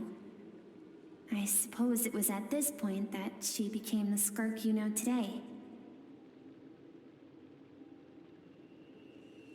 True human says, from that day forth, my arm changed, and a voice echoed, "Power, give me more power." So I stole my son's arm.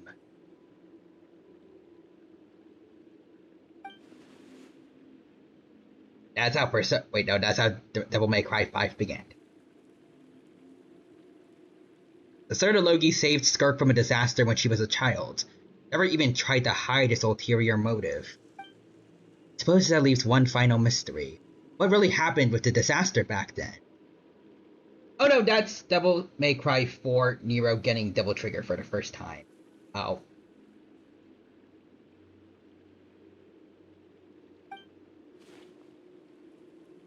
Nixter says, and today's mystery to Dino Gadgets rebranding is a less annoying Paimon. Excellent.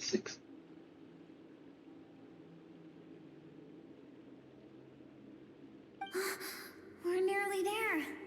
I almost don't want to reach the end. Well, shall we? This is the final stretch. Alright, let's go.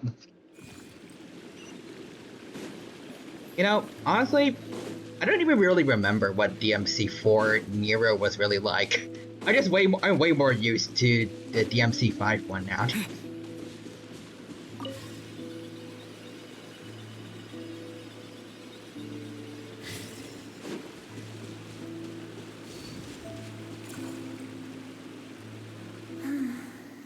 These are Skirk's happiest memories. What a simple and carefree time it was. Wisps of clouds dotted the sky. The sun bathed everything in golden light. To be fair, DMC4 Nero was not great.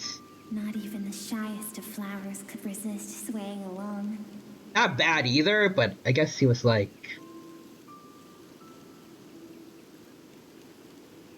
He was trying way too hard to be Dante. Yeah, I think that's a good way to describe it. I mean, he did have something that was all his own, technically, with the devil arm, but... I don't think that was enough. I think I remember straight up mistaking him for Dante at the beginning of the cutscene movie that we watched.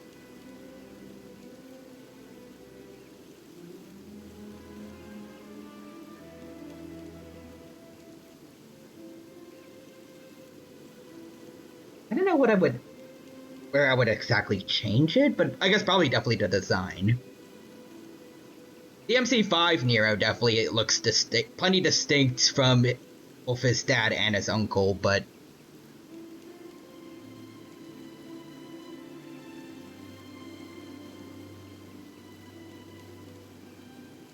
I feel like personality was also kind of an important factor too. I guess I don't know if his humor was really the same. I think he definitely took himself a bit more seriously than Dante did, but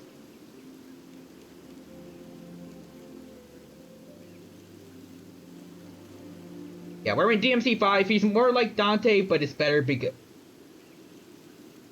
he's not trying to be.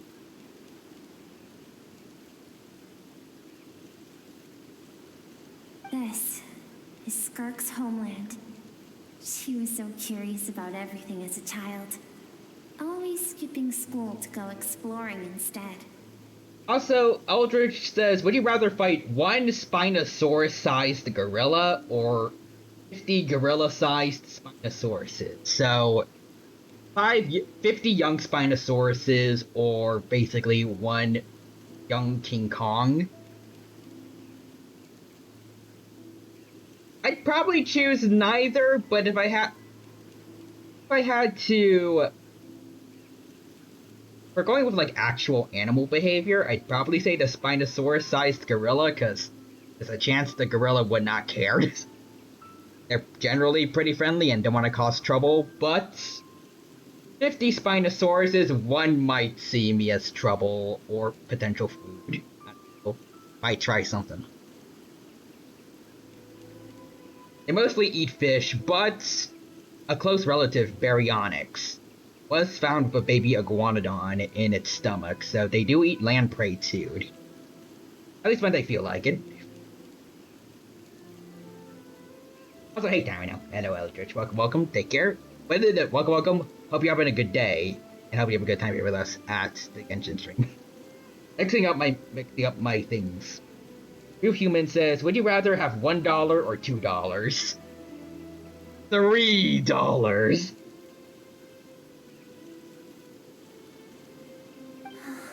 There was so much to discover. The treasures at the bottom of the sea. The secrets beyond the stars.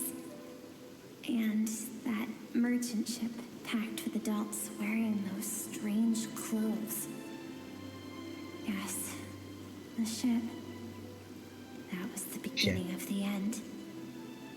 Not an option? It is if I take all $3 for myself. Also, Eldritch says, I got a new chair, so it was a good day. Nice. Nixter says, I cast $100 million in toonies. Canadian $2 coin.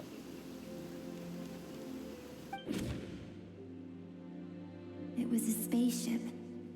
When it Oh, arrived, spaceship. the people that disembarked wore smiles on their faces and spoke of friendship. They claimed to be merchants from a neighboring planet, looking to establish trade. Oh, hey, IPC.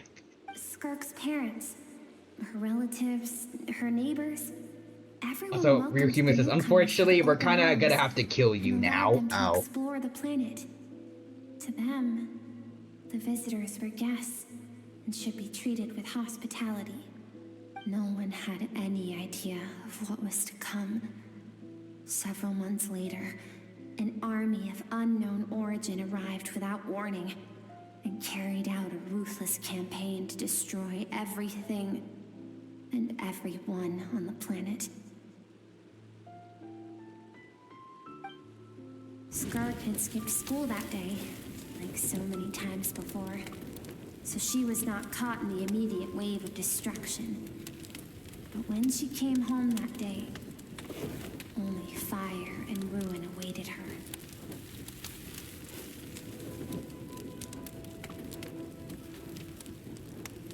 Nixter says Sparkle. As a tank, go ahead and try.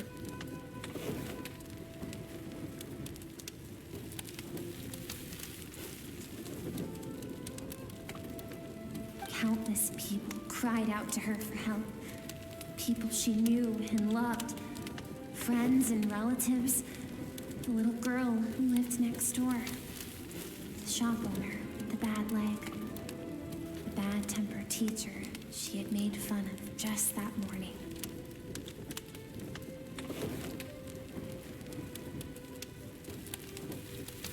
Their lives were discarded like worthless trash as the fire consumed one life after another. Skirk was helpless. All she could do was run. And so she did. She kept running until an unexpected figure crossed her path. If Sertology hadn't been there in that moment, the fire would have claimed her life too. And there she would have remained, left to rot in the scorched earth, with no answer as to why any of this was happening. Why did those people destroy her homeland? Also, Nixie says, Sparkle, side note, don't ask where I got the tank. Okay. Because she and her people were seen as a threat. Threat? As the initial merchant ship explored the planet, they discovered that it hadn't always had the condition to support life. Yet there was evidence of human activity, even during the periods of extreme heat or cold in the past. Further research revealed that, over time, the people of this planet had evolved the ability to adapt to any type of environment or energy source. For that reason, the outsiders viewed them as a potential threat, and decided to eliminate them before the threat could rear its head. And so, the army was called, and the so-called danger was wiped from the face of the planet. Innocent people.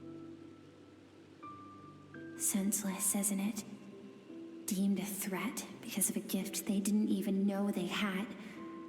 Perhaps it was their own innocence and kindness that doomed them. But in the end, that was lost to the blaze as well.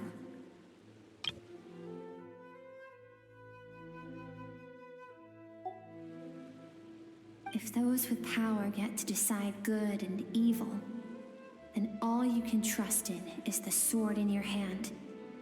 And so, before death could claim her, she ran. She ran and never stopped. No one wants to relive their most painful moments. Well, that brings us to the end of the story. This is as far as we can go.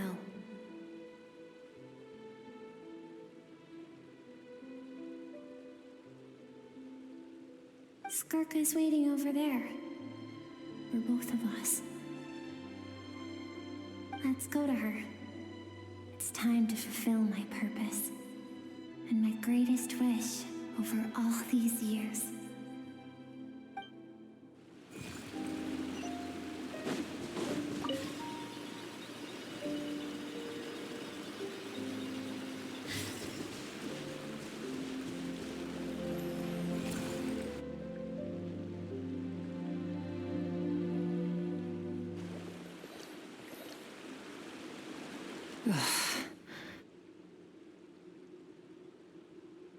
So all this, just so you could bring him here. I have things to say to you. Well, to me. Do it, friggin' do it.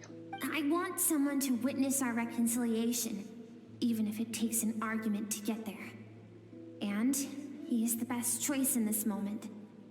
And you must be... her suppressed emotional self. Do it. The version of herself she keeps locked in the recesses of her mind, stifled by reason.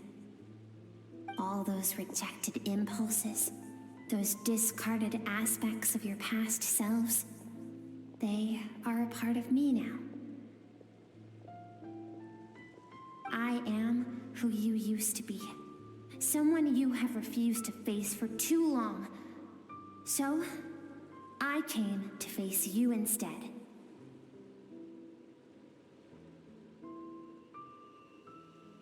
You're wrong. I've faced you all along. And that's exactly why I keep you locked here.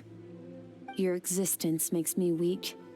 Moments of joy and longing are when we are most vulnerable. Next, this is Firefly. Sparkle, this isn't one of those I tell you so, but then I'd have to kill those. Is it? Sparkle. Anyone other than the dino, maybe. Don't forget, it was a penchant for goodness over reason that doomed our homeland in the first place. The vastness of the universe renders everything insignificant. Our feelings most of all. Even so, learning from the mistakes of the past doesn't have to mean erasing everything. Strip yourself of your so-called weaknesses, emotions like kindness and empathy, and what makes you any different from the ruthless soldiers who slaughtered our people? The difference is that I'm doing what is right, what is necessary.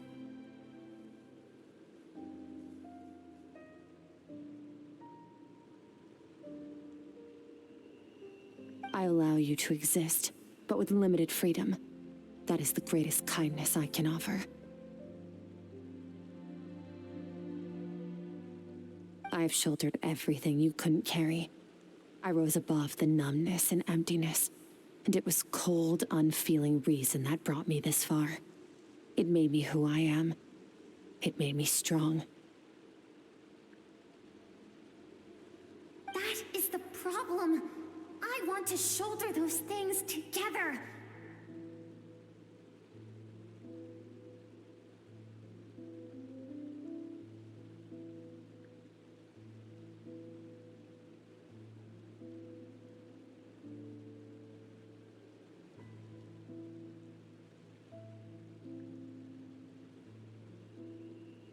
On the grand scale of the entire universe, maybe our feelings are vanishingly small, but why should that mean they don't matter? Emotion gives warmth to the cold expanse of space. It gives meaning to the world around us. Think back to those nights of gazing at the stars, those afternoons of exploring the unknown. Think back and let them grant you peace. A brief respite from the pressure you put on yourself.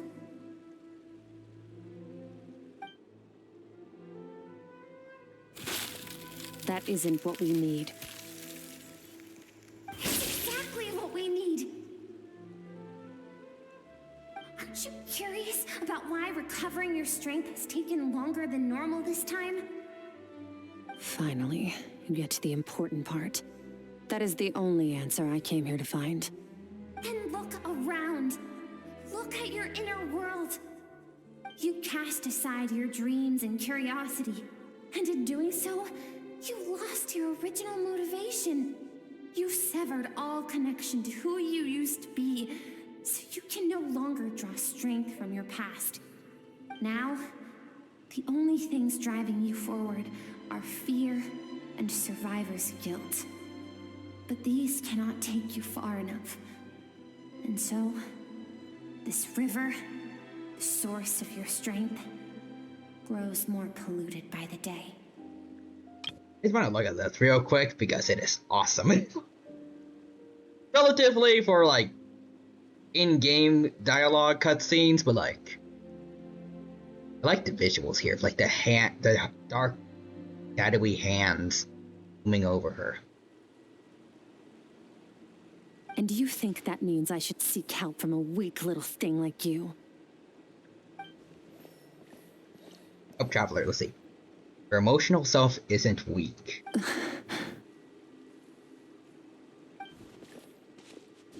fact that she transcended time and broke free of her constraints to come and face you, that proves it.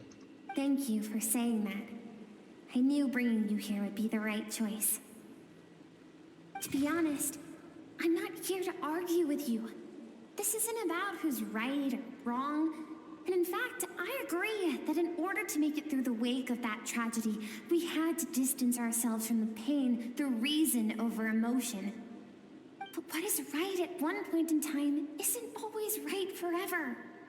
I know you will never forget that fire. I know the fact that you were the sole survivor fills you with guilt. And I know that among the voices that haunt you, mine is there too. Because deep down, you know that you didn't turn out to be the person you wanted to be. All those unfulfilled hopes are like knives to the heart. And I don't want you to hurt anymore. So even if you can't accept me, I hope, at least, that you can let go.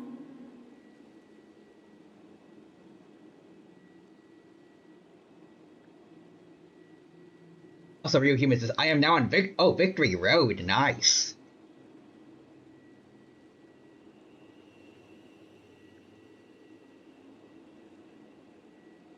Good luck with the Elite Four when you get to them. I keep thinking, maybe it would be better if I had died. I wouldn't be haunted by that fire all the time. I wouldn't have to go on like this.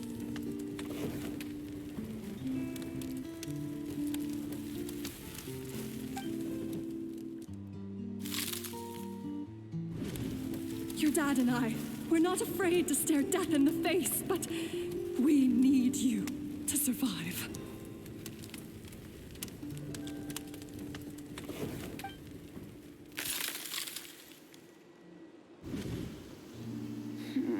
I'm sick of being a kid. There's so many amazing things out there, and I'm ready to see them all.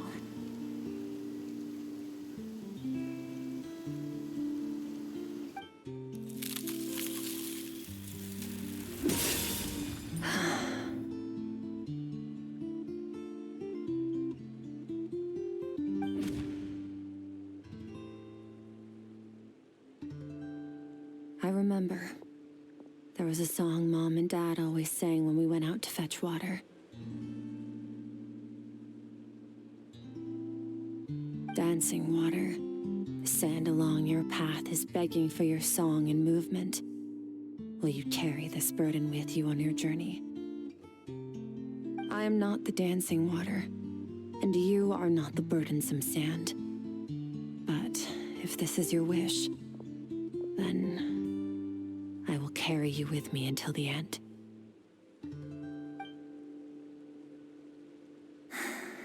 Thank you. I should be thanking you. Oh, cutscene. Animated cutscene.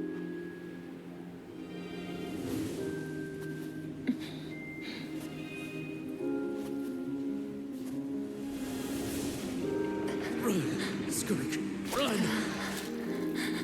Remember, leave no one alive! Save me. Heed my words, Skirk. Let fear take root in your soul. Did you survive? Why was it only you? Skirk, did you become a positive light in this world?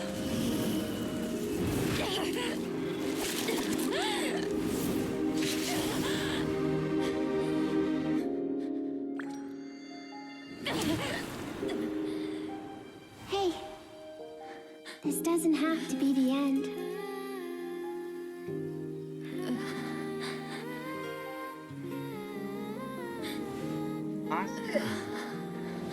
Life is a gift. Don't let darkness claim it. That's what her dad said to her, I think.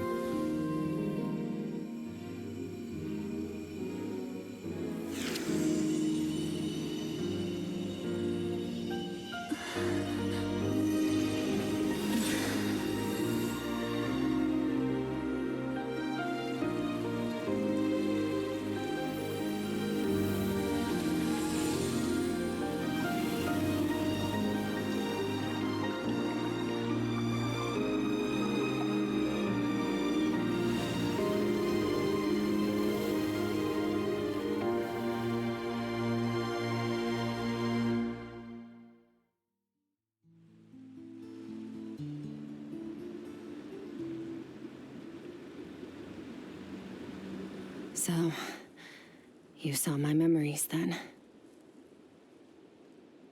I I once asked my master if survival of the strongest was the law of the universe. He said no. But in a world without order, those with no moral boundaries tend to be the ones who survive. That's not true strength. That's why, after hearing his answer, an idea came to mind. You know, whoever took the power of the narwhal, they're kind of a interesting... I forgot the word. They're kind of a foil to Skirk. They took a power that they couldn't properly control that's messing them up right now, but as long as they get the power, they think that's worth it. While Skirk has limitations on what she does to get power. And she's bringing you back, like she's reconnecting her emotions here. An idea that, one day, I would create a new world order. One in which there would never be another tragedy like that. I see Horny Bug is here. Sorry for missing your messages earlier. Power was not the law of the land. And also Nick. Welcome, Horny Bug. It's good to see you. Hope you're doing well, and hope you have a good time here with us at the Genshin Impact stream. Perhaps having a good time here, just chilling, and I hope you enjoy yourself here too. The real human saying bugs. But that means I must defeat him. Because my master, Sertologi, is, at the core, a defier of all rules and order. Sounds like you have your work cut out for you. Yes. And not just because of the gap in our abilities, but also because I have no reason to see him as an enemy. I mean, he did threaten to destroy everything that you would hope to recreate and build if you had if you lived a normal life. Me was not made out of kindness. He did everything a master should. He saved my life, taught me the sword and the principles of strength. And for that, I respect him. Just intend to battle you one day. I know. And it's not something I want. But Master never goes back on his word. I have to treat everything he says as a promise. He's no longer in teyvat, but he sends me messages through the abyss every now and then. Most of them are simple greetings, or an answer to one of my questions. Every time I hear from him, my heart skips a beat. And I wonder if this is the moment where he'll finally appear before me and tear down everything I've built to pieces. Maybe that means I do live in eternal fear, just like he said. Yes, I respect him, but I'm also afraid of him. And for that reason, the pursuit of strength consumes every moment of my life. I don't know what Master has planned, but I have to be ready. Just attack you one day, I'll help you. Help me? Why? This isn't your fight.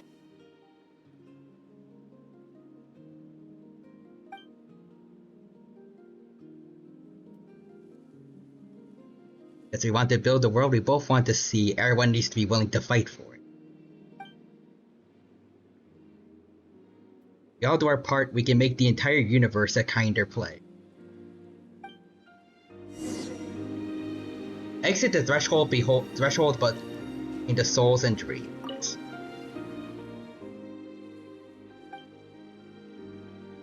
Let's go then.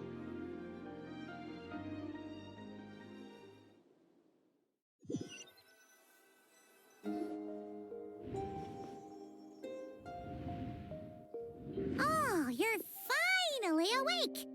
Yep. Honestly, Paimon was gone for like 2 seconds and then she comes back and finds you both unconscious? Oh, you scared Paimon half to death. Look, we're real tired, okay? That's okay, right? What does it look like? So your strength is back? Only water from the source can cleanse the rot and filth that flows from the past into the future. I taught you to incorporate the experiences from your journey into how you fight. I suppose what happened today will become an inseparable part of who I am. Okay, so Paimon feels like she's missing some important context. Perhaps, yes. But whatever. Paimon brought back tons of delicious snacks. Let's dig in.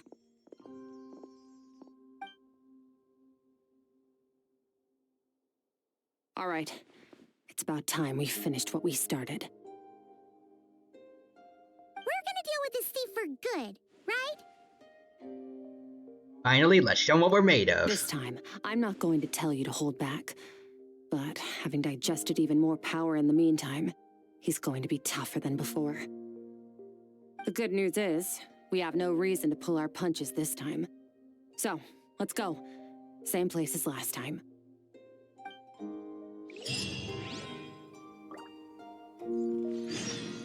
Return to the place near the chasm.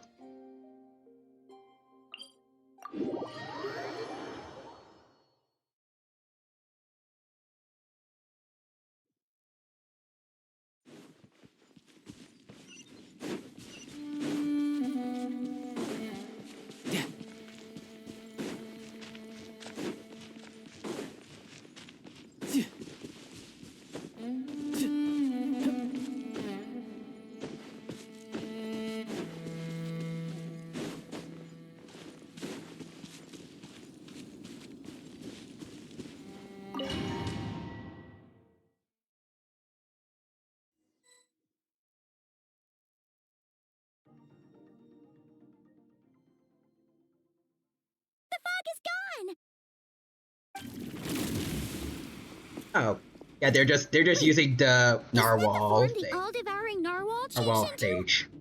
How come he knows that too? That's Skirk's master. Really? Val used to look like.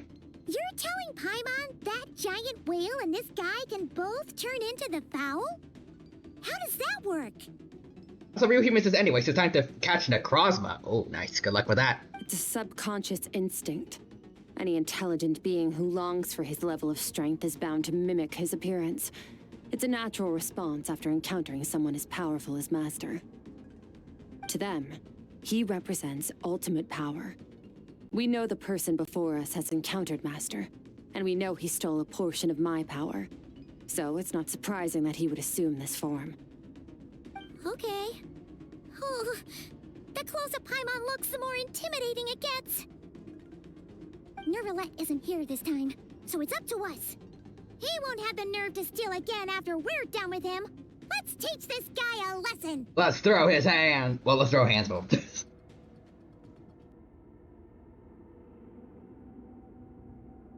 Timothy says, insert comment about how you're an OG if you remember Yoimiya as the dino's first.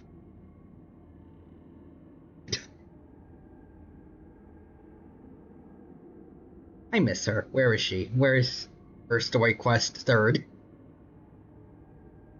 Also, heck, I remember when Sparkle was coming out, we were like, wow, she's like Yoimiya. Kinda weird how we thought that. I mean, her name is, like, derived from fireworks, but, like, she's way more cute out than Yoimiya, I feel like. But also, I feel like I like Sparkle just more as she is now, and less so the idea that she's Yoimiya XP. I think it might have been because I think one of her first images that were leaked were like the one with that light cone, where she was like at a fireworks show. Oh yeah, I know why. We saw her light cone first, and it had fireworks in the background, so we assumed she was like Yoimiya. Little did we know she was a little different, but she's still very happy-go-lucky, just not because she necessarily wants to make other people happy too. Also, Timothy says, I miss my wife a lot, Hoyo. I miss her a lot. I'll be back. You better have a story quest with her for me when I'm back. Also, Real Humans is neat. I caught Necrozma in one regular Pokeball.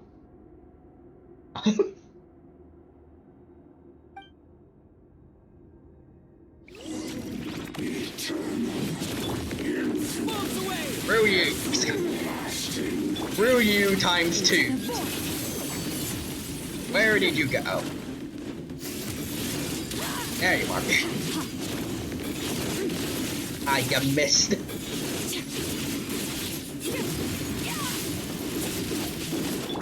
Water jet. I like lamb apples.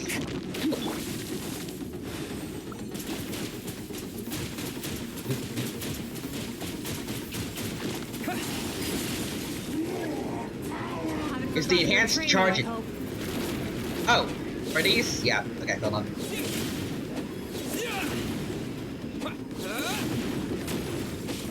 Go. Merciless. Paradise. Go.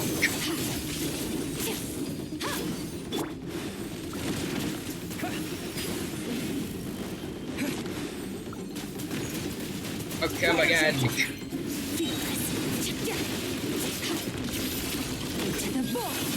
Can you tell I don't know how to use Skirk or Hydro Traveler? Okay, I'm ready for it. Boom. Ow. Once more.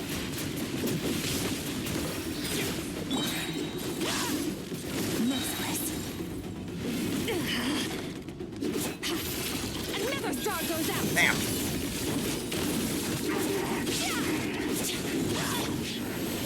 Okay. Oop.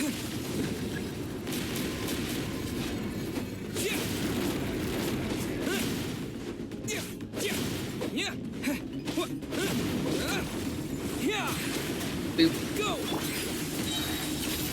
Into the void. Boop.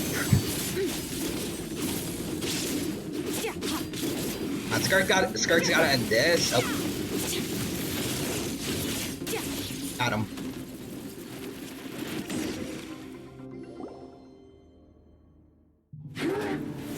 Oh, pre-render cutscene. Let's go.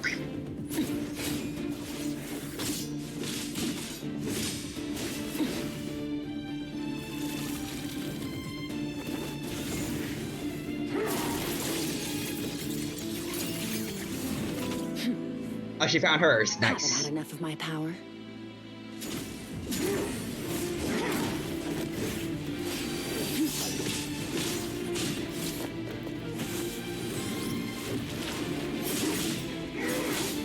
They do a good job of making Hydro Trailblazer look. Oh, they made him look a lot cooler. They can't be able to put people in bubbles like that. Like a Hydro Abyss Mage.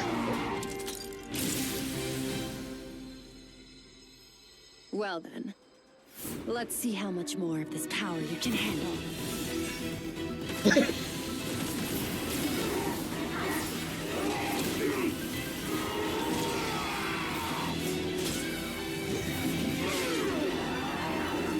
Okay, I thought she was gonna pull a Kung Fu Panda 3 and blow him up with overloading energy.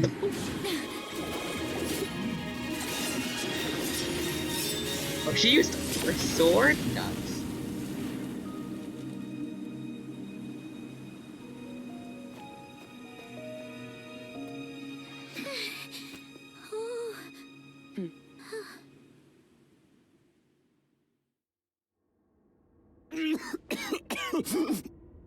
Oh. He's a guy. Anyways.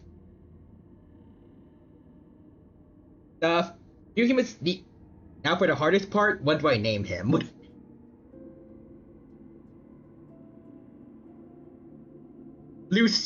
Lucy.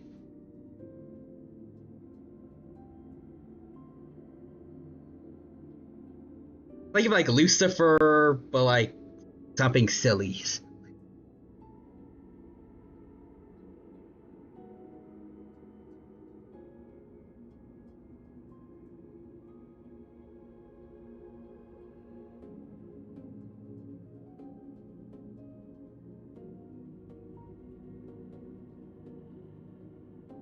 Jolly Devil. I don't know. Jolly.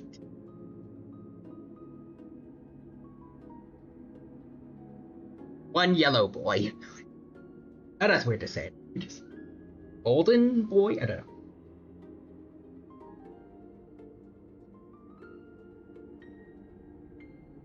Neck? Romancer? I don't know. Like the cross one? Anyways, let's see. Bruh, why is Aether's skill just a water gun XD? I forgot how bad it was. Hey Dino, not even the devs know how to use Hydro Traveler. True. Skirk, I feel like she's definitely good. I just need to figure out what how her moveset works. Aether's kit is broken from the start. Anyways, to quote Homer, this Hydro Traveler looks cuts to our Hydro Traveler. Why doesn't mine look like that? True though. Hydro Traveler and cutscene versus Hydro game. Let me see. Ooh, get a load of this. Whoops. Just Lucy Goosey, a real human. I named it Ghidorah. That works, cause like golden dragon looking thing, kinda. Jesus, I like that. Maybe Unadora, because it only has one head. Although Gia is probably not free anywhere, but like.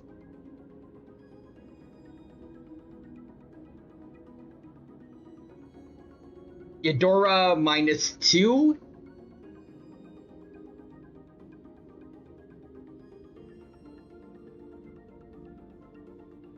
Anyways, let me see. Yeah, that's one fine-looking barbecue pit. Why doesn't mine look like that?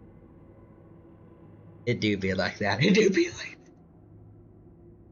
that. Anyways, Real Humans is unfortunately I can't make it into Dawn Wings and thus Ultra until I beat the game.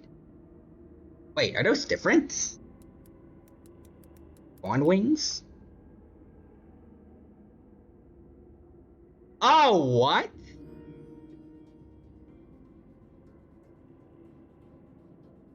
Oh. Timothy says, yeah, I did not know that. I'm just dumb, or maybe just because they haven't played, like, a lot of games, but I did not know that Necrozma had these other forms. I thought it was just, like, the base and then Ultra Necrozma. I did not know that Duskmane or Dawn Wings existed.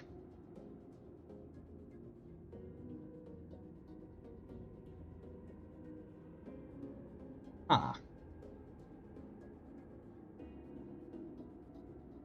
Anyways,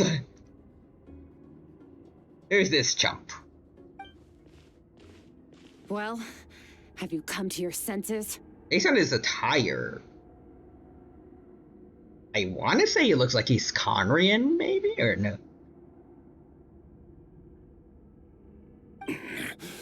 You saw that my body was at its limit. So, you deliberately channeled your power into me, knowing that it would destroy my shell from within. Such power, such keen battle instincts. So you must be. I think I saw the Primo Gem looking eyes, I think.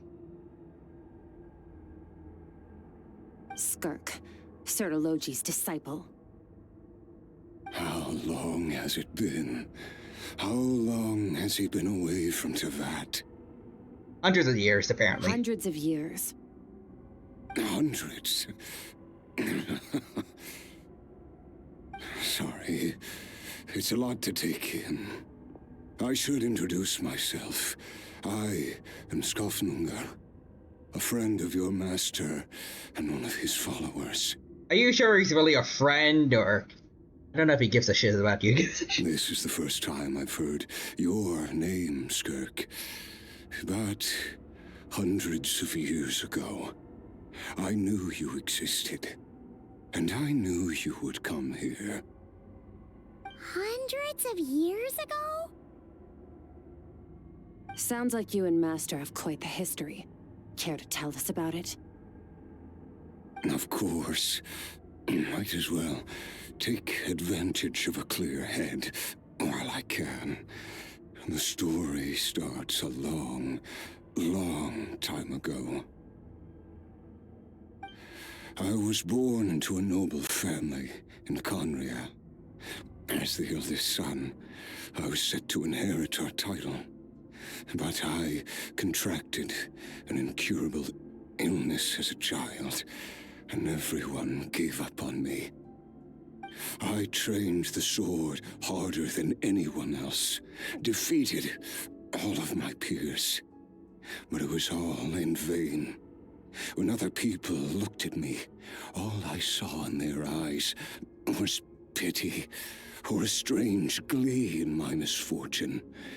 Even my parents were just waiting for me to die.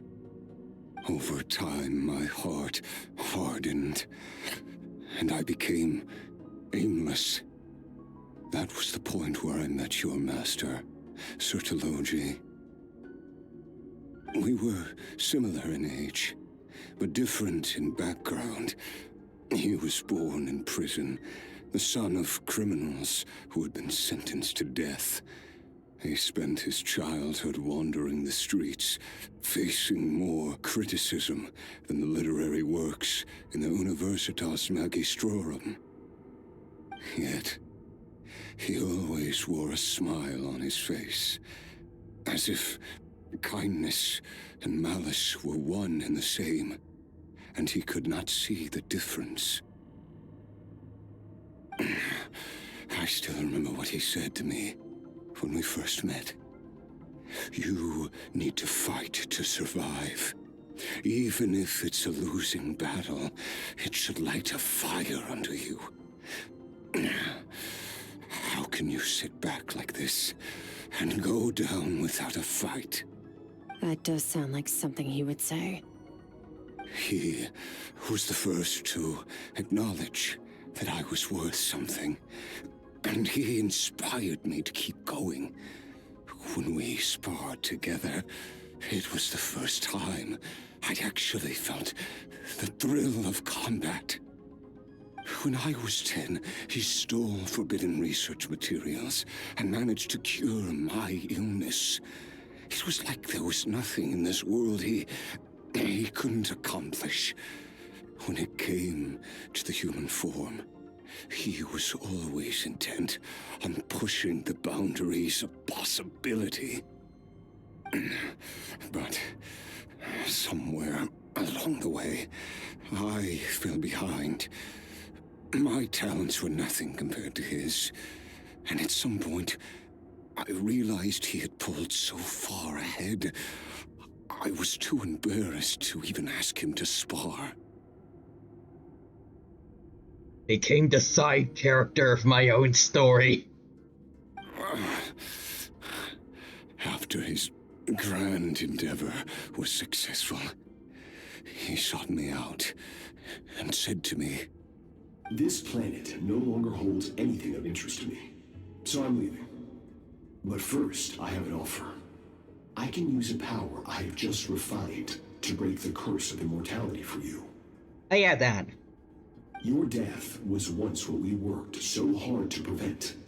But the immortality you now face is a different kind of pain altogether. I'll pass.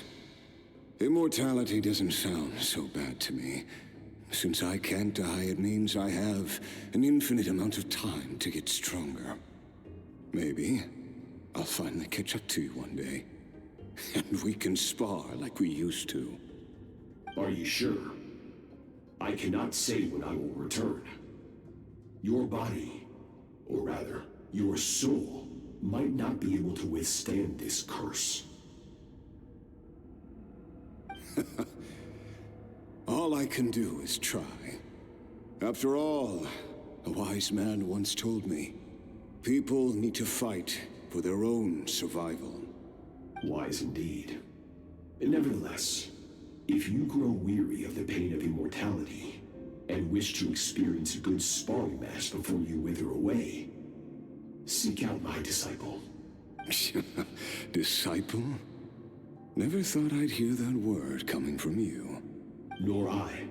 But Vedifenir said I was destined to find a disciple out there in the universe, and bring her to Teyvat. You know as well as I, Vedifenir's prophecies are never wrong. Well, now I'm curious about who this disciple of yours will be. All Vedifenir said was that one day, the stars shall bow in her honor. Sounds pretty impressive. Of course. Only the most outstanding people would have the right to become my disciple. Still self-assured as ever, I see. But you're not wrong. I'll be leaving then. Oh, and if you are serious about getting stronger, I left you a little gift in the primordial sea. As I've said before, walk whatever path you want. Freedom means even the wicked get to make their own choices. Waiting for me in the primordial sea was the all-devouring narwhal, already beaten into submission by Sertologi. In its weakened state, I was able to cut off part of its flesh and sew it into my own heart. I see. Also on the note of the all-devouring narwhal being already beaten into submission by Sertologi. I know he wanted to leave a gift for his friend, I guess, but did he have to abuse his own pet like that? He couldn't just like, I don't know if it'd be painful or not, but like just cut off like a little bit of its horn while like it's sleeping or something. Your heart? That sounds like torture. How did you even survive that? Because, of course, I bear the curse of immortality. That narwhal was just a Samurott who was mistreated. It's like Skull Greymon. It was an evolution that came about due to being mistreated. So, you used the curse to turn yourself into a vessel for power. Even with that whale's ability, devouring power like that is not something the human body can withstand. With your body and soul constantly at the breaking point, it was the curse of immortality that sustained you. But that is not the path to strength. You have to pour your heart into it, work for it, dream of it. Instead, you stole something that didn't belong to you, and it backfired. You're right. I should have known better, but I had already pushed myself to my limits, and he was still miles ahead of me. So I had to take a leap of faith. I miss your master. I miss the days when we were all together, troublemakers without a home. I don't regret the choice I made. But if you'll allow it, I do want to apologize. To both of you. I mean, you took a part of my soul, man. Anyways, Skofugnar. Great jelly on my... It reminds me of the memories of us eating peanut butter and jelly sandwiches. At times. Wait, peanut butter and jelly sandwiches existed back in the days of Conria? Oh yeah, I mean, we were very technologically advanced back then, you know? All kinds of culinary arts were advanced back then. That was the true reason that Celestia tried to destroy us all.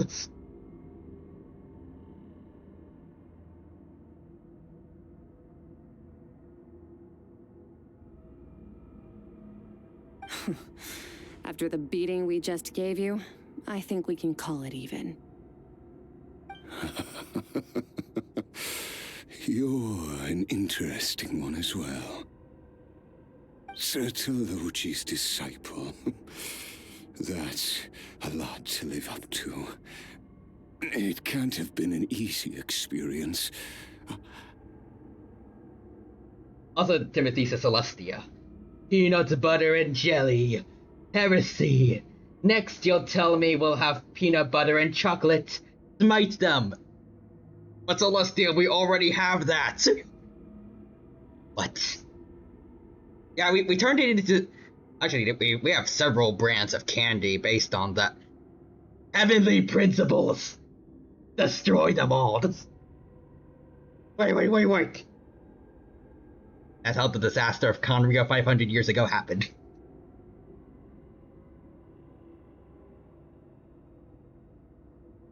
I know what he's like. He rules with an iron fist, using despair and fear to force you to catch up to him, all the while standing ever out of reach. Timothy says the Torre. Ah, so the secrets of the sky are... Peanut butter. Interesting. This reminds me of a bizarre mental puzzle that's been troubling me since my childhood. I like peanuts, and I like butter, but I've never liked peanut butter. So bizarre.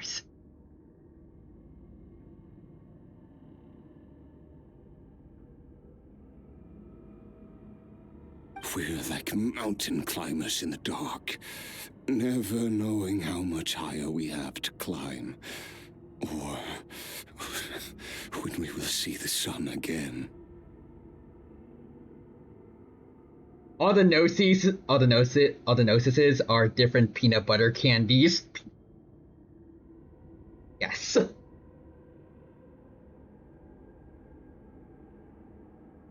True. But I made up my mind long ago. No matter how dark it gets, I will not give in to despair. I will overcome it. I like to imagine that Nouvelette tried to use his gnosis to make himself some special water drink, but it always comes out peanut butter flavored. It's just like, ugh, what is this?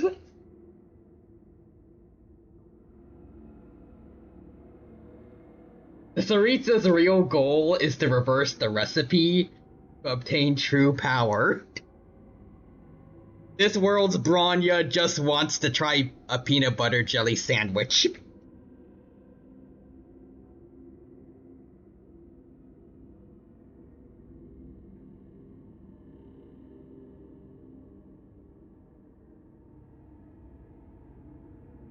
Besides, after hearing your story, I suspect what Master really wants is not a battle that demands his full strength, but rather a defeat without regrets.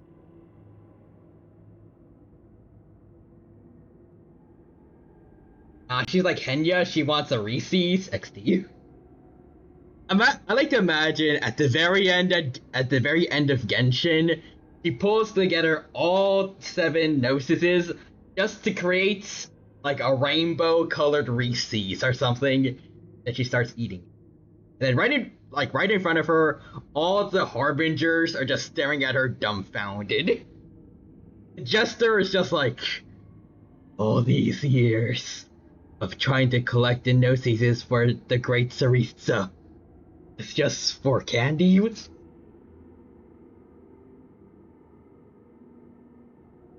then somehow, I forgot her name. Somehow a giant coffin rolls into the room, and the ashes of Signora scream from inside the coffin, I died for this.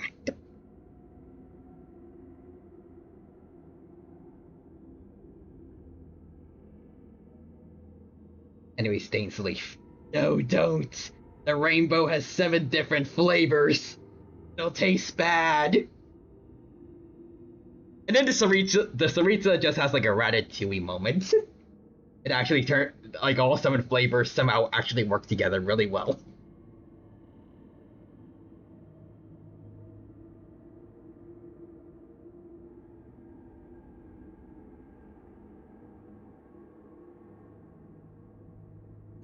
A reverse Ratatouille moment where she goes from happy to depressed. Damn.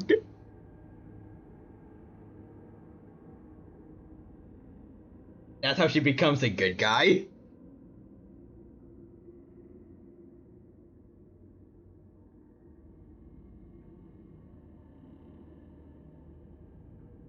Damn it, I knew I should have used it for godly power instead.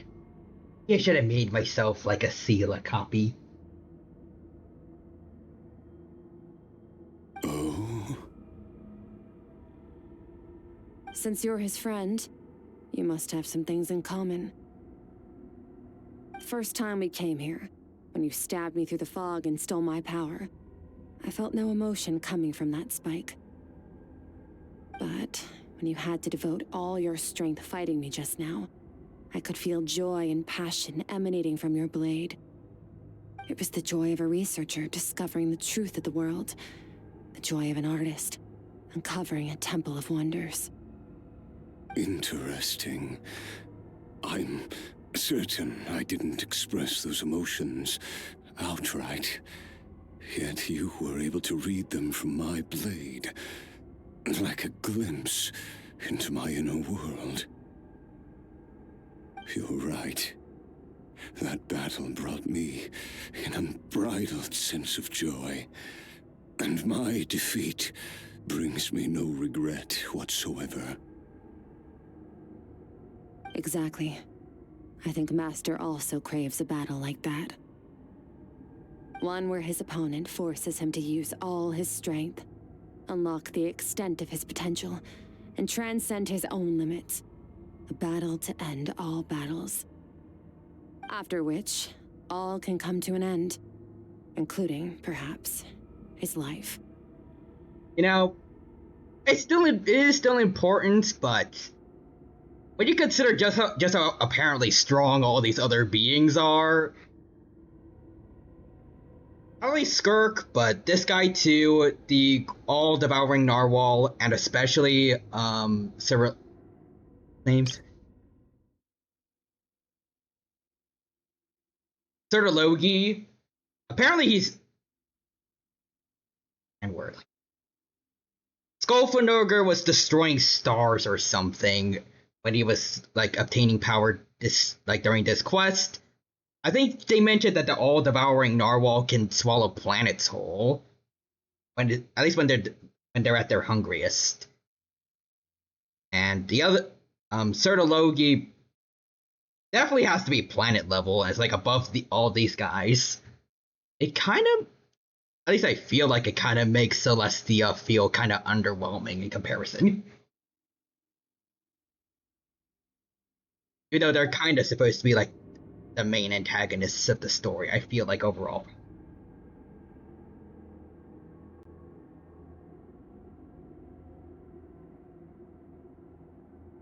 For that very reason, good and evil are meaningless to him. He has one purpose, one goal: to complete himself. It's one of the secrets to his strength. Perhaps you're right. Perhaps that is his goal. What a battle that would be. Oh, to witness such a...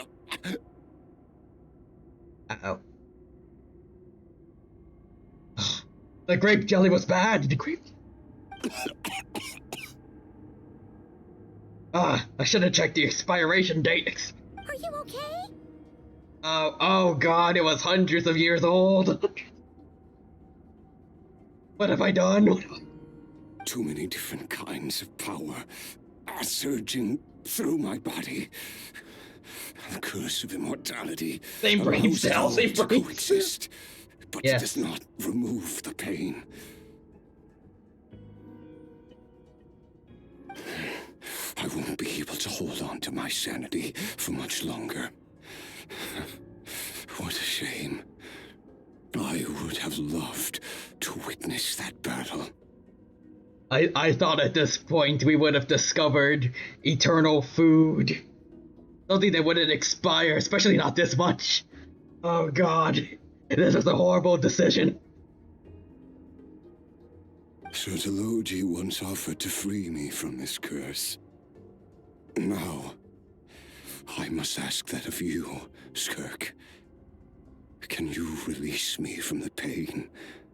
Okay, if she actually manages to somehow remove immortality from this man, we are going to hear some loud screaming from Damian Mills coming out through the sky, tearing a hole through Celestia's fake sky with his sword, a gamer, an electric lady that whispers, and a common rider.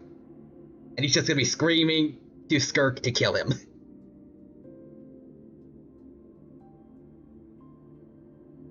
I can, but not through death, if that's what you were hoping for. Never mind, the Stellaron hunters are not showing up. It's not a suitable punishment for your crime. As an alternative, I can take your consciousness, along with all the power you've consumed, and smash it to pieces. That works. The impurities will dissipate, and under the curse of immortality, your mind and body will regenerate.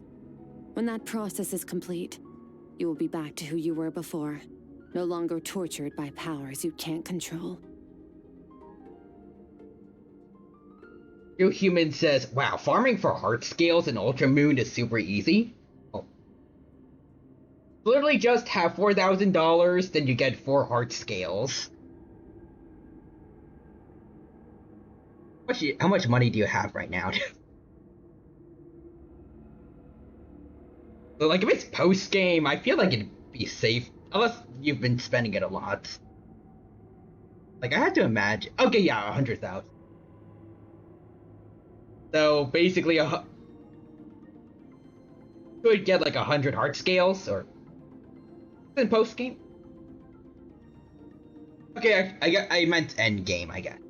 Or at least around end-game. Pretty much end-game.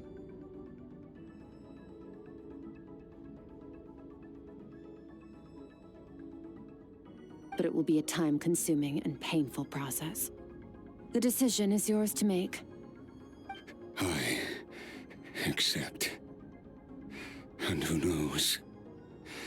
Perhaps I'll wake up in time to witness your great battle with Sortologi.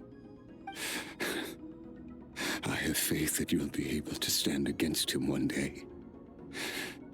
Though I know it'll be a long and arduous road. If we are climbers in the dark, it appears the dawn has finally broken for me.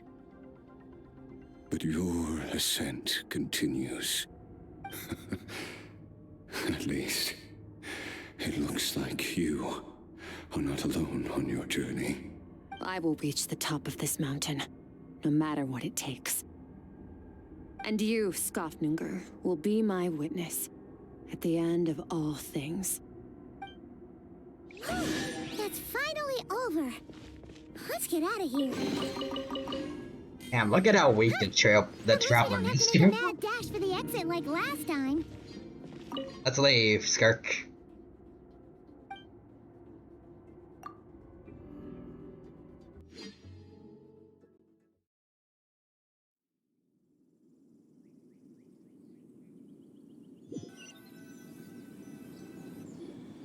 We did it!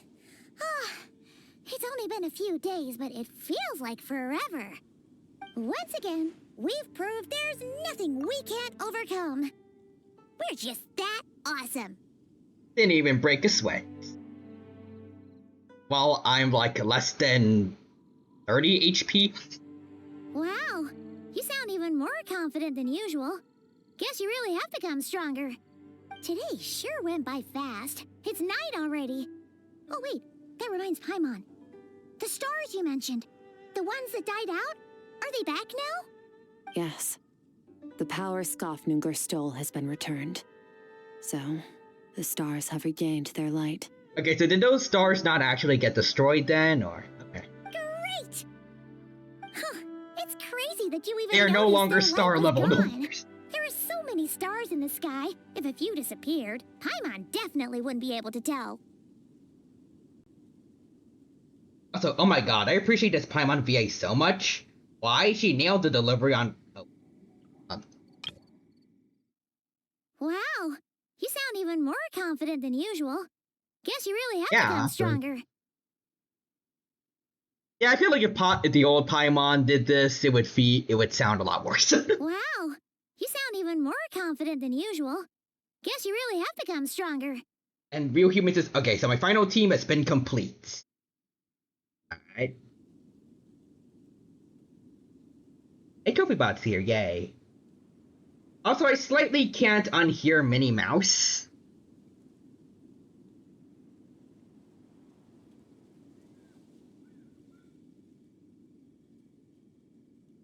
Ah. I suppose it's because I have gazed upon this sky for centuries. The false stars hanging in the meticulously planned sky, glittering with rotten light. It's not real. And yet, it is for that very reason that I can look upon it and enjoy the momentary peace it brings. Sometimes it's just looking at the fakes. It's nice to look at the fake sky that the Matrix gave us. Why do I hear some eldritch being from beyond the multiverse talking to me? Anyways, I see a shout out for KofiBot, and also, I know we won't for a long time know who the new Paimon is, but my ears are really thinking it's Herda's VA. Cavill.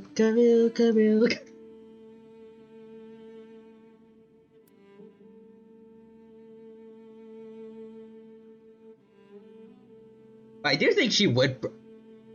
I feel like she would be a good choice if it is her. Even the most beautiful of bubbles has to burst. We will return to the real What is that universe eldritch one day, being from the whether of our own multiverse? volition or not. I know. You are dying tonight. Insert 5-star who made you lose the 50-50. What wise words? What wise... Is it going to be in an epic battle? I just throw them off a cliff. Oh. Oh no. Dirk just watches me murder a bunch of standard 5 stars.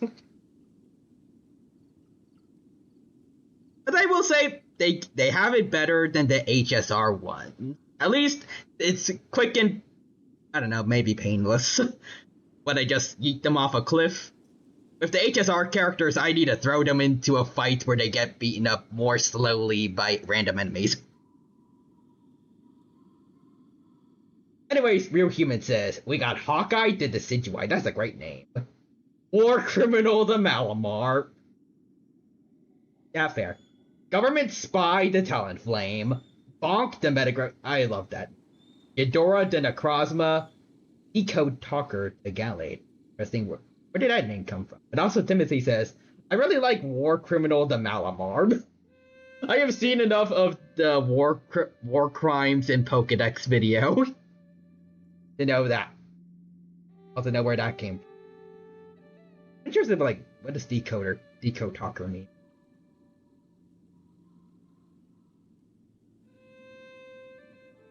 Time marches ever forward.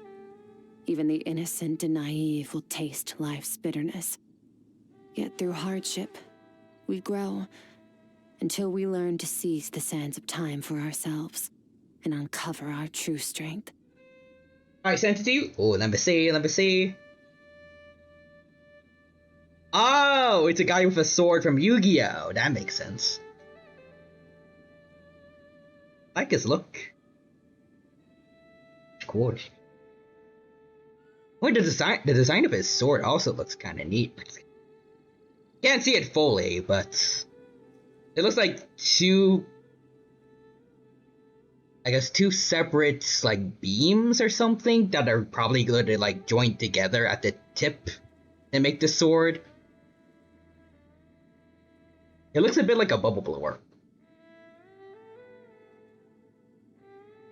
It's the ace of the protagonist of the 6th Yu-Gi-Oh! Series. Ooh.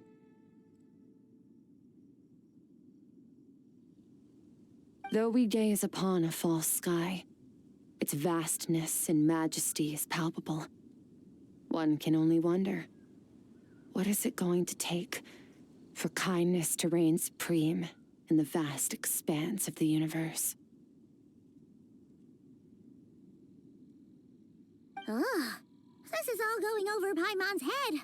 But if she knows one thing, it's that the traveler always finds a way.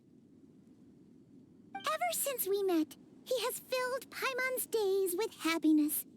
No matter how tough things get, he always finds a way to make it better. Thank you, Paimon. If it's too big a job for one person, then they'll do it with 2. And if 2's still not enough, then 3. That's right, Paimon. Me, Yoimiya, and Mulani. We don't need you or anyone else. I guess I'll bring their supports too, but... We've met so many amazing friends, and accomplished so many amazing things. As long as we don't give up, we can make any wish come true. Anyways, real humans as Paimon. Or at least I think, I don't know, my voice actor is where I keep my memories, and I'm the new one. Who are you? Who am I? What is this place? I suppose when it comes to you, anything is possible. Well, I should be going. Now that my power is no longer isolated from my emotions, I need more practice to get used to it. When will we meet again? I suppose fate will decide. Maybe we'll bump into each other on the street. Or maybe we'll reunite on a different planet entirely. Skirk and Jing Liu are about to do the Spider-Man pointing meme if they ever meet each other. Regardless, reunions and partings are but passing moments. More than anything, I hope that at the end of this journey, wherever it takes us, we stand in a world reborn. One without war, pain, or forced partings. One where new life can bloom, even where there was once nothing but scorched earth. For this, we must all work to become stronger. Of course, Master. We're calling her Master. If that's what you want to call me, I won't object. Goodbye. Yay! We are officially her disciples. Bye! Well, I guess Child is our senior now. Sweet. Is it just Paimon, or is she being nicer than before? We definitely count as friends after all that, don't you think? Yeah, hey, hopefully. What do you think about camping here tonight? There's nothing quite like sleeping under the stars. Come tomorrow, we can continue our journey. Oh, and since Paimon treated you to that super nice meal at Wanmin Restaurant, it's about time you returned the favor. Alright, Paimon.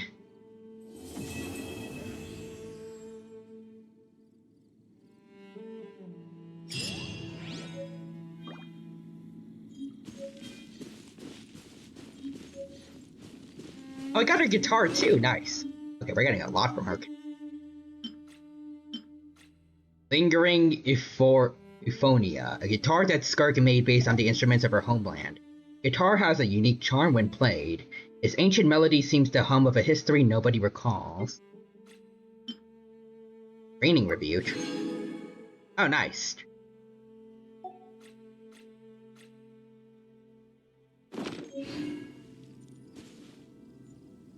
Okay, well, sadly, Child didn't really get to see any real action there. Ready to ride. Let's get Mulani's team. Wait, no. This was Mabuika's team back. I think it was. Where are you, Benny?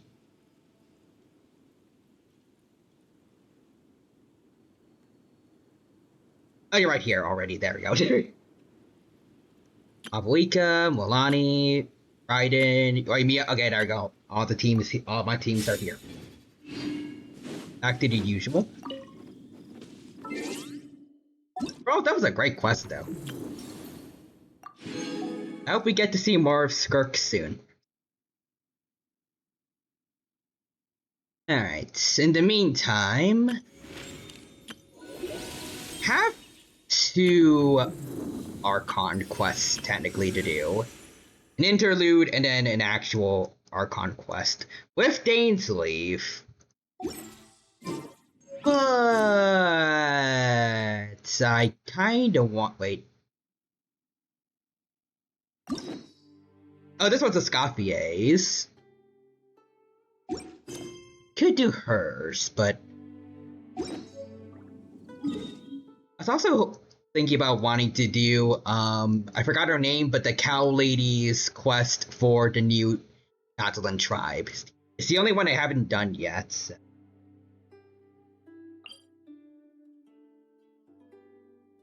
It seems like we're gonna bump into something anyways, probably.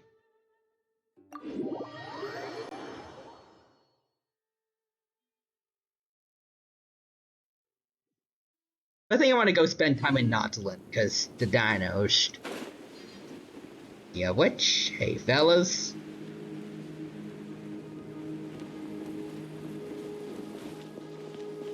Really like the designs of these guys. Look at that big herd over there. Look at them running about.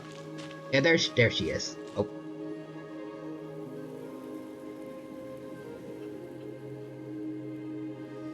Hello there. Oh, wait, that's the old VA, I think. Get out of here. We gotta get back to skipping her. Hey, Real Human says, oh yeah, also remember the game that I showed you some of the interactions from? Oh yeah, Blaze Blue. What about him?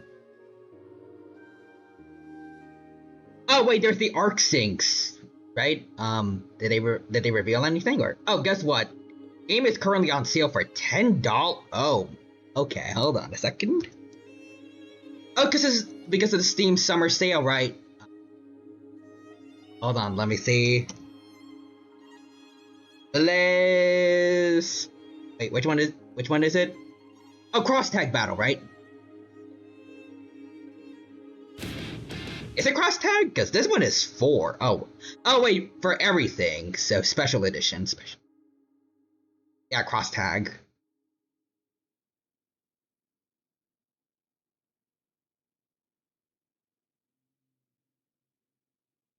Okay, let me see. Oh, for all the DLC packs, probably, yeah.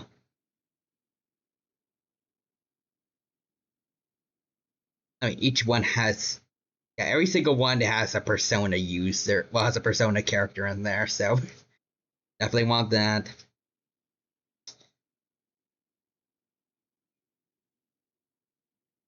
Wait, does the special edition come with all the DLCs, or...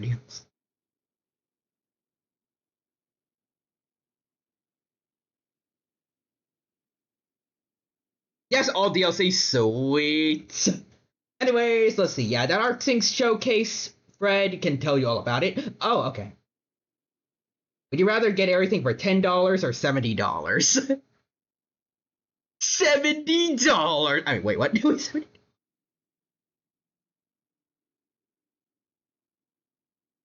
most hyped thing about it was a game you have no idea about. That was a thing in the 80s.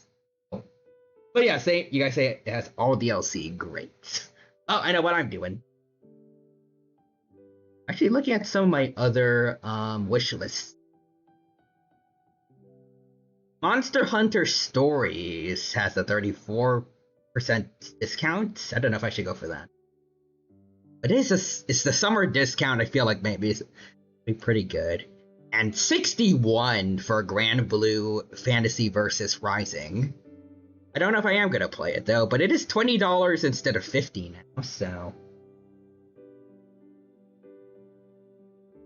Oh, right, yeah, again, game does not run the best on PC.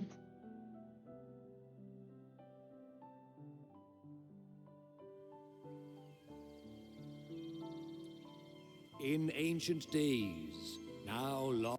Oh, whoops. Oof.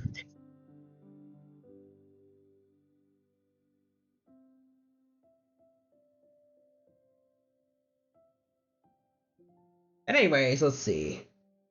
Yeah, but it is the only platform Dino has. Plus, if I recall correctly, there is an improvement. Yep, there is. Or for only the price of a McDonald's Happy Meal. Price worthy $15. You can get Ultra Kill. Users been banned for advertising. You like the comparison to a McDonald's Happy Meal?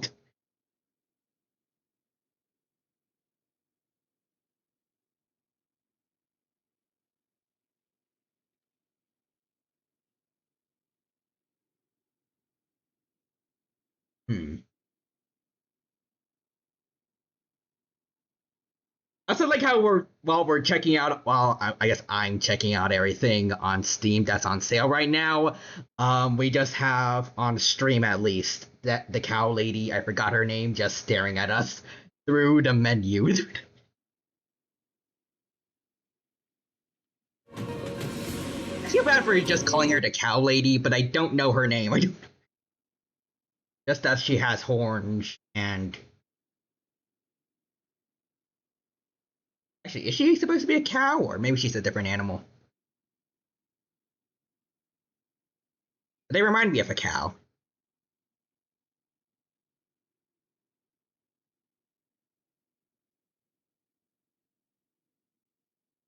Okay, so let's see. Ultra Kill is 16, but I warn you, it might not be your thing due to it being a first-person shooter. Also, I like Barista Smiley. And to be honest, if I was still playing, I'd pull for her Barista and Escoffier. Well, I have missed both of them, sadly, so... Have you considered coming back, or nah? Like with the new Paimon VA and all that, or... I guess that's what finally brought me back. Although, I guess technically I've always been playing, I just haven't really been doing anything else, mostly just dailies. Oh, it's more so Star Rail, ZZZ, and 14F8 my time. ZZZ is just that good for me. That is fair. On that note, there's a good number of other mobile games that I do want to give out. I want to give a shot, like ZZZ, but the space issues for that. Maybe I could just use it on my actual phone, but if I want to play those, I feel like I have to eventually, well, not if I have to, but like I feel like I would get the urge to want to eventually stream it also, but I can't really stream from my phone, at least not the game.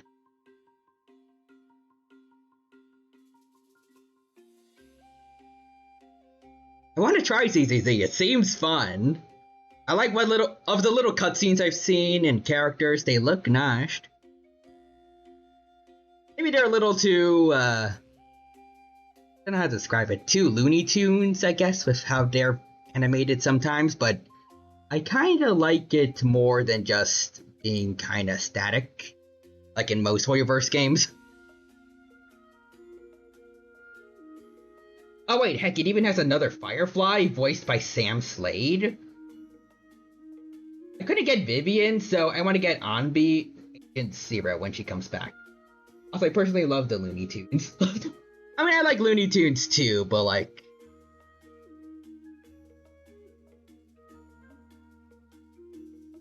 Also, Annie said Firefly. Ah, okay. It's like sometimes the characters move around a little too fluidly, like they're a cartoon character. Like they're made out of rubber or something.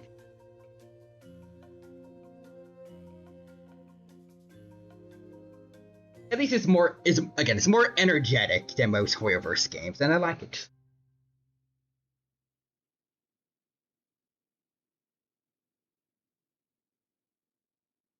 Yeah, you said, wait, I'm not sure if this is exactly what you said, but like a while ago you said like Vivian's banner just passed.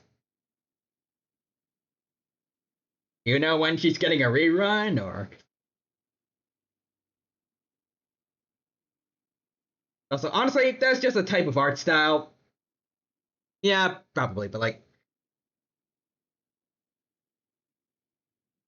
I guess maybe I just brought it up because like it feels very odd, I guess, for a Hoyoverse game. It feels very different from the others, but maybe that's what should be getting me into it. Stands out a lot. Also, Real Humans is dang. Quick Claw really just proceed just for me to hit myself out of confusion. Bruh. For once, the mascot of the game is my wife. Wait, is it Vivian or? Also, let's see. Yeah, I have no idea. Hugo and another character passed, so we don't know for now, but... Oh. 1 year anniversary, so... 5-star. And I have 2 wives in ZZZ, help out.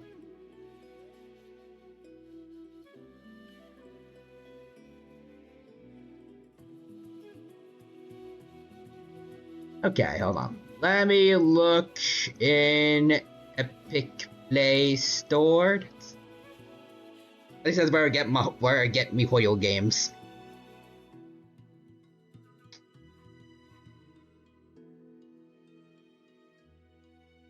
On Zen List Zone 0. There we go.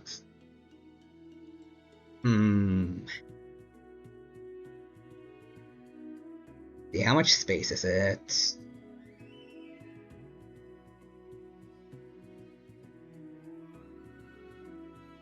According to Epic Games, it's supposedly just 8 gigabytes of memory, but I doubt that's all there is. Right? Or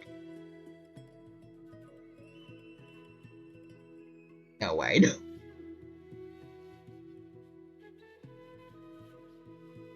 There might be base, but after updates, no way. No. Maybe it's just like to download like the launcher thing. At least I feel like I remember when I download Hoyoverse games, like I download them from Epic Games, and then when I open them, then while we have like the game window open, then I need to like download the rest of the game. Maybe that's it. I don't know. Actually, now that I remember after last time, maybe I shouldn't open up my PC during all this, but okay, let me just see what games I have downloaded right now. So, actually, I don't know. Maybe I should just be deleting like certain Steam games I'm not using currently. That would probably help save some space. But if I had to choose, well, I guess if you had to choose between these 3 gacha games, which would you get rid of? Honkai Star Rail, Honkai Impact 3rd, or Genshin?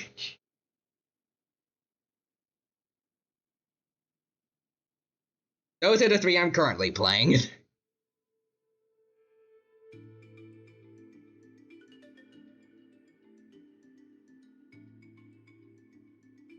It feels mean to say, but like, I guess all the ones I have the most interest in, I feel like Impact 3rd is the least.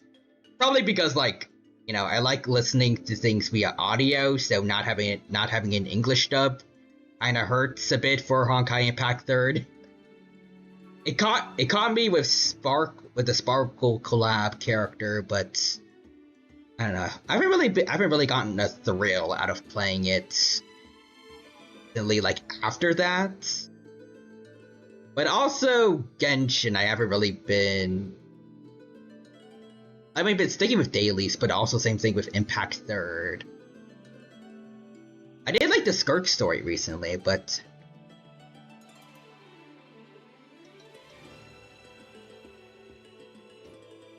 not like I'm really getting a. I really want to stream this. I want to show what Genshin has in store for I want to show what it has to everyone when I think about what I want to stream for the week when I do my schedules. I get that with Star Rail every time there's an update, but Genshin's been kind of.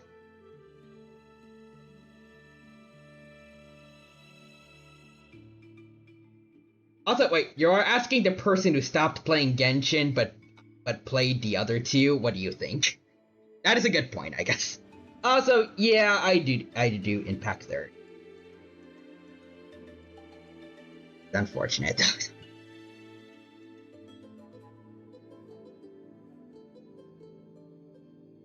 I think I might do that, but I'm happy I at least gave the game a shot.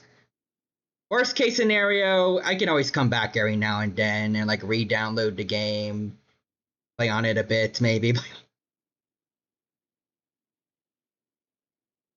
I think maybe next week I want to try Zenless Zone 0.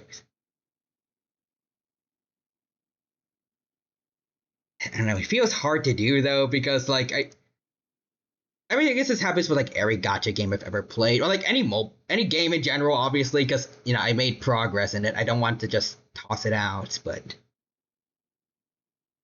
it's not like I'm fully deleting my save data. Also, Timothy says, me who has an absolute bias for a starter, Sela, Act 3rd. I don't know, which one should you delete?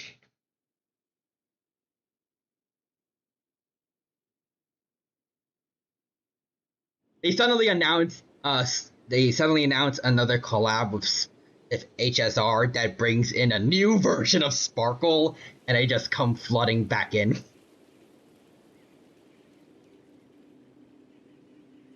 I just walk up to Honkai Impact 3rd, and it's like, couldn't live with your own failure, or did that bring you back to me?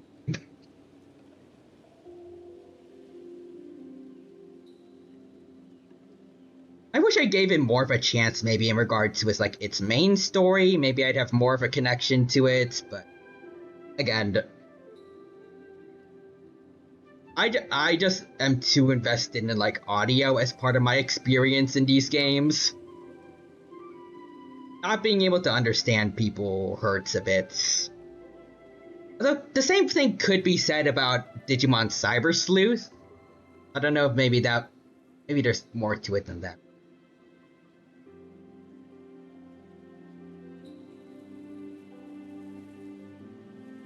Maybe it's because I streamed it so much. Plus, it had the Pokemon Pokemon/Persona-esque gameplay that I really like. And again, it's also the fact that he streamed it a lot with you guys, so I got to make a bunch of funny headcanons, especially with Suido. I think that helped. That helped me connect to the game a lot, whereas we didn't really do that with Impact 3rd. At least not enough, I don't. Oh, yeah, wait, hold on, I'm missing. I just found Marisa very cute. Almost wife material, not gonna lie. Oh, really? I haven't really seen much of her, so this is pretty much my first experience. So I think the difference for Cyber Sleuth was that it was a complete non-gacha product. That's very true. That's very true. I mean, I like gacha games. Obviously, I have 3 on my PC, but it's not the gambling aspect that I like. If I could just unlock characters normally, I would do that instead. The fact that it was complete, not having to wait for updates and everything, all that content was in just one game, one purchase that lasted me for almost a year, I think, counting Hacker's Memory too. Pretty sure. Oh yeah, also all the in-jokes. For example, Suido, and also Dino, that's strange. Would this joke get old? Oh, now. Nah, it won't. In fact, I'm just hoping that he's gonna make a comeback somehow in Digimon Story Time Stranger. I hope there's gonna be at least something in this. Also, Real Human says, okay, well, first attempt of the Elite Four, I beat 3 out of 4 members and didn't use a single healing item in or out of battle. Nice, but how strong is the 4th one? Well, I guess he didn't use any healing items. I was about to say, how did you lose if you brought if you brought Necrozma? I don't think you did Ultra yet, I think you mentioned. So you brought a legendary. I feel like if you did let yourself use revives or full restores, at least after fights, definitely could have done. The craziest thing is I found you through Cyber Sleuth. Oh yeah, I remember that. Wait, now I'm gonna use healing items. Music plays.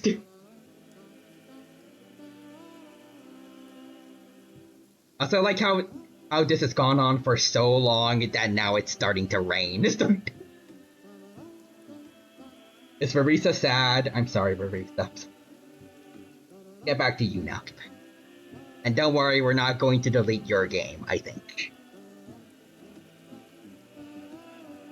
Wait, you're the Traveler in Paimon! I've been waiting for you. Okay, interesting voice so far. Whoa, you know us?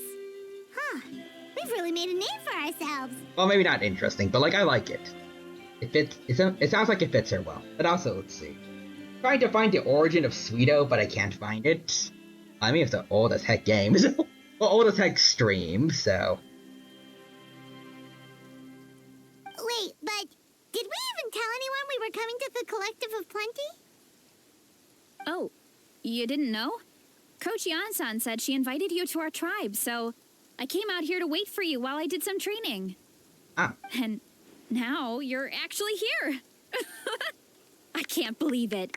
This is great. Surely we're not that big of a deal. And we did save the whole region. Also, wait, I forgot, this is old Paimon we need to skip with. You're the heroes who defeated the Abyss. You're a huge deal to everyone in Natlan. I've heard the story of Tumaini so many times I can practically recite it by heart. I found the origin. The origin point has been discovered. The Sweeto piece is real.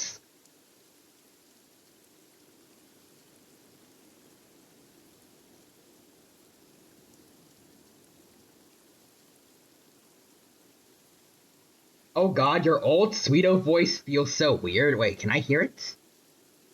Not as eccentric? I need to hear this, because I feel like it's always been the same, or like I kind of have done it worse over the years. Hold on, now let us see what my old voice used to sound like.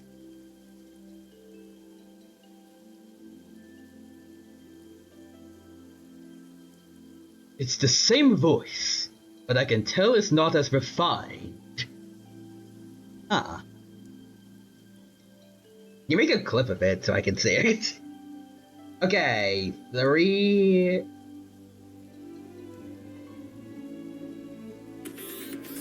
Oh, near the end of the stream. Interesting. See? Oh, there's me with my old Cyber Sleuth avatar. Oh, I love that. I should be doing that. I should do that more often for games. Please wake back up. Hold on, wait. A little forward. Trench coat with my suit, because the Matrix told me trench coats are cool. I was also thinking about wearing a leather suit like everyone in the Matrix wears, but it's too expensive, so I got the next best thing I could get at the local thrift store.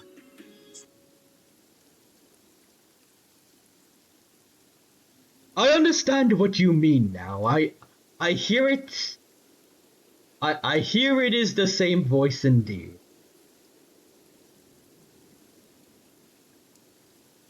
I don't know how to describe it. I think I was doing the same thing with my voice, but like...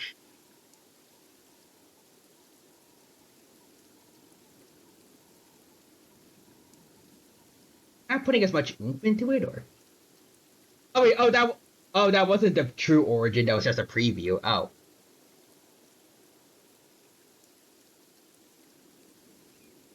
Is it in this stream, or is it another one? Because this is like right at the end of this stream, so. Probably next stream, okay. But to think that logging in to Eden could have an impact on the physical body in the real world. Also, the fact we did the Matrix joke that early.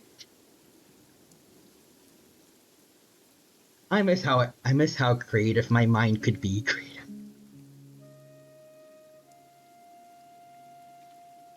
I wish I could have a joke. I can make more jokes like that again. Jokes.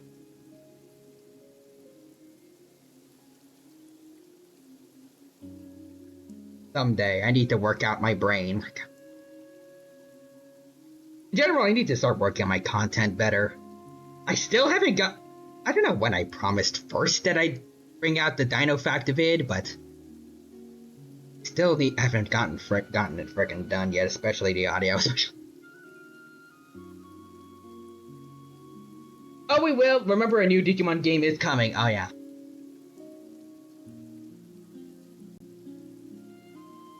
Open for the best with time, stranger. That's gonna be fun. I've been so excited to meet you ever since Coach Yan-san told me you might be coming. Oh, my name's Varessa, by the way. Oh, Varessa. Not sure if Coach mentioned me before. Varessa. Hello, Varessa. Oh, yeah! The name sounds familiar. During the Abyss invasion, we asked Eon-san if the collective of... Not really. It was all Uncle Akatl. All I did was clear out a few monsters. Okay, looking at her again, I think the cow ears. I'm pretty sure those are cow ears. I'm pretty sure that, yeah, that... Oh, but... There's... See. Also, oh god, going from new to old sounds like nails on a chalkboard.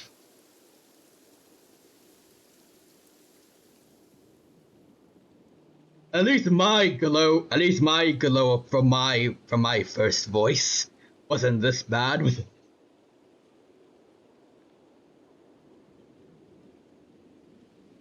It was the same person, but still. Just thinking about the invasion gives me chills even now. I mean, it was really immersive. 2,000 people freaking died. But that's in the past. The Collective of Plenty fared pretty well, Actually all felt things bad about considered. it. We finished our repairs, so now it's just a matter of helping out the other tribes. Come on, I'll take you to our camp. Great, let's go! Shush, Paimon, shush.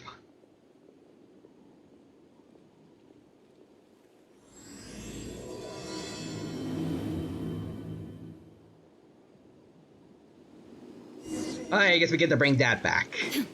Just telling Paimon to shush over and over. The volcano sometimes sends rocks crashing into this area. We call them Sonic the Hedgehog. You seem way too calm about that. It sounds super Oh, here's one. Want to give it a try? Are you gonna move or? Not in a million years. You can use your shoulders if you want, or your feet, or even your head. That doesn't change anything. What are you talking about? Oh, whoa. Oh, okay. What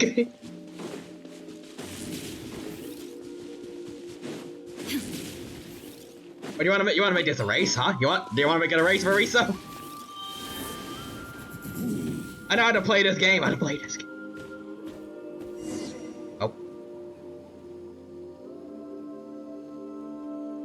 Huh? What's this wooden plank doing here? It's a ramp for the Tatankasaurs. Oh, it's a piece of training equipment. I use it all the time. Training equipment? Yeah, it's kind of hard to explain. Let me show you instead. Here goes nothing. Okay.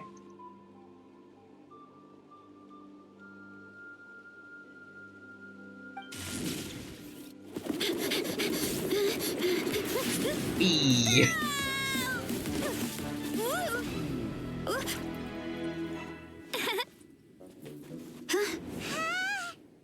And she sticks the landing. A little pre-rendered cutscene just for that. Marisa, gotta go fast. Jumped over that huge gap just like that. Gotta go gas. Incredible. Oh, no.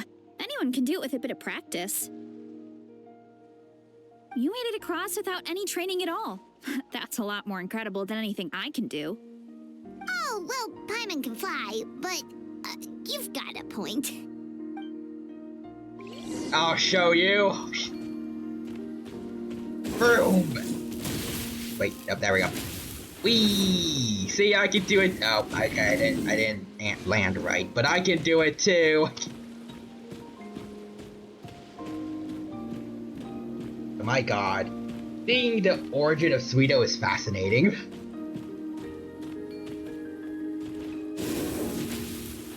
Oop!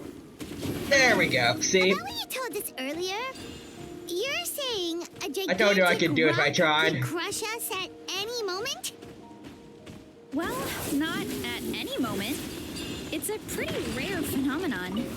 Many adventurers come here and never even get to see it, so I wouldn't worry too much. Okay, sweet. Yeah, okay. It's not like we're that unlucky. What you doing? Oh, you want to go, buddy, huh? You want to go? Alright, Saurian, let's go, Saurian.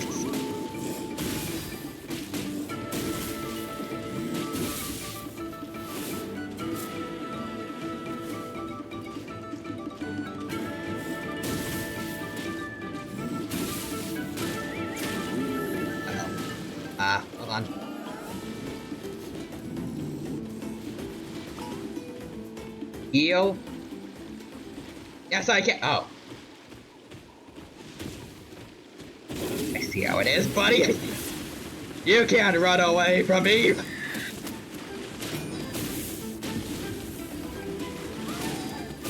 There we go. I like them apples. Oh, ow.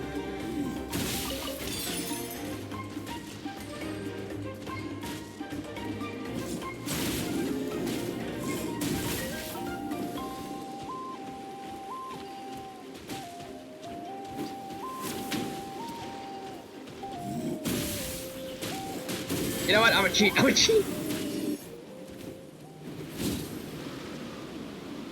There. It's dead. I win.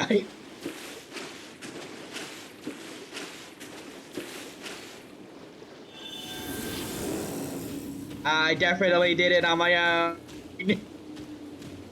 Yeah, I'll be fair. I didn't win truly fair, so there.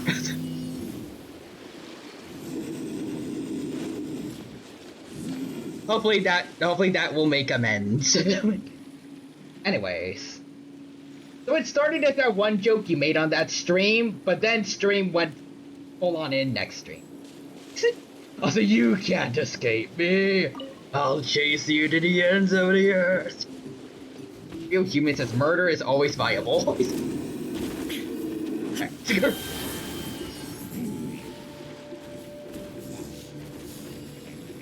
Friends now, or?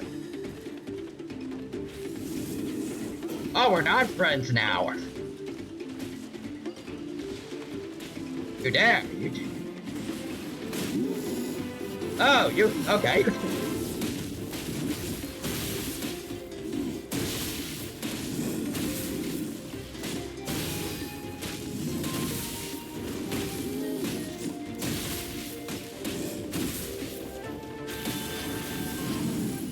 Murder is always a viable option.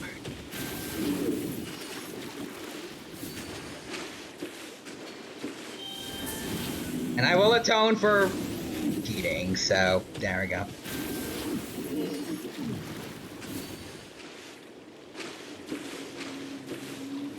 You know, considering I love Saurians, maybe it's a little weird that I've killed so many in just these last 5 minutes.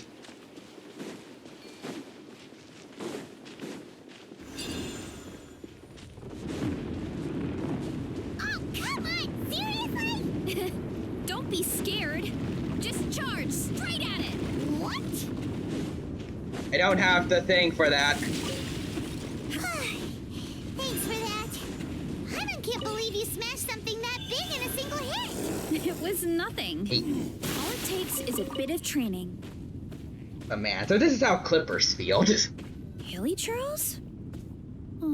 It's too much of a hassle to deal with them. Let's just ram straight through. Yeah, you can handle it.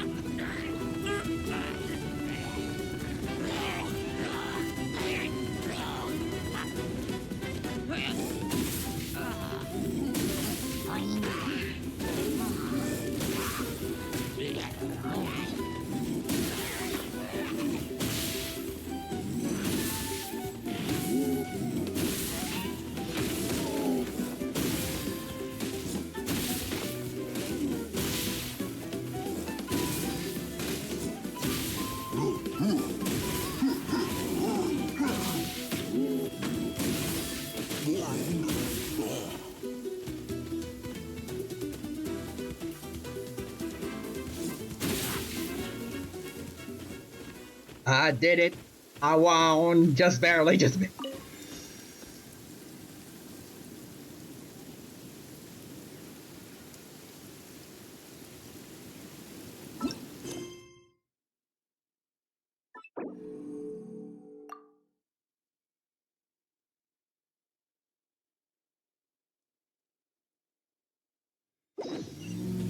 There we go. There.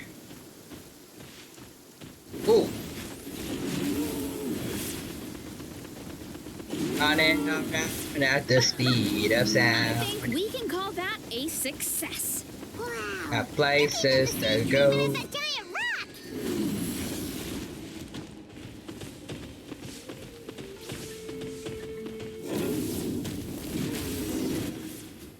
know what astounds me? Or what? Home sweet home. We made it! Welcome to the Collective of Plenty. Not once in any of the Cyber Sleuth streams did we ever joke that Kyoko looks like Cynthia. I think I mentioned joking about that, like, more recently at some point. Like, they're both blonde, and they got black dragon-esque creatures. Well, I guess Garchomp doesn't have black scales, but like, I guess dark-colored dragon-esque creatures that are really freaking strong.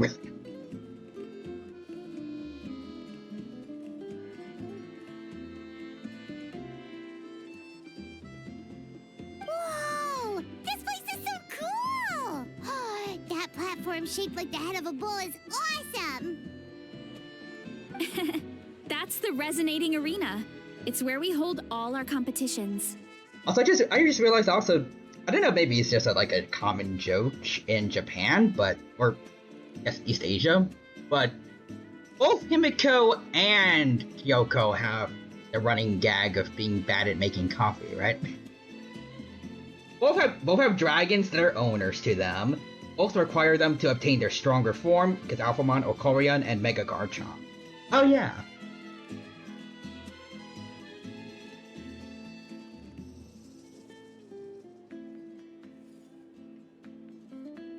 They also both actually pretty badly wreck most of, like, other characters that are within their range, technically.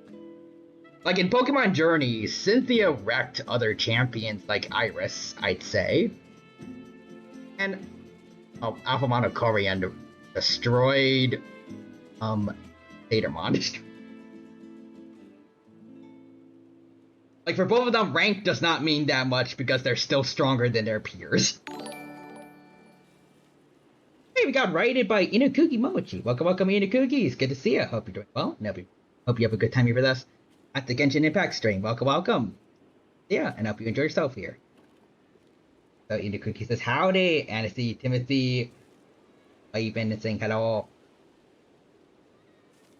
See, Real Human, thank you for doing the shout out. And I see you were playing Deltarune, nice. I heard that a lot of people are being hyped up about Deltarune. I think there's like a big update or something.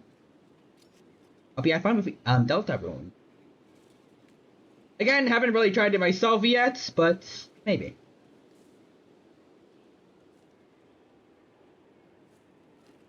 So let's see. Thank you for bringing us here, Veressa. And right now we're doing Veressa's Tribes quest.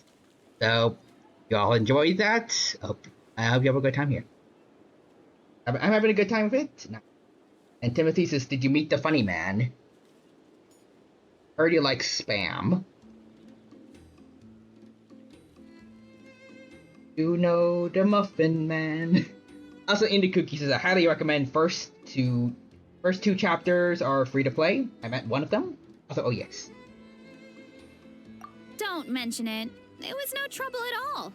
So yeah, you're now a big shot. I wish I could show you around, but I need to get home. Oh, did you remember something important? You really hit the ground running when we ran into those hilly trails back there.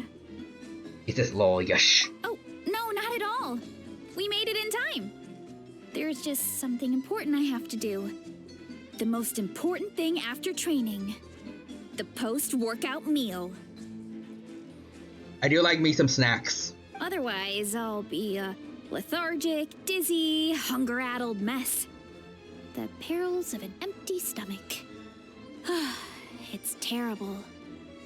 I think I mentioned this before, but this is what I mean when I say I really like how Genshin's evolved in regards to how it has its characters express emotions. I wish we had something more like this maybe in HSR. I don't know if it will work the best, maybe. But I want to see them experiment. I think I'd like it. Also, Inukugi says, I really like our character design, and Timothy said to Inukugi, I sent you something you can now see. Anyway, I'm sorry, but I gotta get some food in me. Like, yesterday. You should grab something too. We can meet back up at the arena. See you soon. Yes, bounce. Oh, bye. and she's off. Wow, talk about whiplash. One second she's chill and laid back, and then the next she's charging headfirst into danger. Literally. It's the spirit of youth. The spirit of youth. Gosh. Anyway, why don't we take... The view must be amazing from up there. Gosh. Hi, Mon. Oh, that's it? Okay. That was fast. I'll take it, sure. To the resonating arena, which I don't know if I could reach that from here. At least with this fella.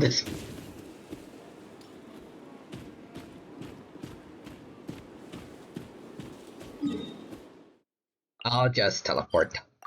Save everyone sometimes.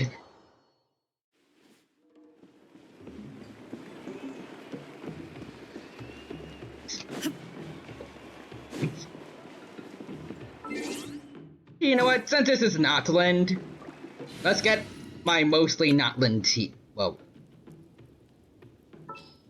That's not right. My mostly Notland team here.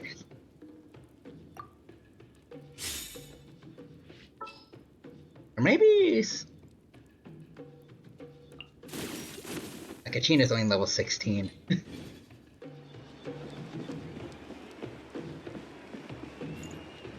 Does Milani work well with Mavuika? I don't know. Never tried it. Oh, you're here already! Yep, my dad whipped up something fantastic as always. He's a great cook.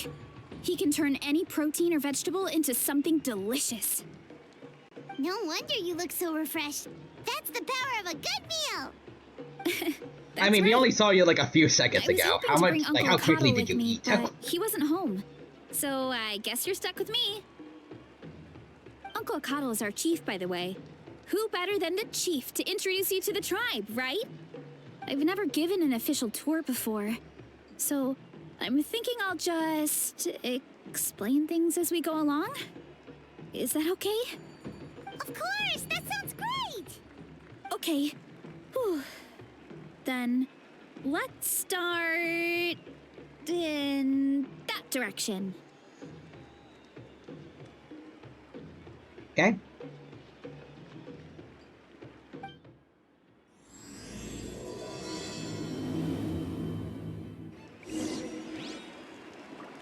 They follow the path and hear what Varessa has to say.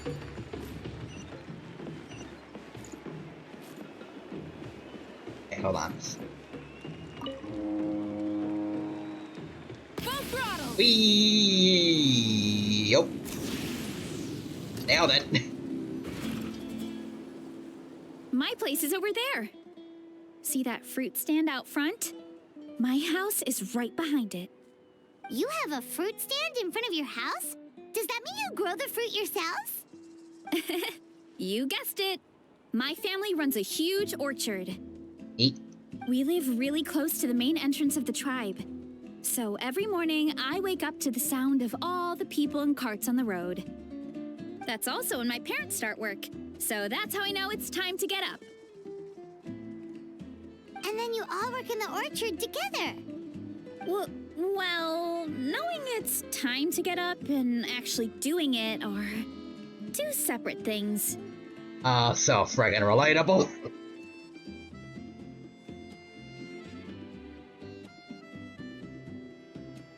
I mean, I try, but like, sometimes brain want to sleep more. Sometimes I just can't think of anything good. That's why today's adventure, at least for this afternoon, came out at like, I think 2:20? Normally I try to do them at like 12 at least. I spent 2 hours just trying to think of a good adventure, while accidentally just scrolling through Twitter, because I just want to find like some inspiration, but then I just get sidetracked. I don't know where else to find good ideas for like Twitter posts. Or like adventures.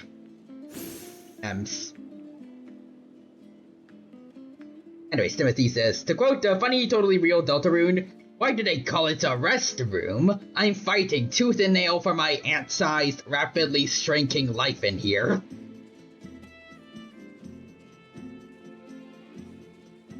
Taco Bell be like taco. Most of the time, I end up curling under the covers and falling back asleep.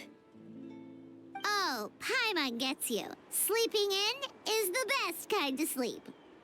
Plus, Josh, you're the traveler I do not to want to wake you relate up. to you. No, that was just a joke. Well, maybe you can both sleep in sometime. Once I get up, I usually help my parents around the house, head out for training, then come home for lunch. After lunch is when my parents do their delivery runs. So then it's my turn to work in the orchard. That should be now, right? Oh, Paimon would love... Sure thing.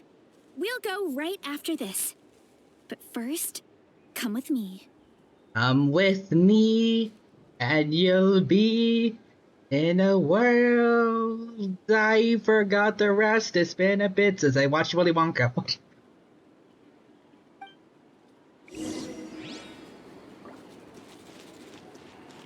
Anyways.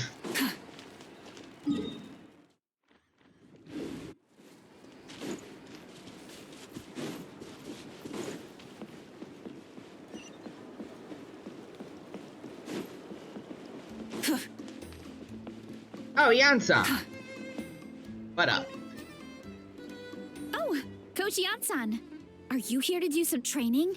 Nope, just doing some maintenance on the equipment here while I have You're some time. back! Yay! Well, actually, this is way before. I think. Yeah, no, this was way before the 5.7 updates when Paimon got replaced. But hey, it's good to see Yan-san's voice at least. She's not mute this time. Yep, the mute disease is gone. I mean, in terms of, like, I guess, player-related characters, Aiju Snake was still, but I don't know if you really want to count him. Oh, no, wait, her. Changshan is her, I think.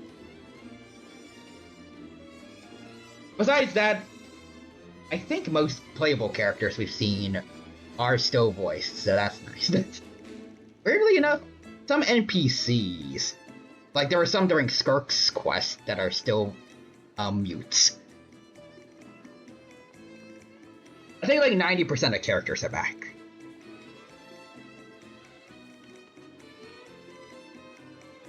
That's good at least.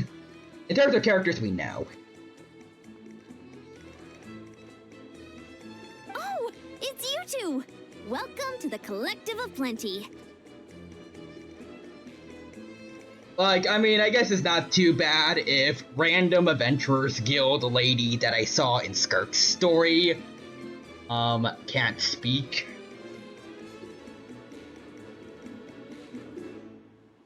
I think I care more if, like, actual playable characters in the story, like, noteworthy people, can't talk.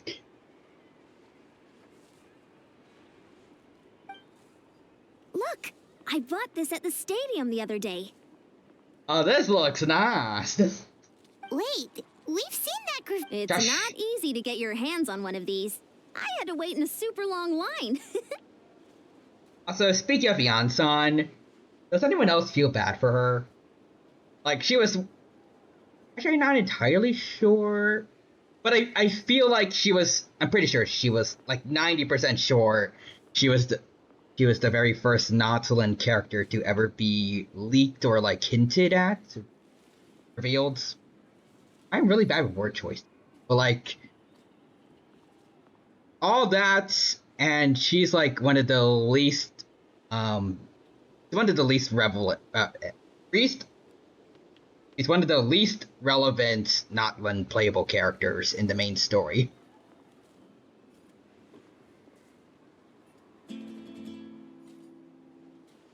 We don't really see how she gets to be one of the chosen heroes of Nautilin like everyone else, like Milani, Kachina do. Asuka after her sister dies. Oron after having that one guy try to take over his body.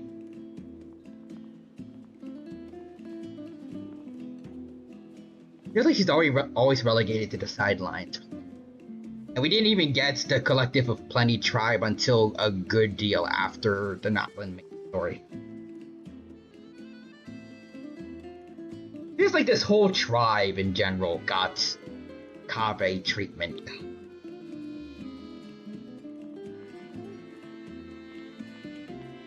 Ooh, I bought a top with that design too. I hung it up right next to my bed. Yep, that's me, alright. Ooh, you should sign it for me sometime. It would mean the world to me. Yes, ma'am. Oh, I meant to ask, what brings you out here anyway? We're just doing some adventuring. We ran into Honey. Veressa on the road. Shush, It's shush. my pleasure. Shush. Shush. Anyways, Veressa, continue. Still keeping up with your training, Veressa? No slacking, I hope.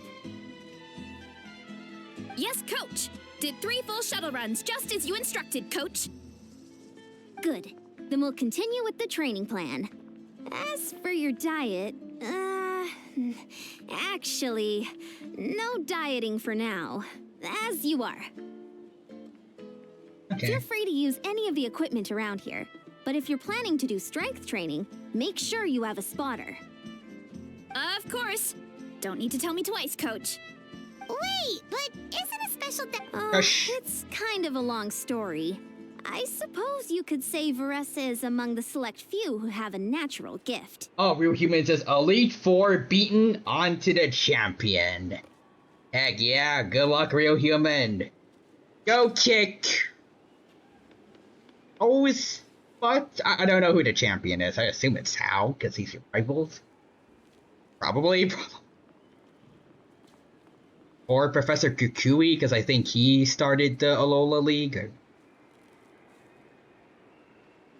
One of those two.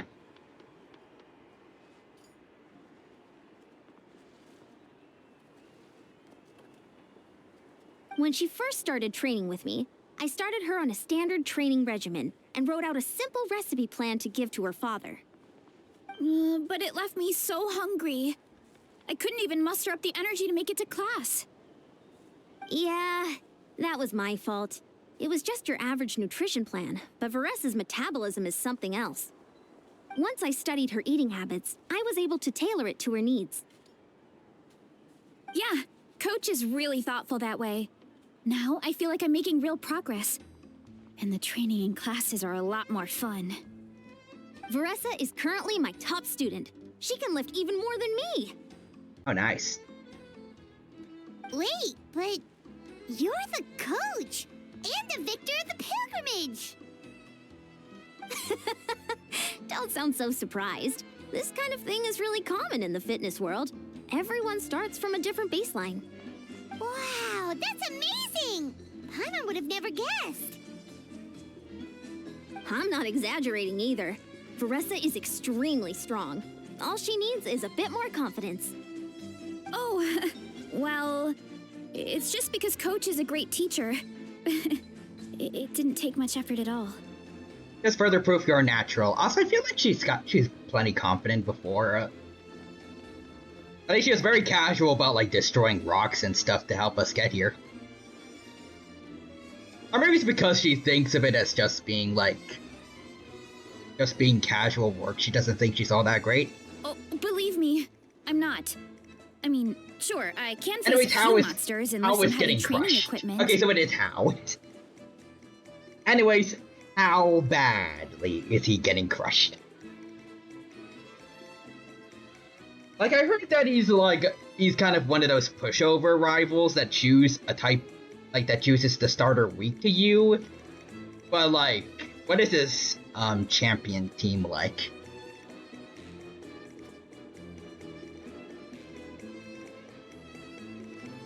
But I'm Is useless there, like, when it anything comes to fighting other noteworthy, or...? people. I'm scared I'll hurt someone. Not that the only trainer who uses 6 Pokemon is the champion fight. I think that's how it is in a lot of Pokemon games for some reason. For some reason, even a lot of Elite Fours don't. At least in a lot of games, they, for some reason, don't have a full team. It just started, so I have no clue. Oh, okay. I thought when you said he's getting crushed, I didn't think that was a declaration. I thought it was like an actual statement of like, you were currently in battle already and like half his team was dead or something. Like he was in the process of already being... Anyways, so he starts with Raichu. Got his Raichu. One shot his Raichu. And then he got a Raichu at least. He gave Raichu some attention instead of just Pikachu. Plus Alolan Raichu's cute. Although it is psychic type, so that's probably the Decidueye or something. Next is Noivern. Ooh, okay, that's kind of cool. I like Noivern. It was on Ash's Kalos team, so, you know. Love Kalos. Specifically the Kalos anime. X and Y, those games, I do not really know too much about because I haven't played them.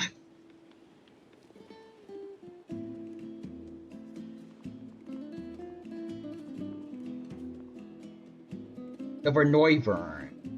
Dragon Flying type. I don't know if your Pokemon have ice or...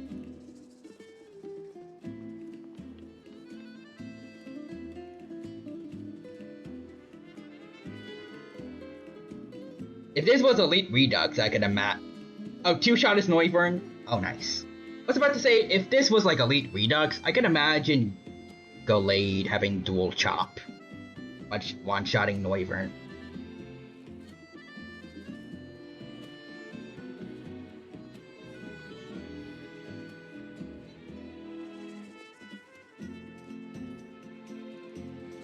Next is... Okay, he's got an evolution base. I like evolutions. Larion.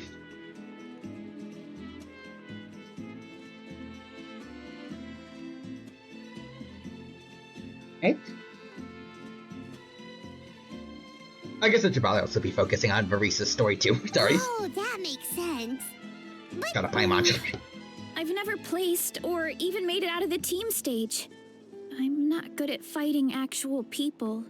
Ah, so that's it. When it comes to power, it's all about control. Take these weights, for example. Oh, the poor thing took itself out with Flare Blitz. What happened to the Pokemon that it hits?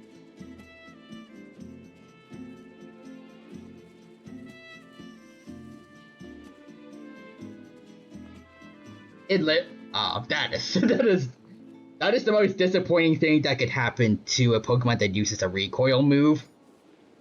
It's like Chaozu trying to blow up Nappa in Dragon Ball, only for obviously Chaozu to die and Nappa having taken no damage. Thank you, contrary superpower. Wait a minute.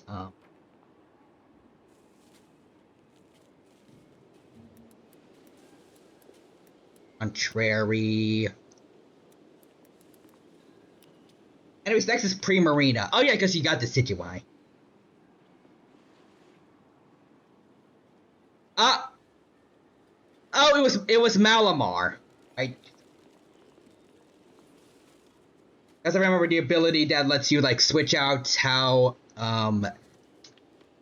stat changes works. So when you use superpower, instead of lowering attack and defense, it boosted it. Okay. Damn, Malamar is surprisingly good now that I think about it. Actually, hold on, let me see. What is it?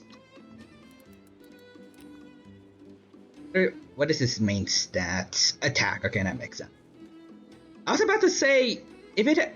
okay, no, special attack is kind of bad. If it had good special attack, imagine what it could do with Overheat. If it could learn that.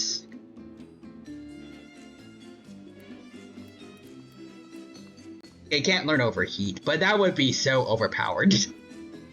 Just very easily boost your special attack all the way to like +6 with Overheat over and over again. Let's see. Next is Abominable.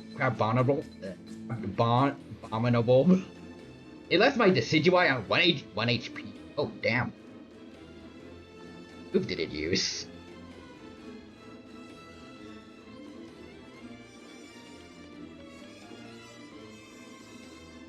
I'm pretty sure it's based on the...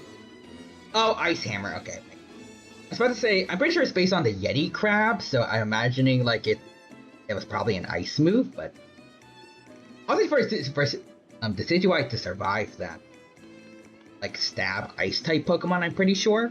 I'll check just to be sure. That is impressive.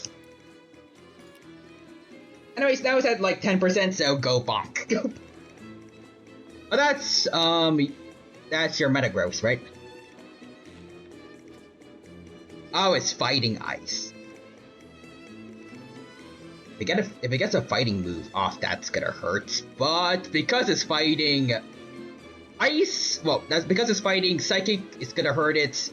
And it's ice, so steel would hurt it. All up to speed, which has 43 base speed, so you're good, definitely. Oh, what the oh, Jesus Christ. I saw its attack stat, 132. I don't know how high that is compared to, like, some other Pokemon that are specialized physical attackers, but 132 base attack, Crab Hammer with Stab, and Decidueye tanks that is insane. Ice Hammer has base power of 100. Decidueye have, like, a Focus Sash? Or we're just very lucky. Guys, let's see. Oh, he used a full restore, coward, bruh. And yeah, anyways, last Pokemon is Tauros. Oh, there goes poor Crabominable.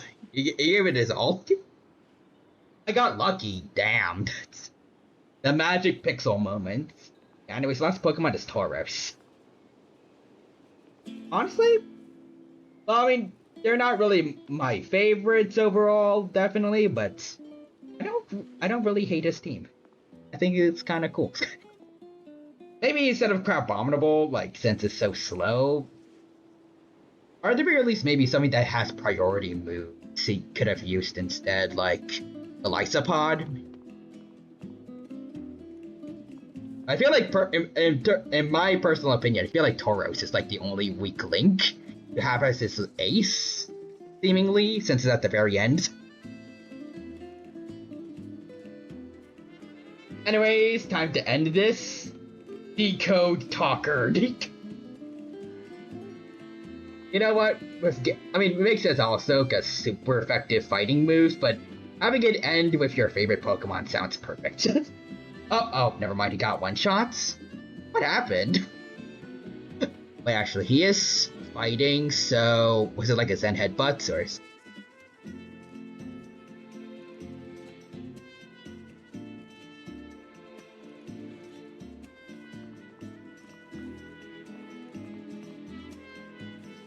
Oh, he's like 10 levels under? Oh.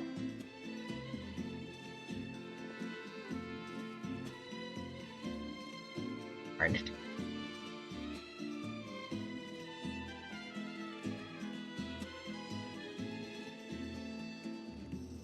I guess that's kind of one dub for how to take after getting pretty much annihilated.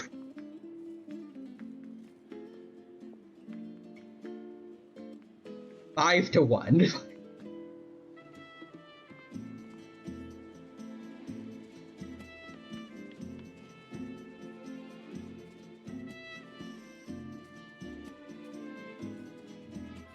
Malamar. Okay, Dark Psychic. For some reason, I was about to say, are they Ghost or? That's like normal, but then you could have just used the Decidueye too. Anyway, let's see. Anyways, now to actually end it with Decidueye. I forgot Sucker Punch without a PowerPoint, so Leaf Blade. Does it work?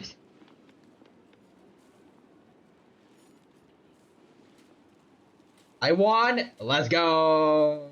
Favorite Pokemon sadly didn't win, but Winning with your starter is still pretty nice. It is still quite thematic. Tanya, real human, on becoming Alola's first champion. I don't care what anyone says about Ash. Screw him. Alola anime sucks. It takes strength to lift them, yes, but also to control the weight when you set them down. True mastery means control during both motions. I know that, and I can do it just fine during training. But whenever I have to face a real person, I start to doubt myself. Alright. Thanks. I appreciate the support. As long as I keep training, I'm sure I'll get it eventually. Well, we should get going, Coach. I told the Traveler and Paimon I would show them around the orchard. Sounds good. I hope you enjoy your time here. Now, head out to the orchard and talk to Varessa.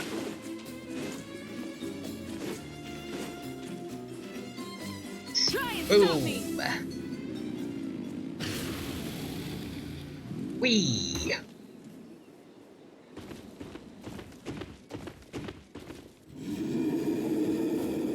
Banana? I like that name. Good girl, Vanana. Thanks for guarding the house. Now, let me take a good look at you. Did you have another growth spurt? That looks pretty big. Oh, I see it's got a little ribbon on its foot. Aw. Hey, I was just taking a look, not inviting you to wrestle. Next time, okay? Oh, this is Vanana. She keeps watch over the orchard when no one's here. She's a tough little thing, but also a clingy baby at heart. Ah. Hold on, I want to see. Oncosaurus? Let's see. How much of his... I think it might just be the ribbon, probably. But since she mentioned it getting a growth spurt, I want to see...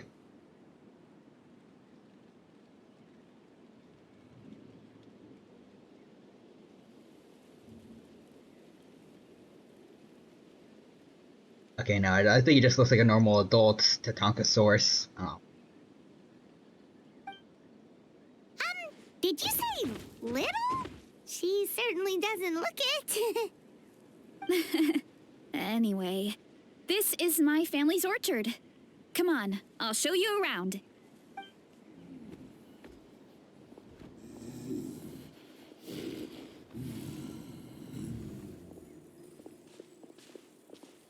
Whoa!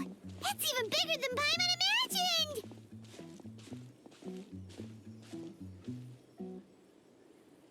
Oh, look at all the fruit! It looks delicious.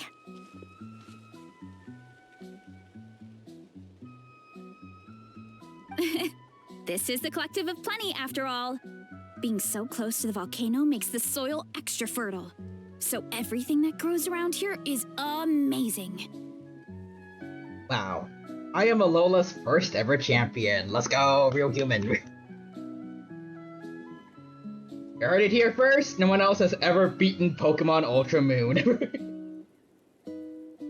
No longer exist.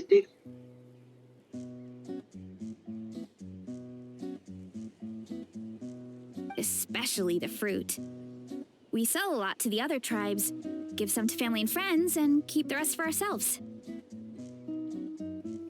Well, if you have to live next to a volcano, at least you get something good out of it. That's right. Since we're here, why don't we pick some and have ourselves a little snack? Wait, but didn't you just eat? Yeah, but there's always room for dessert. Plus, we don't have to pick that many. A few dozen should do it.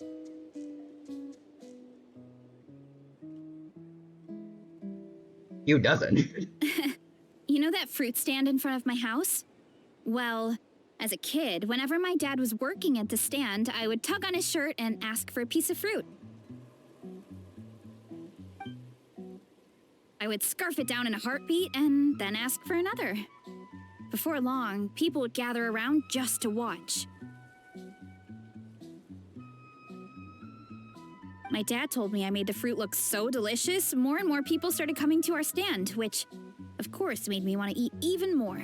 Aww. The customers would ruffle my hair and say, "It's good to have a healthy appetite. You'll grow up big and strong for sure." I mean, what kid doesn't like a compliment? So I would smile, which would get my dad to smile, and then my mom too.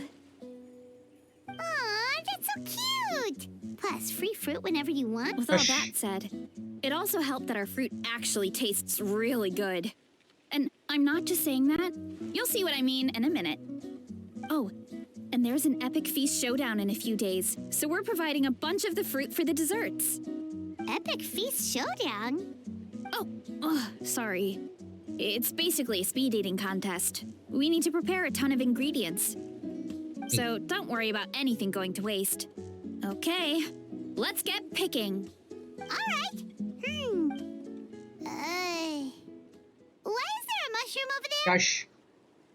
Oh, that kind of mushroom. They kind of appeared out of nowhere when we first planted the orchard. That's safe for. They grow really fast and don't require any water or fertilizer. Oh, and the flavor is amazing. You can grill them, stir-fry them, or even eat them raw. The flavor has almost a fruity taste to it. A mushroom that tastes like a fruit? Yeah, that could be. Anyway, as far as I'm concerned, if it tastes like a fruit, then it fits right in. Who cares where it came from? I mean, is it an invasive species, or... Go ahead. That might be Pick bad as for the much as local you want. environment. Might as well get some mushrooms too, and I'll whip up something to eat.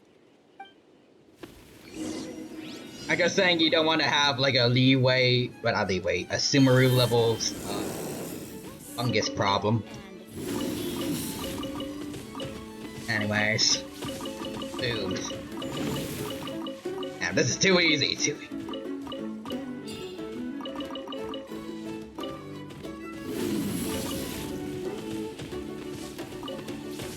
Get how many are already collected already.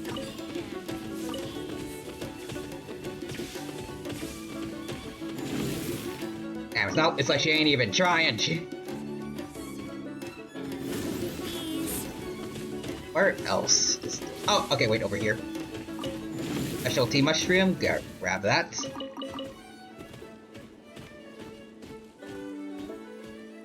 Are these part of the... I think they are. Okay, sweet. I'll take these then. You know what? I'll take extra. Oh, okay. Whoa, that's quite the haul. I do my job well. Also, real humans is anyways. One last thing I must do before I finish Ultra Moon.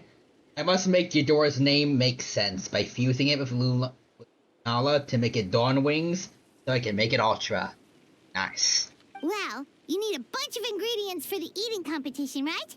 Thought we'd give you some help. Oh, and you were right about... Also, Paimon tried one of... We should call them Berry Shrew.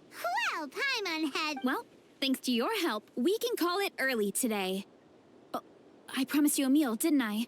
I'll be right back. Alrighty. I'm not the greatest cook, so it's nothing special. Still, high-quality ingredients are hard to mess up. Don't sell yourself short. It looks great. Paimon can smell the umami for me. Whoa. This is completely different from the raw taste. Gosh, Paimon. I'm glad. This kind of mushroom is a favorite in the tribe, but it's not well known outside the Collective of Plenty. Actually, we're hoping to use the upcoming competition to introduce it to a wider audience. Uncle Atoli has been coming up with new recipes like there's no tomorrow. Hey, you two should sign up. Only if you want to, of course. Yeah, sure. Oh, you mean the Epic Feast Showdown? That's Don't my mom. worry. You can tap out at any time. Nothing goes to waste. I'll take care of anything you can't finish. Oh, good. You never know until you try. Oh, besides, from what I just saw, it looks like you can hold your own. Well, anyway, winning isn't the point. Just think of it as an opportunity to try our local delicacies. Oh, good point. Nice! Then let's sign up Gosh, Paimon.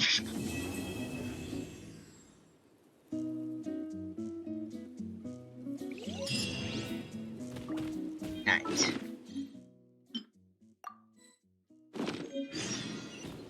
Where is it? Let's see. Epic Feast Showdown. I'm just gonna collect some stuff for the road. All of mine. It's all of mine. It's all.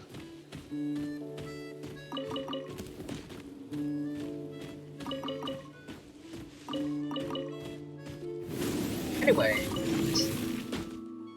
So if I remember correctly, you were the real human. You played like Black 2? And now Ultra Moon.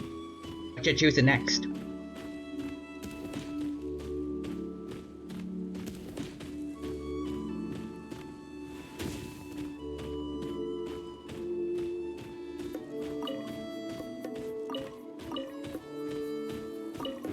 Boop boop.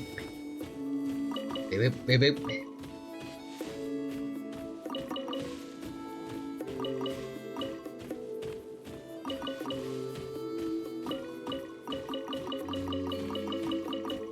Hi, Vanna.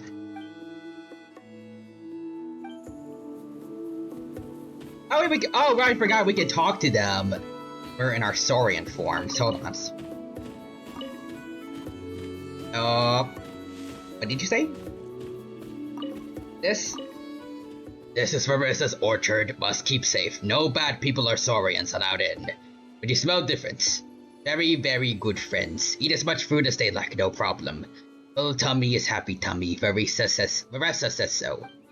Ah, well, thank you. I can actually get a good look at you. Yeah, you don't have a unique model, but I like that you got the little ribbon on her. It's cute. Anyways, farewell, friend. I'm going on an adventure. You go eat.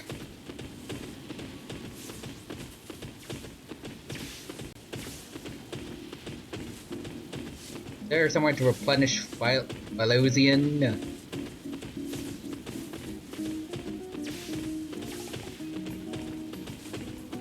Okay, not quite. Oh, we made it. See, anyways, there are only 2 more Pokemon games I have in my old. You're here. Games I have in my old 3DS, which I am still yet to replay.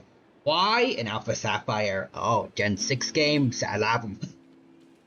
Hope you have fun with those then. It's been a while.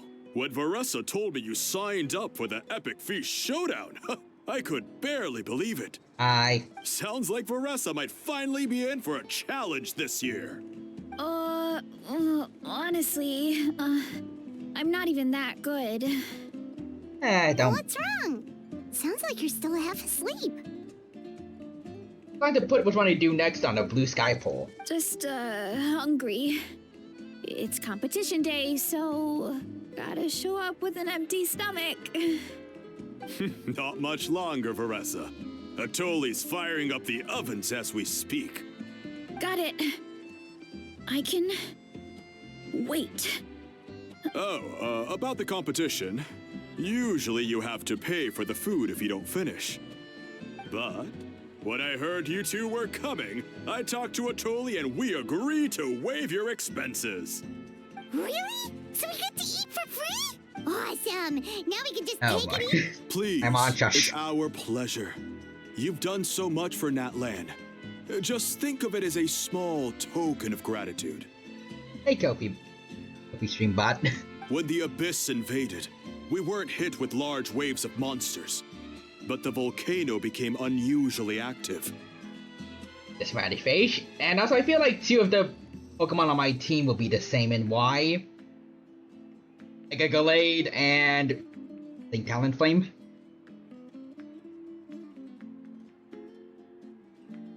Oh, government spy and war criminal. Okay, that makes sense. Alamar was very good as far, like from what I know. Contrary is quite a strong ability. I wonder if I actually could utilize it when we get back to Elite Redux. Let's see, I'll try to see where I could get Decode Talker. As the Guardians of Tolan, we couldn't stand by and do nothing, so we immediately dispatched a team to the summit. Varessa was a key member of that team. Varessa? Huh? Oh, right. Yes, I was there. I brought so many Saurus crackers with me that day. Sorry, not the point. Okay, so I was in Route 4. Ooh. There were abyss tumors all around the summit, agitating the magma and spawning all kinds of monsters. But once the Pyro Archon did her thing, we were able to smash them to smithereens. Looking back on it, the goal was probably to hold us up so we couldn't send reinforcements to the areas around the stadium. Good point. Your tribe must be... Oh, and you mentioned something about the... That is a duty our people have held for generations. Oh. Unfortunately, it only has a 1-2% spawn chance, and I specifically need a male one. It's another 50-50. You're willing to put in the effort to train, well, the farm for...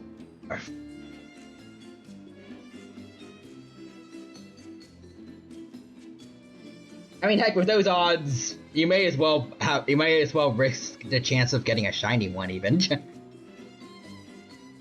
Could maybe just breed some. Oh, wait, no, it's 5? Oh. Okay. Wait, for like the spawn chance, so...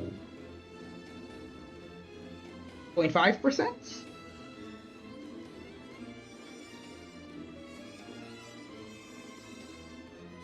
Okay, for spawn chance, so... 2.5 of a male Ralts. That's better than most gachas for 5 stars, so go for it.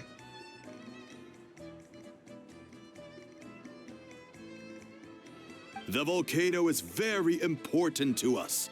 It brings disaster, but also opportunity. Our people rose to the challenge of living in this environment, and in return, we get fertile soil and a thriving ecosystem. That's right. The Natlanese are never ones to shy away from a challenge. Although, whenever we spot unusual volcanic activity, we always report it to the stadium. Oh, so there's a lot more to this place than good food, huh? Hold on. Where did Varessa go? Wasn't she just here? Died. Oh, I just saw her leave. I thought someone must have called for her. My guess is that she followed the scent of the food straight to the kitchen. Let's go check on her. Paimon understands. I'll lead the way. Gosh, Paimon.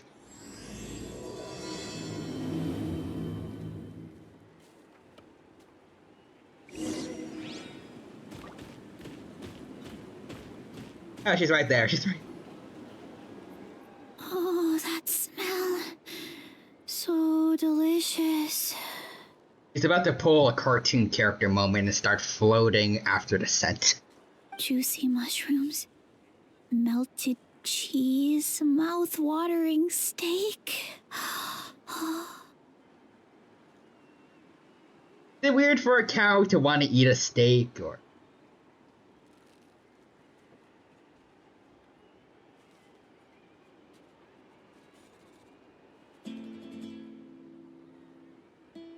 You know what? I'm not gonna question it. Ah, look who it is. Oh. I thought I felt an intense energy around here. I know better than to get between you and your next meal. The food just needs a few more minutes. Here, this should tide you over in the meantime. Wait, is this priest meat stew? Thank you, Uncle Atoli!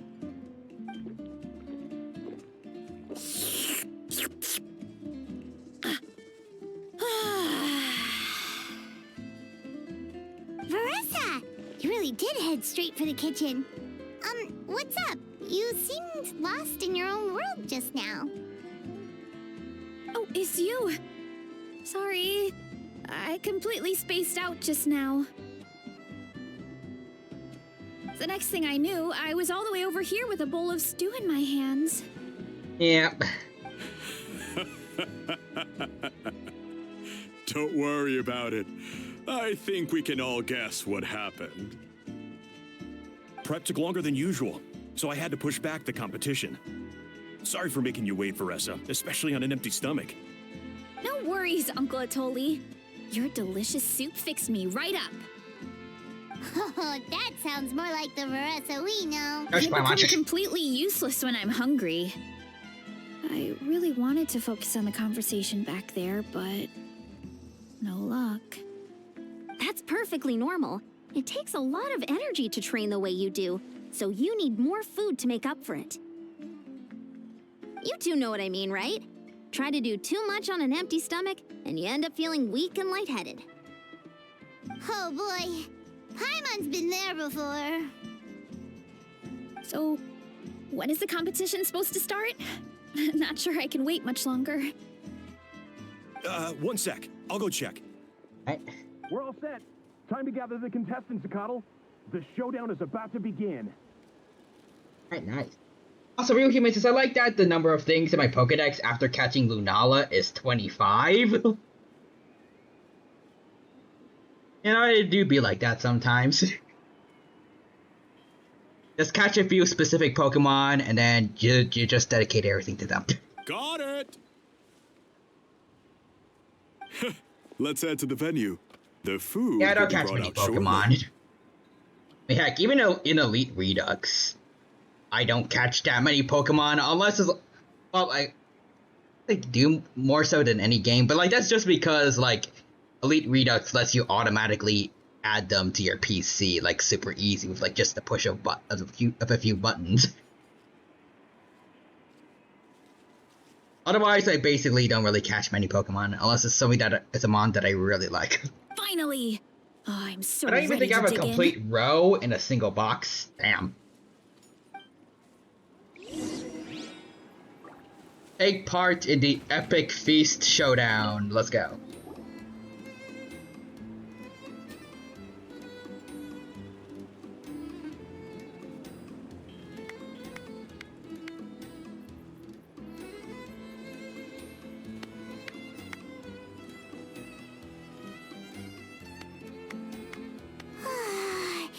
It smells so good. Josh, Veressa had the Josh, right idea. It's definitely Josh, worth how the much? wait. Yeah, we could maybe finish one portion between the two of us, and even that's a stretch. Time to dig in. Thanks for the food, Uncle Atoli. There you go. There. Whoa, hold on. Veressa's plate. I forgot to mention, the competition actually has 2 levels. The regular challenge and the Veressa challenge. And? The Veressa challenge is only for people who have completed the regular challenge in the past. It's named after Veressa because, well, so far, she's the only one who's been able to finish it. You're kidding. You had to invent a whole new challenge just for her? He's built different. Believe me, if Veressa competed in the same class as everyone else, the winner would be decided before the competition even started. What's the fun in that? Why? Only one other person has come close to beating the Veressa challenge. And that would be the Pyro Archon herself. Oh, dang. Wait, you're saying Mapuika's done this before? Of course. She breezed through the normal level, but the Veressa challenge was still too much, even for her. Damn.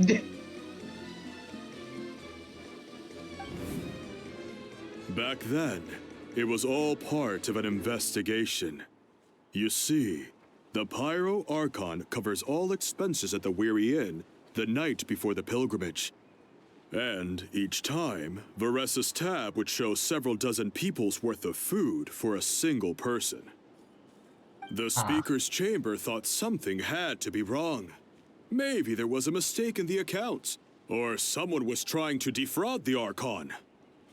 But Once the Archon finally saw Varessa's appetite in action, that was that. Whoa. Okay, so So her appetite was so good she almost got arrested for committing fraud. you're saying Malika had these portions and she just breezed through? You're right. Let's go. Hot Lunala and 2 Pokeballs? Damn. Whoa.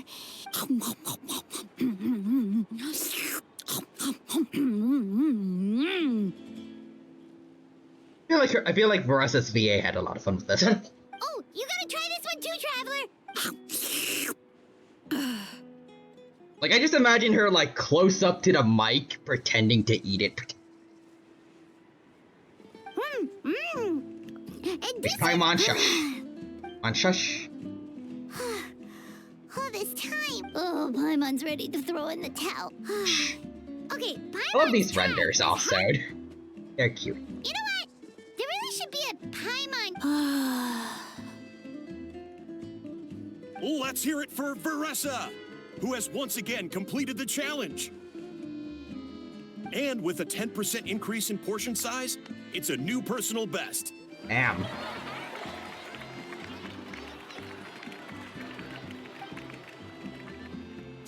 Well done, Varessa.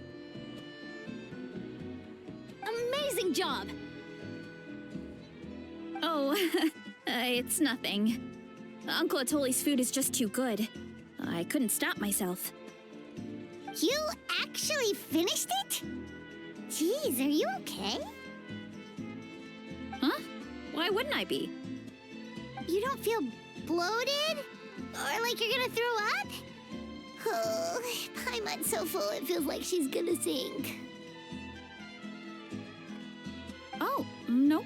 I feel good, actually. Satisfied, you know? I'm spoken like a true champion. Thanks. This is my specialty, after all. Not that it's good for anything outside these competitions. If I'm honest, I'd rather be like you or Kochian-san. A hero brave enough to stand against the abyss. Aw, don't worry, Varessa. For someone as talented as you, it's only a matter of time before you shine in the arena. Ian-san, did you beat the challenge too? Of course.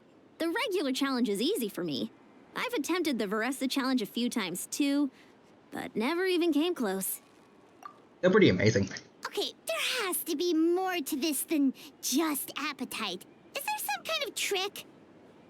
By the end, it was like the meat turned into one big greasy blob, and it was so hard to keep going. Oh, that's when you balance it out with some mushrooms. The ones from my orchard. Well, that's what I did anyway.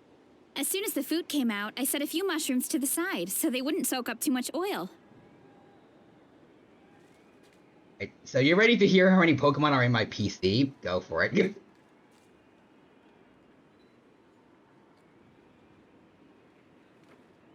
Drum roll, please. I don't know if you can hear, but like I'm hitting the desk a little.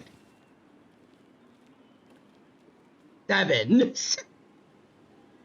Wait, so is it just the Pokemon that I know about? Like, the Decidueye and its start, like the Decidueye and its pre-evolutions, Malamar and Inkay in your Pokedex, Talonflame and its evolution line, Blade's evolution line, Gigavolts, Necrozma, then Metagross, right? Lots of people more.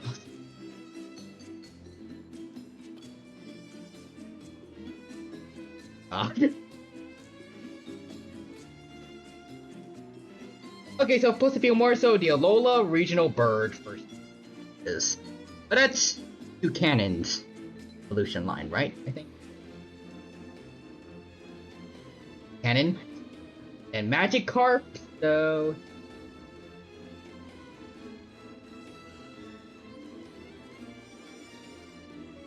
And a lowland Persian. So is that...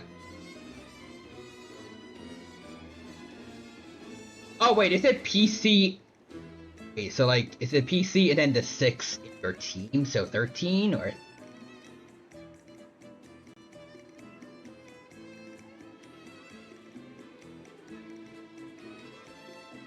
It's a Pelipper with a very fitting name of Rain. Ah.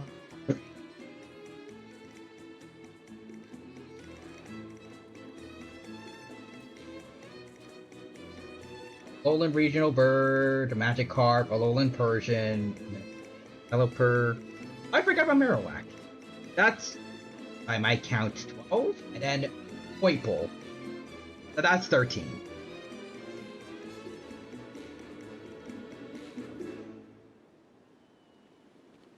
And then Vikavolt.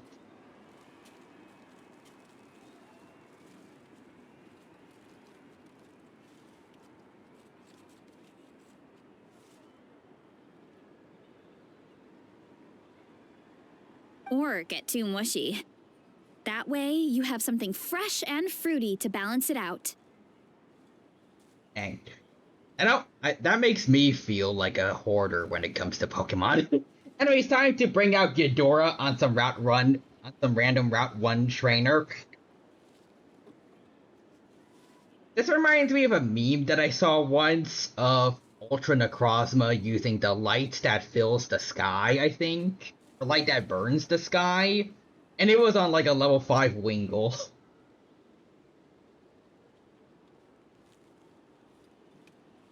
Oh, so that's the secret! Use the mushrooms to cut through the heaviness!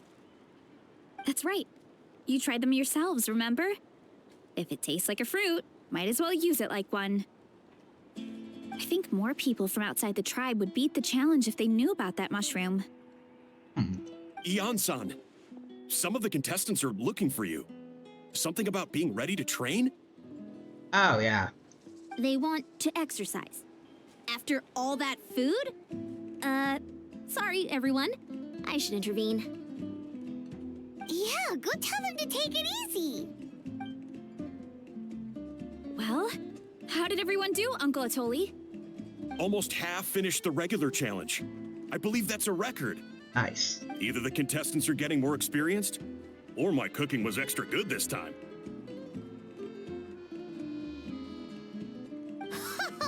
Everything was delicious! Especially when it first came out all hot and steaming. Also, Real Human says, this thing thinks it can growl Ghidorah. Pathetic. What even is it? I'm just imagining like a poor little Zigzagoon or something. I don't know what's on the Route 1 for... Thank you. When cooked at high heat, that mushroom has a special fragrance that really brings out the flavor of the other ingredients. Oh, and since you're new here, I should mention something else about that mushroom. Oh? A level 7 Furfrou that lived one turn. I used to move the level 7 Pokemon was immune to, so I can use light that burns the sky. Oh, is that... Like, does it have, like, special requirements before it can be activated?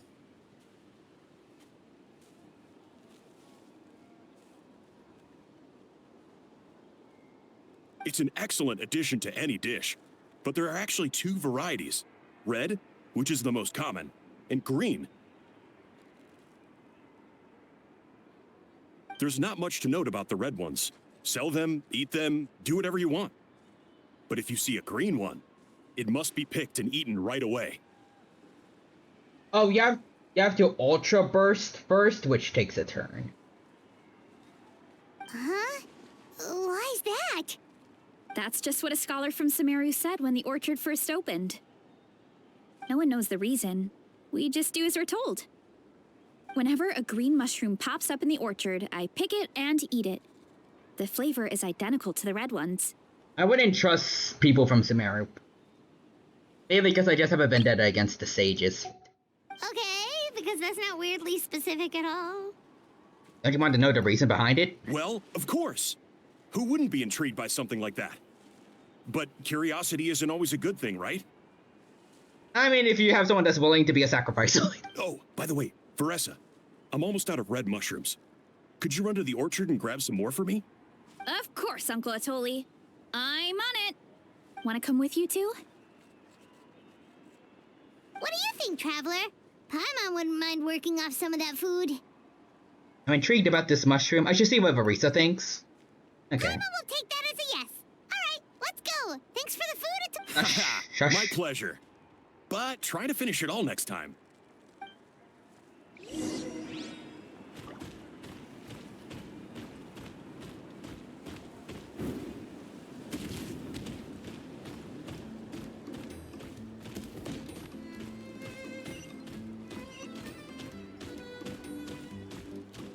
I think I'll just switch over to my wake up. There we go.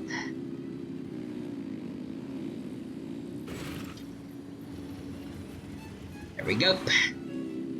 Let's get going. Let's get going. Vroom vroom, away.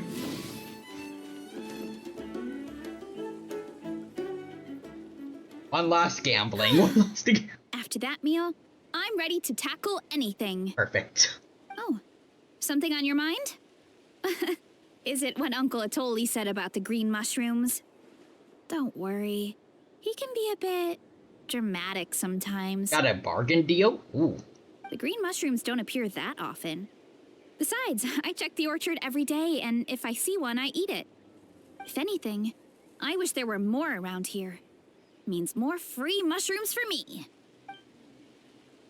Wait, is that one right there? Huh.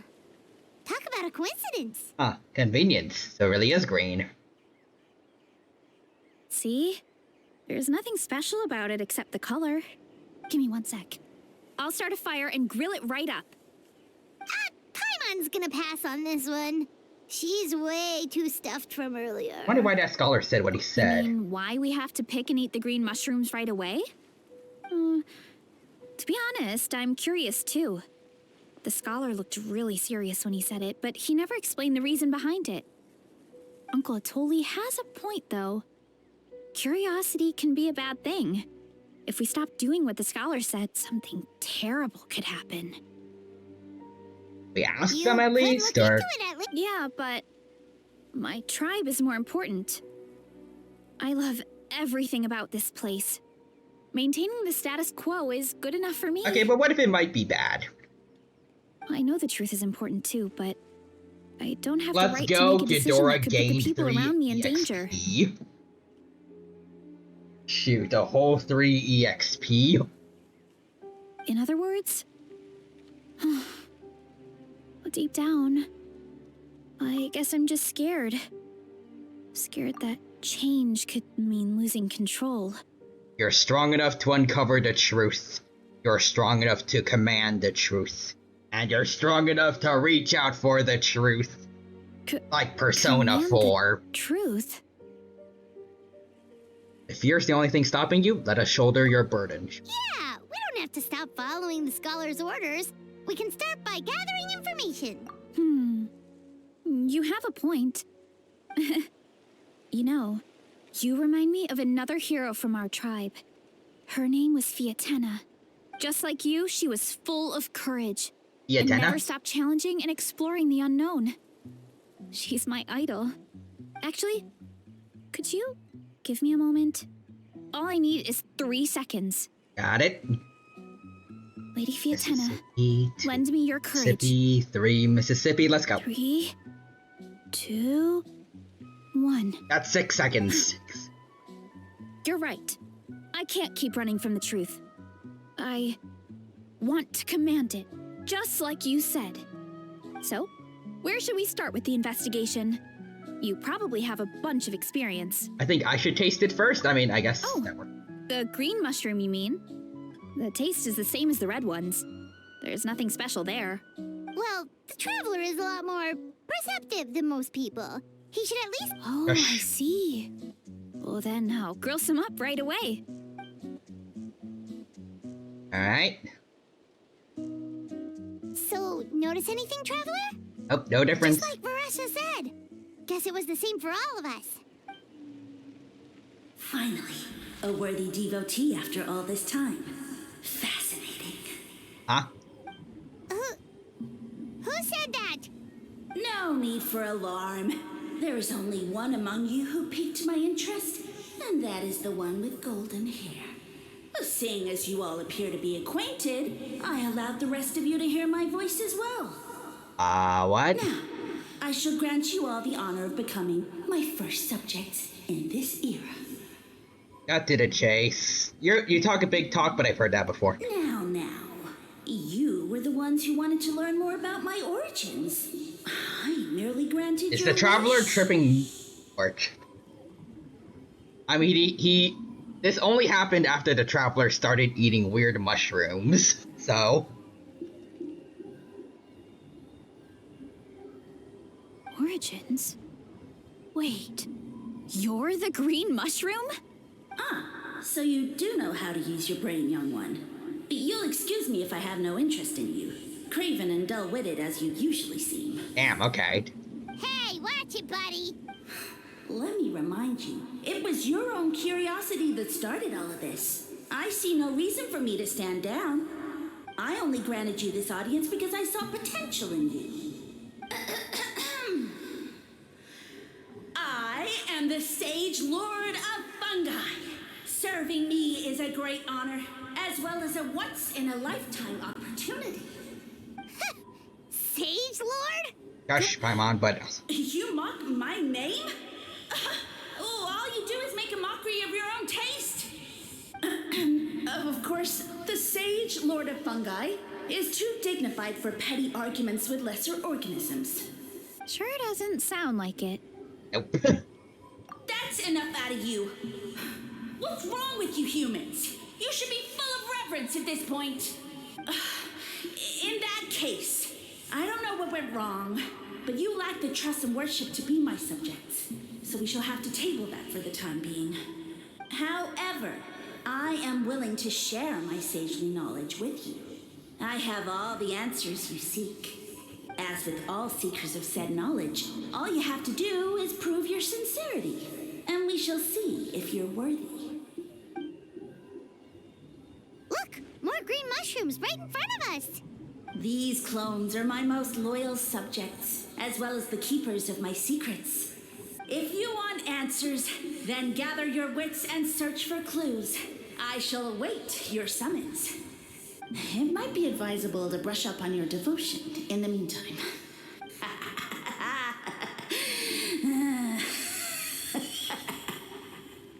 The voice is gone. Fun, talking in our heads without permission, spewing a So, do you think what he said was true? About being the Sage Lord of Fungi and all that? Unless there's someone who's been stalking whoever eats green mushrooms somehow. And also somehow put up special effects so we all had like some weird vision while we were talking to him. And if it was just like some dude with like a microphone or something, I feel like we'd notice, right? maybe, but most of it's not true. That conversation in our heads definitely was real. And it proves these mushrooms aren't regular mushrooms at all. Something... I guess Did I this call is the the best beginning of our hero's journey then. So let's make like heroes and get to the bottom of this. So we can command the truth and this mushroom. Okay. That sounded a lot cooler in my head. Imagine if I was right, actually, and that this is like an invasive species of like certain fungi from Sumerus. Well, we have one thing going for us. We've faced mushrooms Gosh, before. Paimon. Such insolence! Yeah, there we go. Did you hear that? Sounds like someone's mad. You're spying on us? No response. Guess he's not gonna admit it. Well, he said his subjects hold the clues to his secrets. Who knows if he was telling the truth? But we can't just ignore the green mushrooms, so let's start investigating.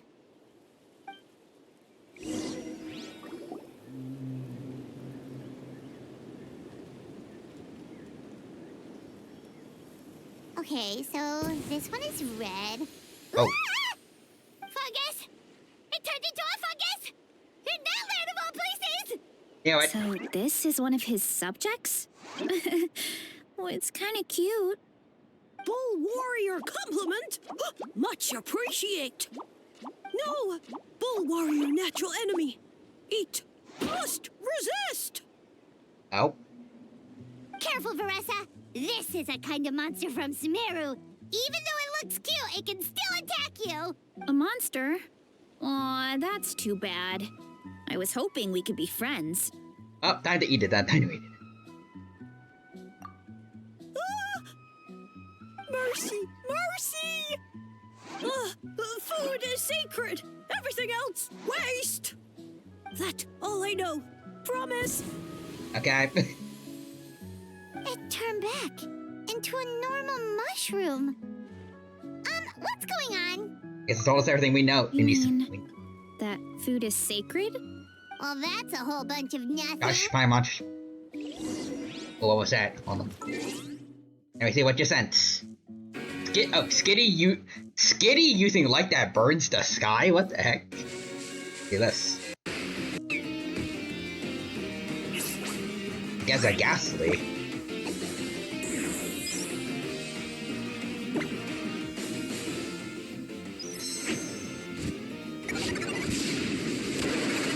Okay.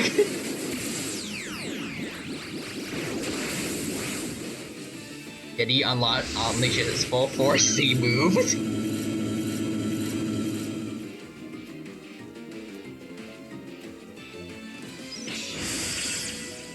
Light that burns the sky.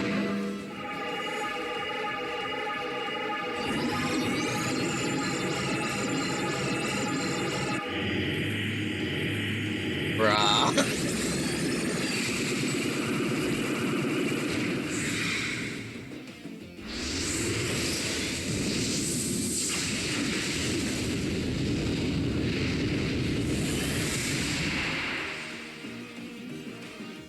That cat has the power of God. Wait. That was also a critical. Bruh.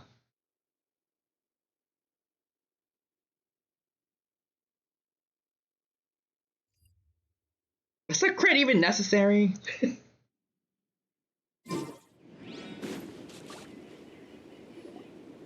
Oh, a green mushroom! And it turned into a fungus! No. Nice try, but you're not scaring Paimon with that one twice! Okay, let's go on the initiative. Hey, you— As our Sage Lord stated, you must demonstrate your wits to receive the answers you seek. That means I should be the one asking the questions, not you. Okay, so it turns out this one— Riddle? Oh, I'm not good at that. Could you, give us an easy one? That sounds like a problem for your friends. Besides, did I say this was up for negotiation?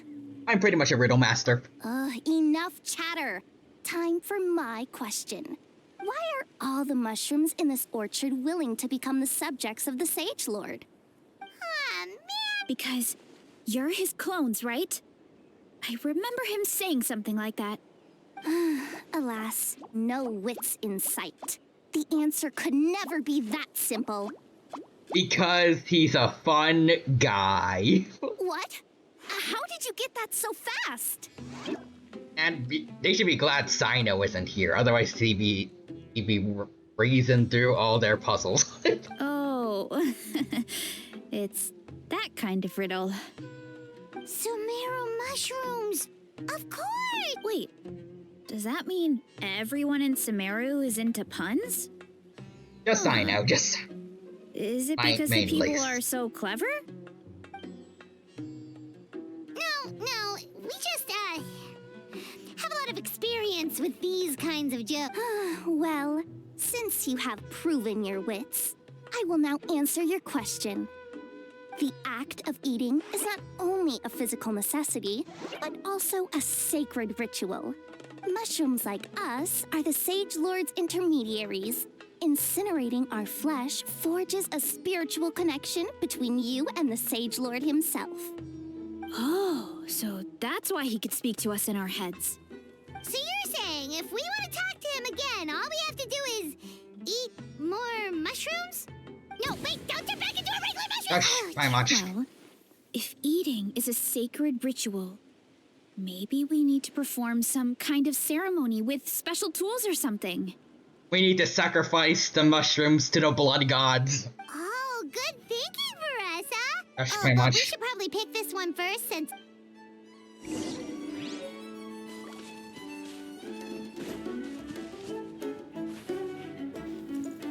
Alright. Hey, there are two fungi over there. Looks like they're discussing something. Have you figured out how you're going to test the humans? Oh, they don't even have it figured out yet. Of course! Any random question should do the trick. They don't look very smart to me. Wow, cool! You green caps are so wise. Just like our Siege Lord. Huh, I'm so jealous. It's all progressing as expected. I know exactly what they're going to ask. Oh, please, please tell us how to conduct the ceremony. And I shall respond. Nothing in life comes for free. You have two choices. Answer a question about the stars and moon above, or the dark abyss below. Ew! And they'll say, no, I'm stumped. I can't think anymore, or my cap will explode into spores. We don't have caps. They're humans, idiot. They don't have caps or spores. All right. Duh. And then I'll say, you can't even answer the most basic of basic questions? Come back after you've studied for a few more decades. Ha! Yeah! A few more decades. Of course, they're so dense, it might actually take them that long to realize that. If eating is a ritual, then obviously the ceremony is the cooking. So we just need to cook you two. I mean, obviously it's the cooking. Did they just give us the answer? Who goes there? Do you think we're the dense ones? Look in the mirror, buddy. A floating pale organism out of nowhere. My cap almost burst into spores. No, wait, don't disappear. At least explain yourselves first. Oh, we already got what we needed. We passed the test? Where's the sense of... So much for gathering... Oh, well. The important thing is, the Sage Lord of Fungi wants us to use cooking to establish a stronger mental connection with him. That sounds right. Uncle Atoli did say, when you cook this mushroom, the higher the heat, the better the fragrance. So we just need to take more shrooms. Right! That was the case when you grilled them in the orchard, too. Heat really does release their flavor. Okay, let's give it a try. Right. Definitely. But we should probably explain the situation to Uncle Akatl and the rest of the tribe first. Okay, so after we took some shrooms, we heard voices. They told us to take more of them. Why are you guys suggesting that we go to a support group? Good call. It's best for everyone to be prepared.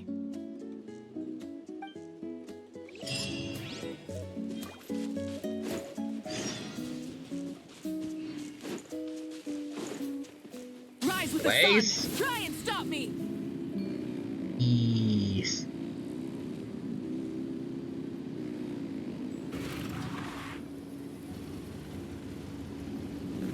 Let's go.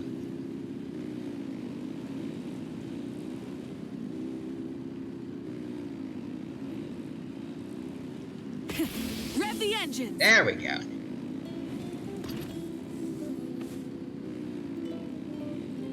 And we made it.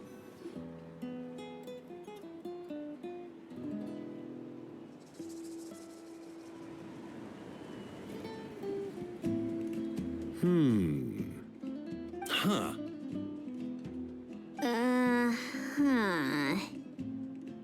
They don't believe us, do they? Okay, so it felt pretty normal in the moment, but here... So, the mushrooms in the orchard are sentient. What a remarkable discovery!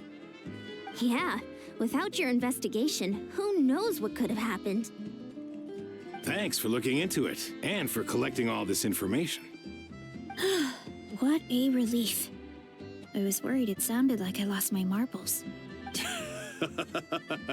It does sound far-fetched. After all, none of us have ever spoken to a mushroom. But we know you're not one to lie, Varessa. Besides, the origin of the green mushrooms has always been a mystery to us. Only like Tainari showed up, then we definitely have more knowledge on this, and it'd probably be even easier to explain it if you have someone from Sumeru that knows about like the fungi. Thanks to you, we now know something sinister could be going on. So, we should do our part to help. Yeah, just let me know if there's anything I can do. Wow, that didn't take much convincing. Oh, wait. You said the mushrooms needed to be cooked at high heat, right? I can do that for you right now. I'll be quick.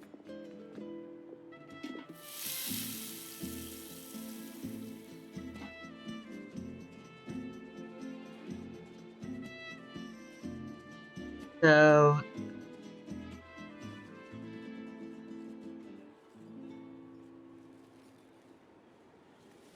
I don't know how to say this, but I do recall earlier during the cooking competition when Marissa wanted to get some food early and the Toli gave her some meat stew or something. For like a little second while she was eating the stew, like, there was a shot that like focused more on Atoli's face, while Marissa was like more blurred in the background. Like there was a little bit of focus on him.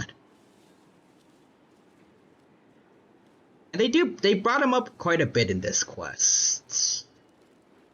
I'm kind of wondering if he's hiding in plain, like if the mushroom guy is hiding in plain sight, maybe. I don't remember if he was the one that told us about the story about the Sumeru Scholar too. All right, I'm back. I used cast iron, so it should be hot enough. Whoa, it smells delicious! Suddenly Paimon's hungry again. Well, here goes nothing.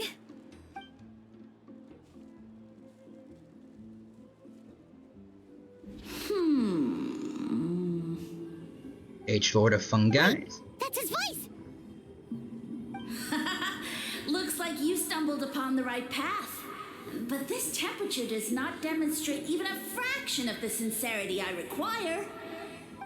Did you really think some common stove could generate enough heat to earn the acknowledgement of the Sage Lord? Also see, Semja, welcome. Thank you for the raid. Appreciate the support. Welcome, and hope you have a good time here with us today. Right now we're playing Genshin. We're having a good time here, and I hope you enjoy your time here with us. We're doing the quest for the Collective of Plenty. Private Notland. Things are going well so far, and I hope you have a good time here with us. Tan Danny as one of the raiders. Welcome. Thank you for the emote there. Hope you had a good time at the stream, and hope you have a good time here at mine too. I see Real Human doing a shout out. Okay, so let's see what would you stream? Fire Emblem: The Binding Blade. I've heard a little bit about Fire Emblem. I think I just know them from the characters in Smash. I hope you had a good time. Humans are such a disappointment. You can solve my riddles when the answers are handed to you on a silver platter. Thank you for the follow. Also, Tandani and Semja617. But as soon as there are no more hints, not a shred of intelligence in sight. Okay. And Semja says, thanks, I did. Nice. Kind of flopped into Iron Man.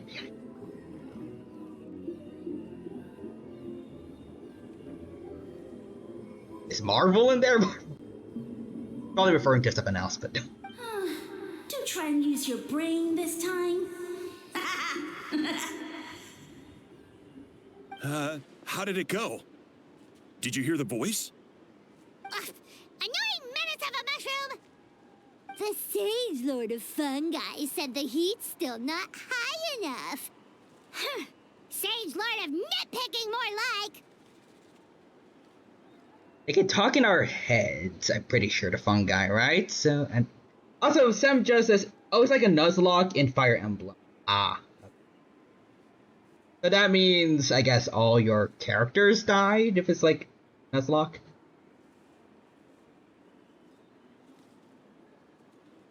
Although you said kinda flopped, so maybe you're okay. You just like most of your characters got sweeped. I don't know.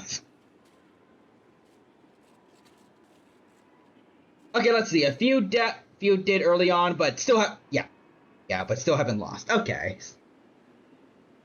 Best of luck to you on recovering from that and getting. Recovering from your losses, well, I guess losses of characters. And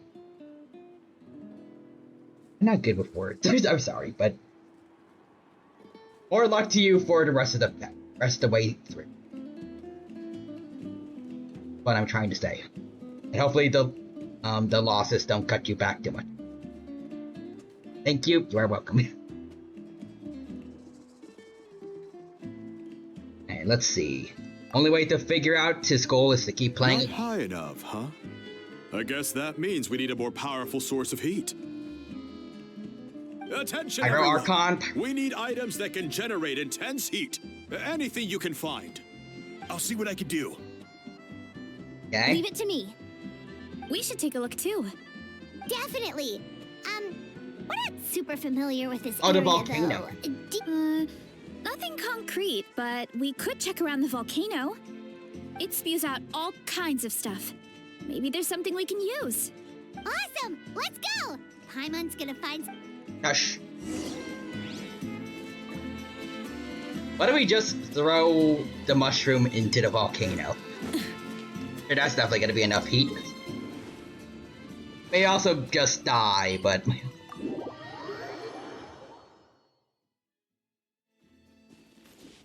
Because I don't know if they're already dead when you pluck them. They probably are, so.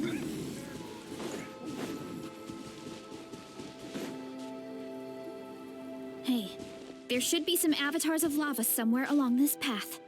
Their cores are really hot. It might be just what we need. Got it. Thank you, know, Lisa. When you think about how everyone jumped to help us like that, it seems like your tribe has been suspicious of the green mushrooms for a while. Yeah, but without you, we would have never gotten this far. I mean, tons of people have tried that mushroom without a weird voice talking in their head. Right. So, even if you wanted to investigate, you had nowhere to start. Yeah, this opportunity was a long time coming. Plus, the Sage Lord's arrogant attitude definitely triggered my tribe's competitive spirit. Verissa doesn't seem competitive. That's fine, much. Well, I don't really like fighting or competing, to be honest. Simple day-to-day happiness is what matters to me.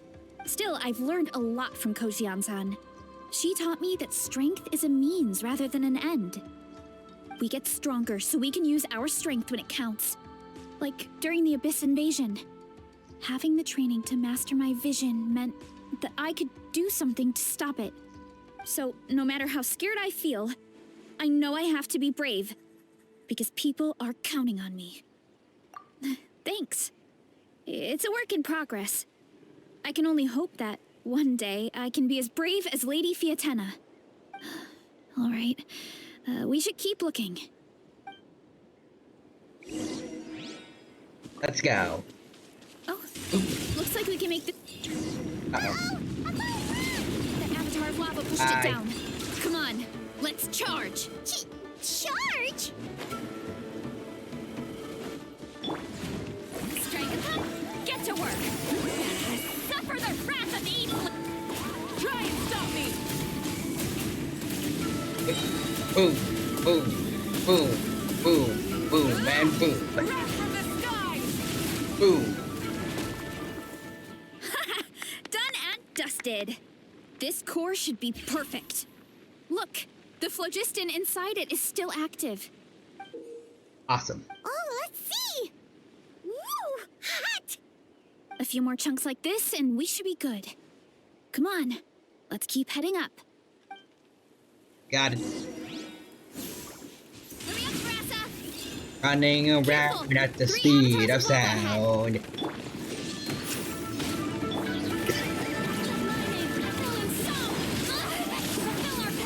Oh, Jesus Christ. Rev the engine.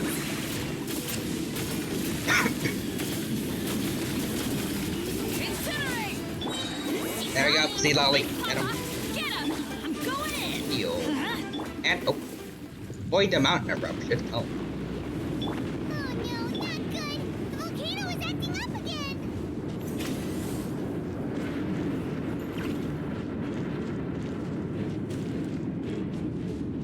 Okay.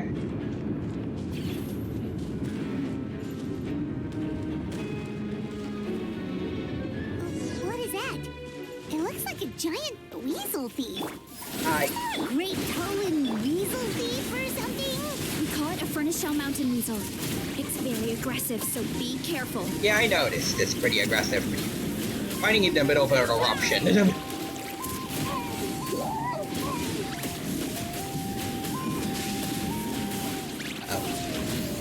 That's gonna hurt in the morning. Teamwork is time to shine.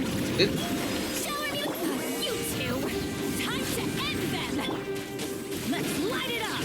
Pyroclastic surge. Bam. Full throttle. Bam. What a great haul! A bunch of seeing eyes, and this thing the weasel used to spew out fire! I think that's its back armor. It shoots out phlogiston, so it can pretty much attack from all directions. My dad told me about them once. Creatures that live in the volcano. I can't believe we actually ran into one. This piece of armor might produce even higher temperatures than the seeing eyes. We'll get those mushrooms super hot this time. Nice fighting back there, Varessa, by the way. Well, even though I don't like fighting, sometimes you don't have a choice. So I've tried to figure out a bunch of different ways to get myself in the zone. For example, I've read a lot of stories about heroes, and my favorite hero has always been Fiatenna, the one I mentioned before. Fiatenna's most iconic feature was her mask. So I decided to make one just like hers. Fiatenna was a phantom thief. So now, whenever I wear the mask, it's like there's a little piece of her with me. If I want to honor her legacy, I have no choice but to be brave. At the same time, though, I guess it's kind of like a crutch. Kind of like I'm hiding behind her strength. Oh, you really think so? It's nothing to be ashamed Really? about, though. It's just... I feel like I need to take it off one day and face things alone. I mean, you're using your alt, so you're probably gonna have to learn to, like, accept using it, so... But the longer I put off taking that step, the more impossible it feels. I don't know if I have it in me. Yeah, you had the courage to make that decision. Oh. Besides, Paimon Hush, thinks you Paimon. don't- Thanks for believing in me, you two. I've learned so much. And I won't give up. Not until I can face things on my own. After that pep talk, I feel like my appetite is back in full force. You're hungry? Hush, Come on, Paimon. let's head back to the tribe. We'll earn that mushroom's recognition this time for sure. Got it. First, I want to make my way over to the big statue, so... and heal up.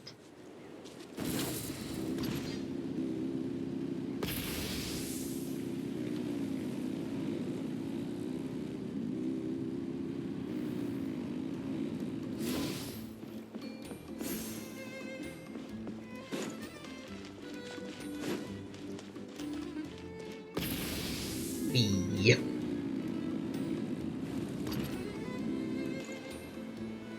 We're back! And we found a bunch of stuff to use! Great. We're almost done with the preparations on our side, too. I've managed to get these iron chunks red hot. We should be good to go. Yeah, and since we need really high temperatures, I brought the best stove I could find. And I got a bunch of buckets of lava on standby if we need more fuel. It's like we're gearing up for a fight and not cooking a few mushrooms. Yeah, but the things we brought aren't your... Hush, Paimon. That mushroom started it, right, everyone? Disrespecting Varessa and our guest of honor. Yeah, we'll see what sort of excuses it can come up with this time. Thanks for the help, everyone. It really means a lot.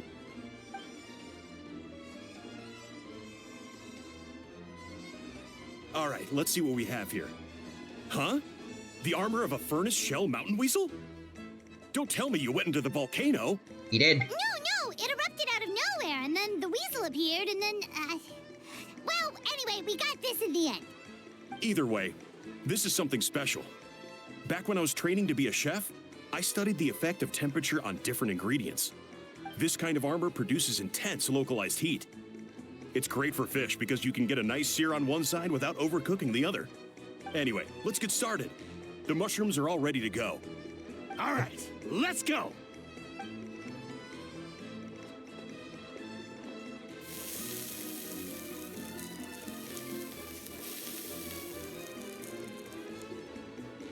Whoa, the fragrance is so much more intense.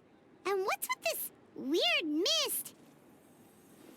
Looks like spores. Wait, no, something's not right.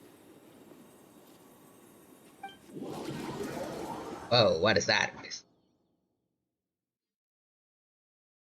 that a loading screen?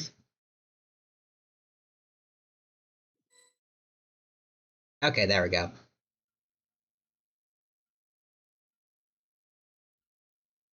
Well, I mean, it's stuck like this, but it's... At least it's not frozen anymore. Many insects have... Huh? Where are we? Where did everyone go? What was that earlier, was it? I have no idea. We just showed up here. I can't see the others anymore. Huh? Is something wrong? That's a cuddle. Chief, we don't know where we are. What? I know it's hard to see through this mist, but aren't you here at the tribe with the rest of us? So you didn't feel anything strange? No. What are you feeling? This must be the Sage Lord's trick, but it's only affecting the three of us. Why us and not the others? Because you are the only worthy devotees, of course. Oh, there you are.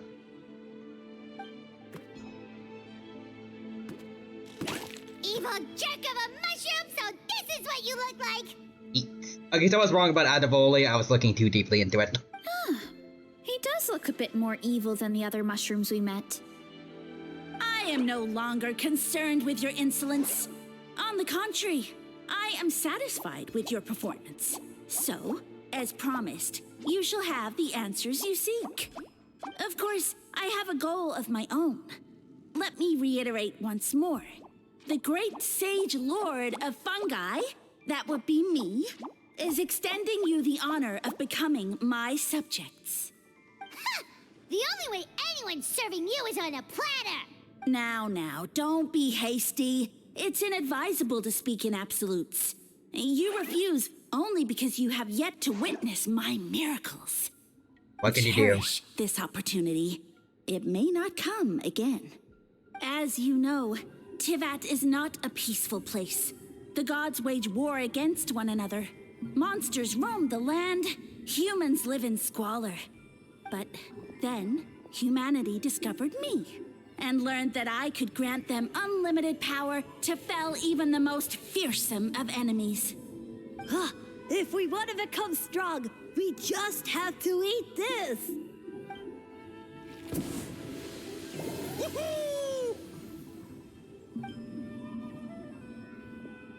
Those monsters are no match for me!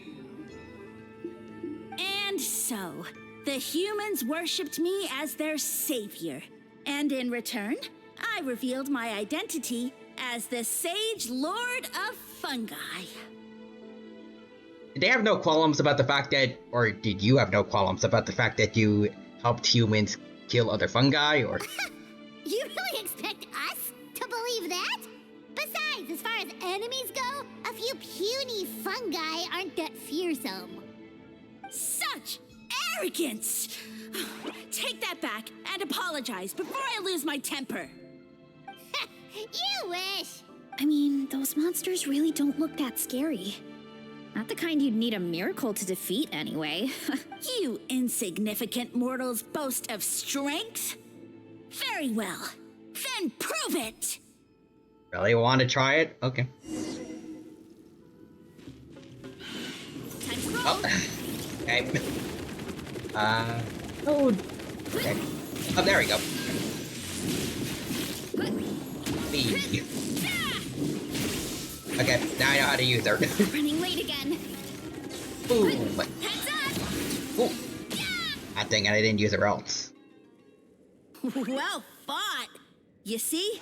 You ate a fair amount of my clones, and now look what you can do. Huh. My eye for subjects is as discerning as ever. Huh. Weren't we insignificant mortals just... That's pretty much. Admit, you're not entirely useless, but my miracles are even greater than you can imagine. No, don't just... That's pretty much. Well, what should we do? Follow him? Yeah, let's go. I think he's trying to tell us a story, although I'm not sure if I like the plot.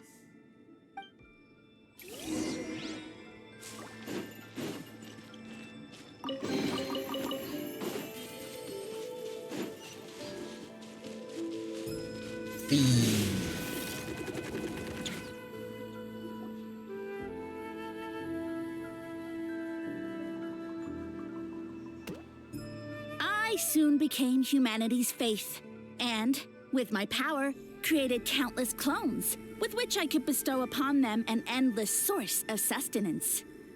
Well, food is a scarce resource. A faith that provides for the needs of the flesh is the most practical and noble of all. And as my subjects gave themselves in service, either as civilians or warriors, I rewarded them with mushrooms in proportion to their contribution. The most exceptional among them could receive as many as 20 mushrooms a day. That's it? What are you insinuating? Are mushrooms not enough? Well, it's possible people couldn't afford to be picky back then. Yeah, but now even Saurians have more options than that. Sustenance and strength. Such are the pillars of faith. So what do you think? A pretty enticing offer, wouldn't you agree? Once you become my subjects, all you have to do is build a civilization dedicated to the mushrooms. And then... You want potters. I don't know. Also, I want to know what happened next. What do you mean, what happened next? Right. If the humans dedicated themselves in service to you, then shouldn't you have your own tribe at this point? Or even your own nation? But I've read a lot of woven scrolls about the heroes of Natlan, and I've never come across anything about some kind of mushroom savior. Of course not. I was in a different nation at the time. I don't suppose you know their history, too. We've been to Sumeru, so... Yeah, and we didn't hear anything Paimon. I never said it was Sumeru. I have no idea where that assumption is coming from. Yes, fungi are creatures from Sumeru, and the buildings from your vision support that too. A trivial detail. You know what? You don't deserve to know what happened next.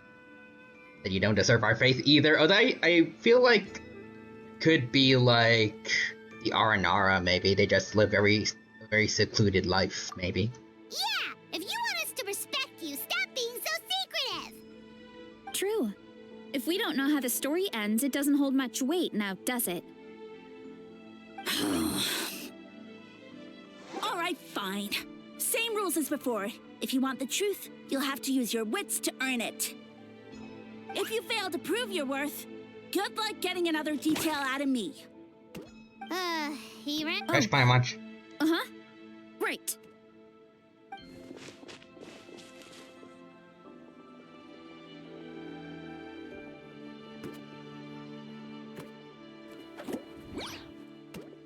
He jumped down from here!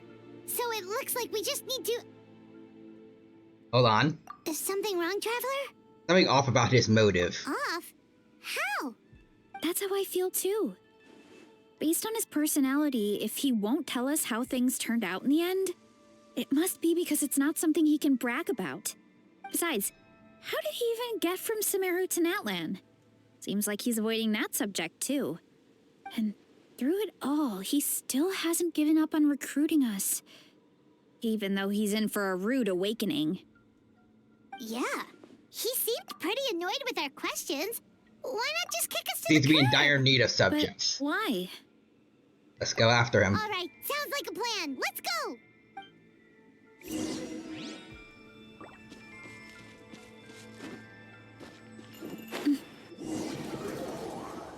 I think another question is, why is he so adamant on, like, cooking and eating mushrooms being part of his whole thing? Why does he want us to eat him? Or his kind, at least. If you can figure out which way to go, of course. Ow.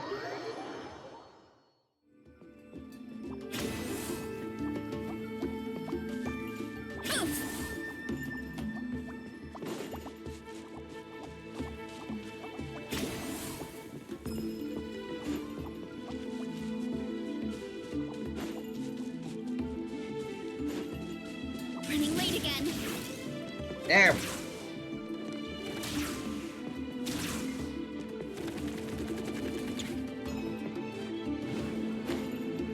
It really feels like we're just playing Sonic right now. Come on. We need to electrocute it? There we go.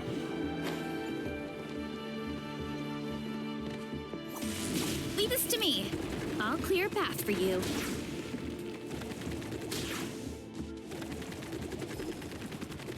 I think we can get these mushrooms to form a path. We just need to wait for the right timing. Yes, barely. Get a load of this. What the?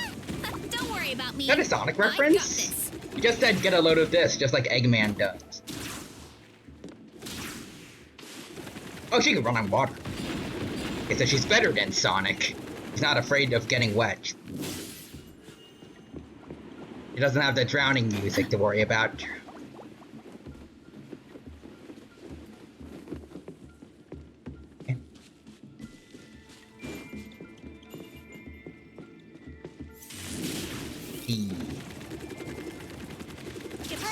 A dead end? Jump up.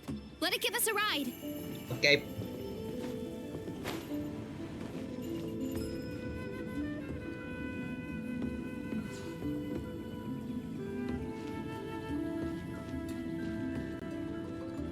All right, this should be good. Get ready and jump! Not quite as dignified, but I did it.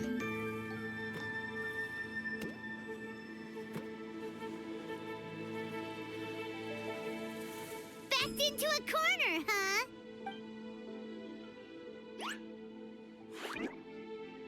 We've got you this time!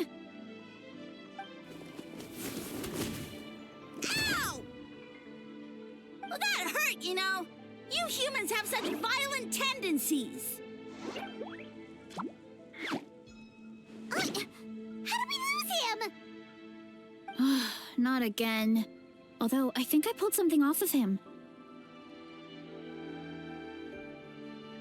Like a piece of him, or... A ball of mist. Oh no, it's spreading. Ah, they're gonna eat us! Okay, so there's an explanation, I think, probably. Eat us! Eat us!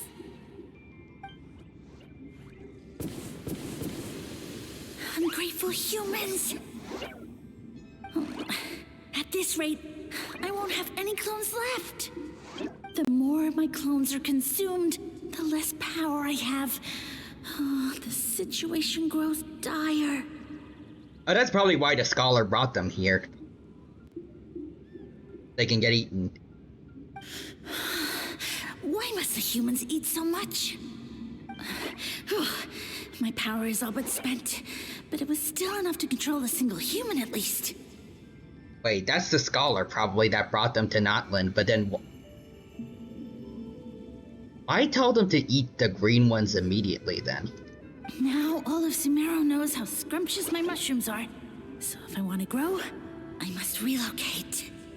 And if I want it to happen fast, I need suitable environmental conditions. You!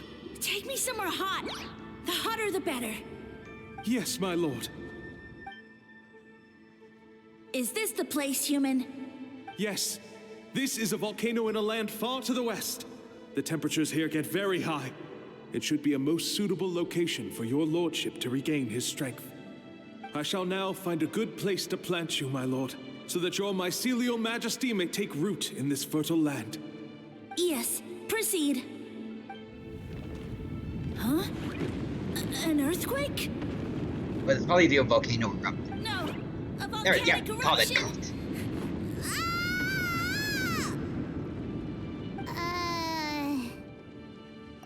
So that's how it ended.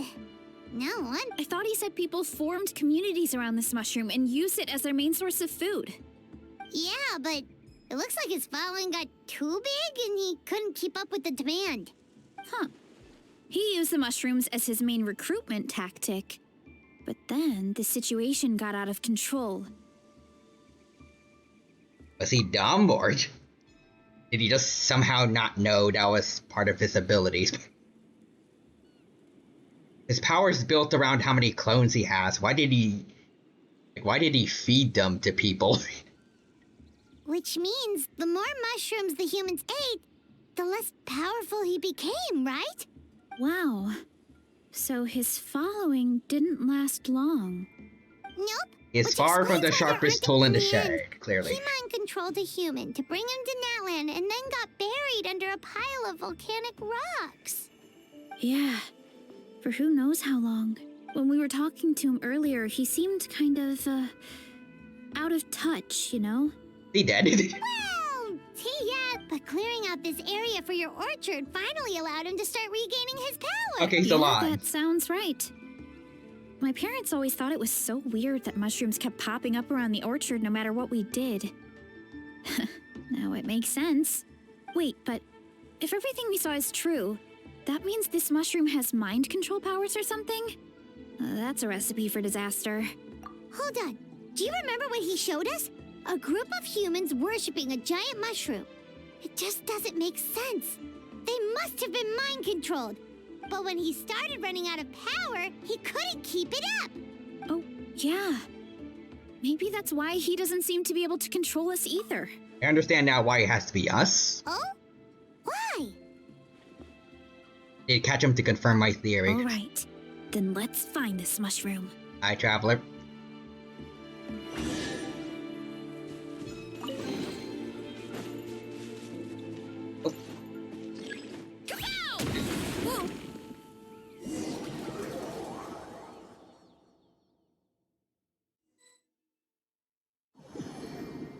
First time I've seen a Sonic-esque character willingly fall into a pit. Nothing to phase Paimon at this point. Let's keep looking. He can't hide forever. Oop. Wait again. Bam. Headbutt. Bam. Bam. It's justice o'clock. Hurry up, Brassa. It's justice o'clock. Smash down. So you made it this far. Impressive. In that case... He hid himself in the statue. What should we do? Actually, that checks out. We're just gonna smash it, right? Cool. Yep. Pretty much. Whoa. Hero incoming! Running late again. Bam. Whoa, whoa. I think Marisa's kind of fun. I feel bad for skipping her now. Skipping. We've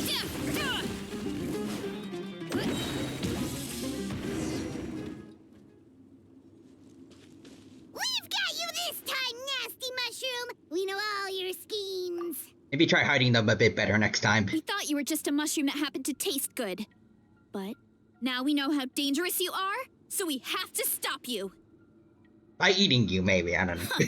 It would seem you're not completely devoid of intelligence. Fitting for my future subjects. Still, you're overlooking a very important detail. Did you think I was running away because I was scared? Well, this is a world of my creation. My will rules supreme. My schemes have been exposed, you say. No matter. My goal has already been achieved. What? Although I prefer to call myself the Sage Lord of Fungi, in the human tongue, I am known by another name. Wait, what? Hold on. You now behold the god Bifrons, the sole protagonist in this endless carnage! Bifrons? So you're a god. Indeed, foolish, shallow, and ungrateful humans! Have you forgotten your savior during this time of war? I am the god who's protecting countless of your kind during this Archon War. It's Archon. What? Archon War? You have no food in which to satiate your hunger. That's a while ago, no man. means with which to counter the hordes of monsters. And the gods loom overhead, capable of reducing you to ashes with a simple snap of their fingers. Also, real human says bras. Just one word, and you could have had my protection. But now, that opportunity is lost forever, and you only have your own stupidity and arrogance to blame. Nah, I'm calling Cap. No matter. My plan has already succeeded.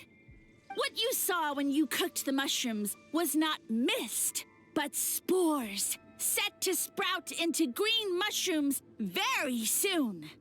And that's where their true power lies. Because, given a bit of time to grow, green mushrooms will multiply exponentially. So again, why did the scholar tell the tribe members to eat your kind as soon as you see them? You see, that's a little hole in your plan. Level of power, I had no way to create large number of clones. Unless, of course, I had access to a source of extreme heat. And you delivered one to me on a silver platter. That was my plan all along. So, you kept running away from us because... Precisely. Before long, the green mushrooms will multiply at an unstoppable rate, allowing me to return to the peak of my power. Then, I shall reclaim my dignity and status as a god, achieve victory in the Archon War, and take revenge on Sumeru. You have no concept of time, do you? Newsflash, the Archon War is old news. Yeah, Paimon is calling you out, man. That's embarrassing. Nonsense! Is that not the source of your suffering? All I hear in this land is war this and war that. If you fear the Archon War, all the more reason to cower behind the protection of a god. Now we got a whole other war going on against the Abyss, man. The Archon War is over. Pretty sure they're talking about the war against the Abyss. Huh? The Archon War? I guess I've heard about that once or twice, but only from Outlanders. Ha! I see what's going on here. You're using lies and trickery to befuddle me. You know, my original plan was to imprison you here until the end of time. But now, I have a better idea. Once nothing is left of this land but an endless field of mushrooms, I'll set you free. You get the honor of witnessing that despair in person. Now, I was going to offer you a glimmer of hope by allowing you to pledge yourselves to me and take on the burden of managing my kingdom. But now, the deal is off. It was an empty deal from the start. What did you say? Weren't chosen because you saw something in us. We were your only option. The Traveler explained everything. The only reason I could hear you is because I've eaten so many mushrooms over the years. Okay, so that's it. Yeah, and Paimon ate a whole bunch during the competition. Paimon's small, so it didn't take as many mushrooms for her to be affected. Point being, most people would have to eat a monstrous amount of mushrooms to even hear you over the buzz of a mosquito. So you latched onto us as a group of people who can actually hear your voice. In other words... You're too weak. You said your mushrooms need time to grow, which means you don't have enough power to keep us here. I may not have my former strength, but keeping a few humans right where I want them is a small task. Unless you think you can take on a creature as vicious and powerful as the Jade-Plume Terrashroom. Yeah, I farmed that guy a lot. Because you definitely can't. Right? I farmed him plenty. Mainly for Kale, but I mean, I guess if I want to, I could do it for Ainari, I guess. He ruined my 50-50, but I don't know if he's that bad. I'll check later, but anyways, forget about him. Let's get out of here. Yeah, if he was telling the truth, we need to get back to the tribe as soon as possible. Oh, no! You must be bluffing! A few measly humans couldn't possibly be that powerful! And what's this about a war against the Abyss? Hey, I want answers! No, they ruined the 50-50, kill them. Yes. Paimon's not gonna waste one more word on this guy. Let's go!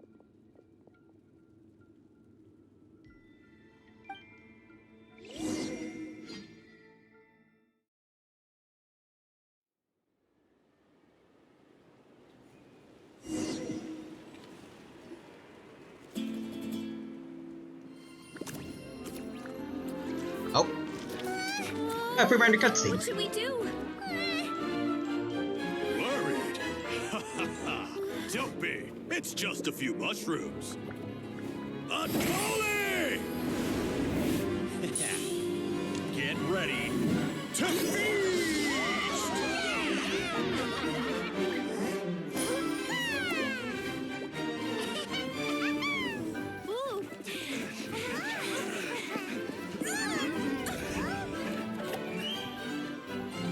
Oh, this works.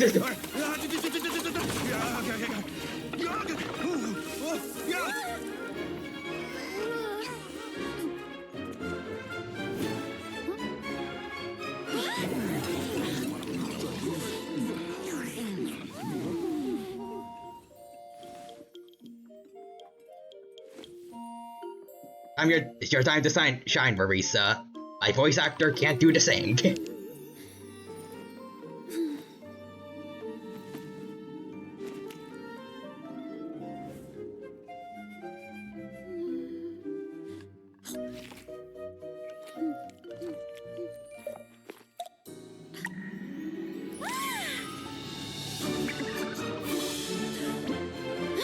More, please. They're gonna keep changing the art style a bit every now and then with the cutscene. Lots of Saurians are eating too, so... Oh, the two are getting some.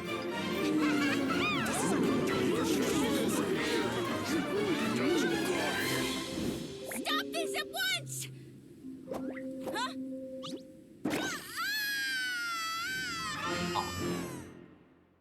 Oh, baby Tatankasaurus.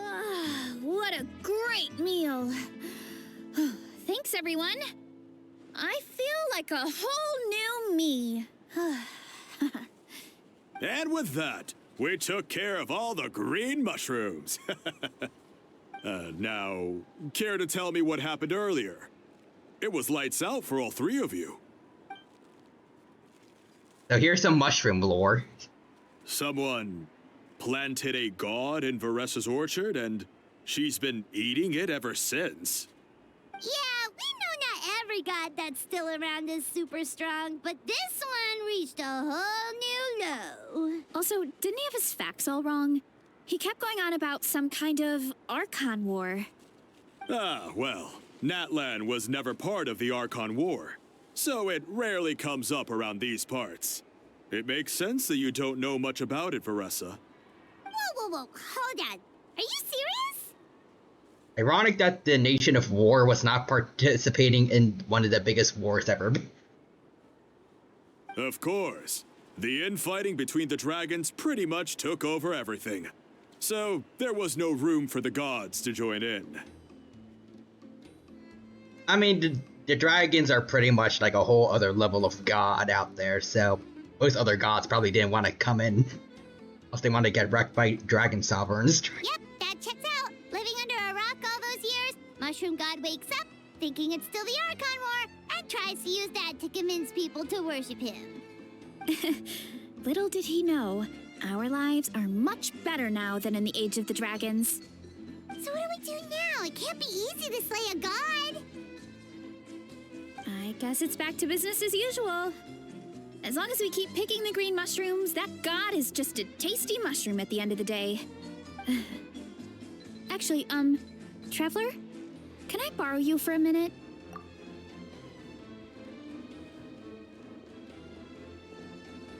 Alright, here's good. So, it's not anything super important. I just wanted to thank you from the bottom of my heart. Your encouragement gave me the courage to investigate the green mushrooms and helped me resolve a threat to my tribe. And maybe this sounds weird considering everything, but it was a really awesome adventure. I had fun. Me too. The adventure I'll remember for a long time. Oh, why's that? Got the chance to shine as a hero, and also, I like the Sonic references for Ressa. They're cool. You're right. I never thought my appetite would save the day. It's pretty surreal. But it's like you said. All it takes is a little patience and perseverance, and my time will come. If I start to doubt myself in the future, all I need to do is think of this experience and everything I've learned along the way. Hey, you two! Oh. Akata was saying that since a scholar from Sumeru warned the tribe about the mushrooms, someone there must know about the mushroom god. And Ari? Should we go check it out? There's Paimon. Good point. But if we're heading to the academia, I need to get permission from Uncle Akatl first. Right. And it's not a quick trip. We have to cross the whole desert. Yeah, who knows? Maybe there's a Sumeru scholar in Notland right now. Good idea. Let's check it out. Alright, head to the Stadium of the Flame. Okay. Ainari, Kale. Some kind of forest rangers. Hey, Catherine, you know anyone?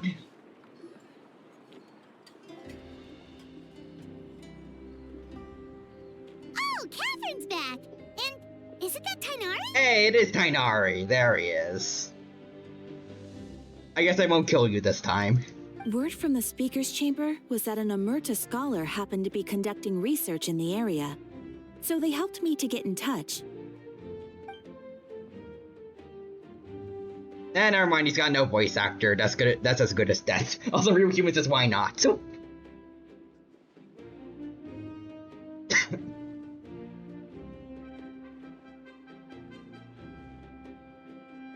It's been a while, you two, so you're the ones looking into the Sage Lord fungi. There we go. I'm not gonna give him a dignified voice.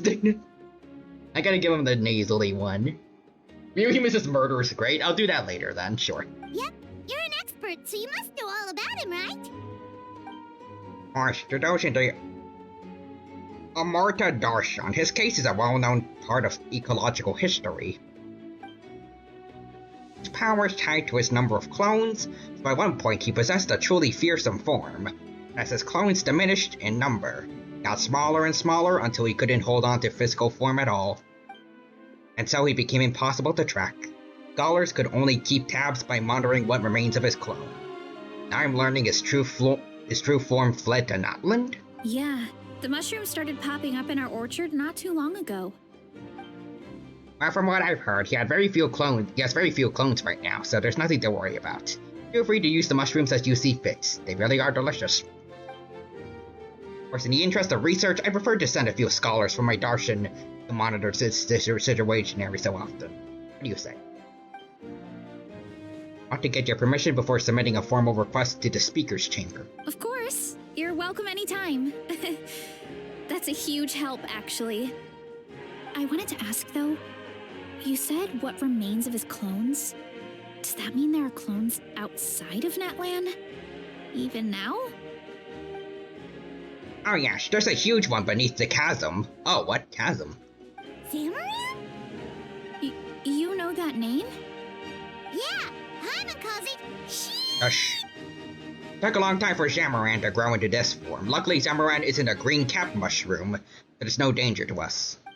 I believe his mind's been separated from the mushroom god for a very long time. I doubt there's even a connection between them anymore. We should go see Zamaran one of these days. Ooh, I'll come. It'll be nice to interact with a friendly mushroom for once. Friendly is right, so this one's definitely not for eating. I would never.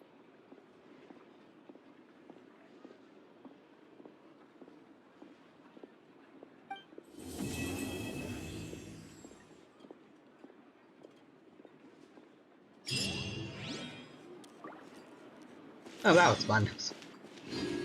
The key that unlocks fate. Head to the Collective of Plenty. Wait. Is that another one, or? Oh, I think this is this is one of the Archon quest stuff. Okay. Let's see. What do we get for this one? Oh, Pilgrim's Chronicle. Let's see. Oh, they add Marisa. Ode to Molly. I feel bad that Marisa gets added in like last second. Like she wasn't even part of the main story part. So cool they made an update, but at least though. That was fun. And we got, let's see, 2 Archon stories plus some event stuff. I don't know if any of it's voiced or not, but I think it's safe to say Genshin is back to being part of my streaming repertoire, I guess. Got most of the voice actors back finally, so I don't really have a reason to stay away anymore. Alright. All that said and done, I think we're good for today, so I'm gonna go find someone to raid right now. So I'm doing that. Just want to say thank you to everyone who stopped by. Hope you had a good time here. I hope I was able to entertain you today. Y'all have a great weekend. Yeah, weekend, because it's Friday. Wait. Nope, Saturday now. This is midnight. Let's see. Not too bad. Okay, we got Tea Time Jess again, the Parasaurolophus VTuber with Pocket Paras, a goblin named Ash V Plays, and Faye playing Peak together. Interesting.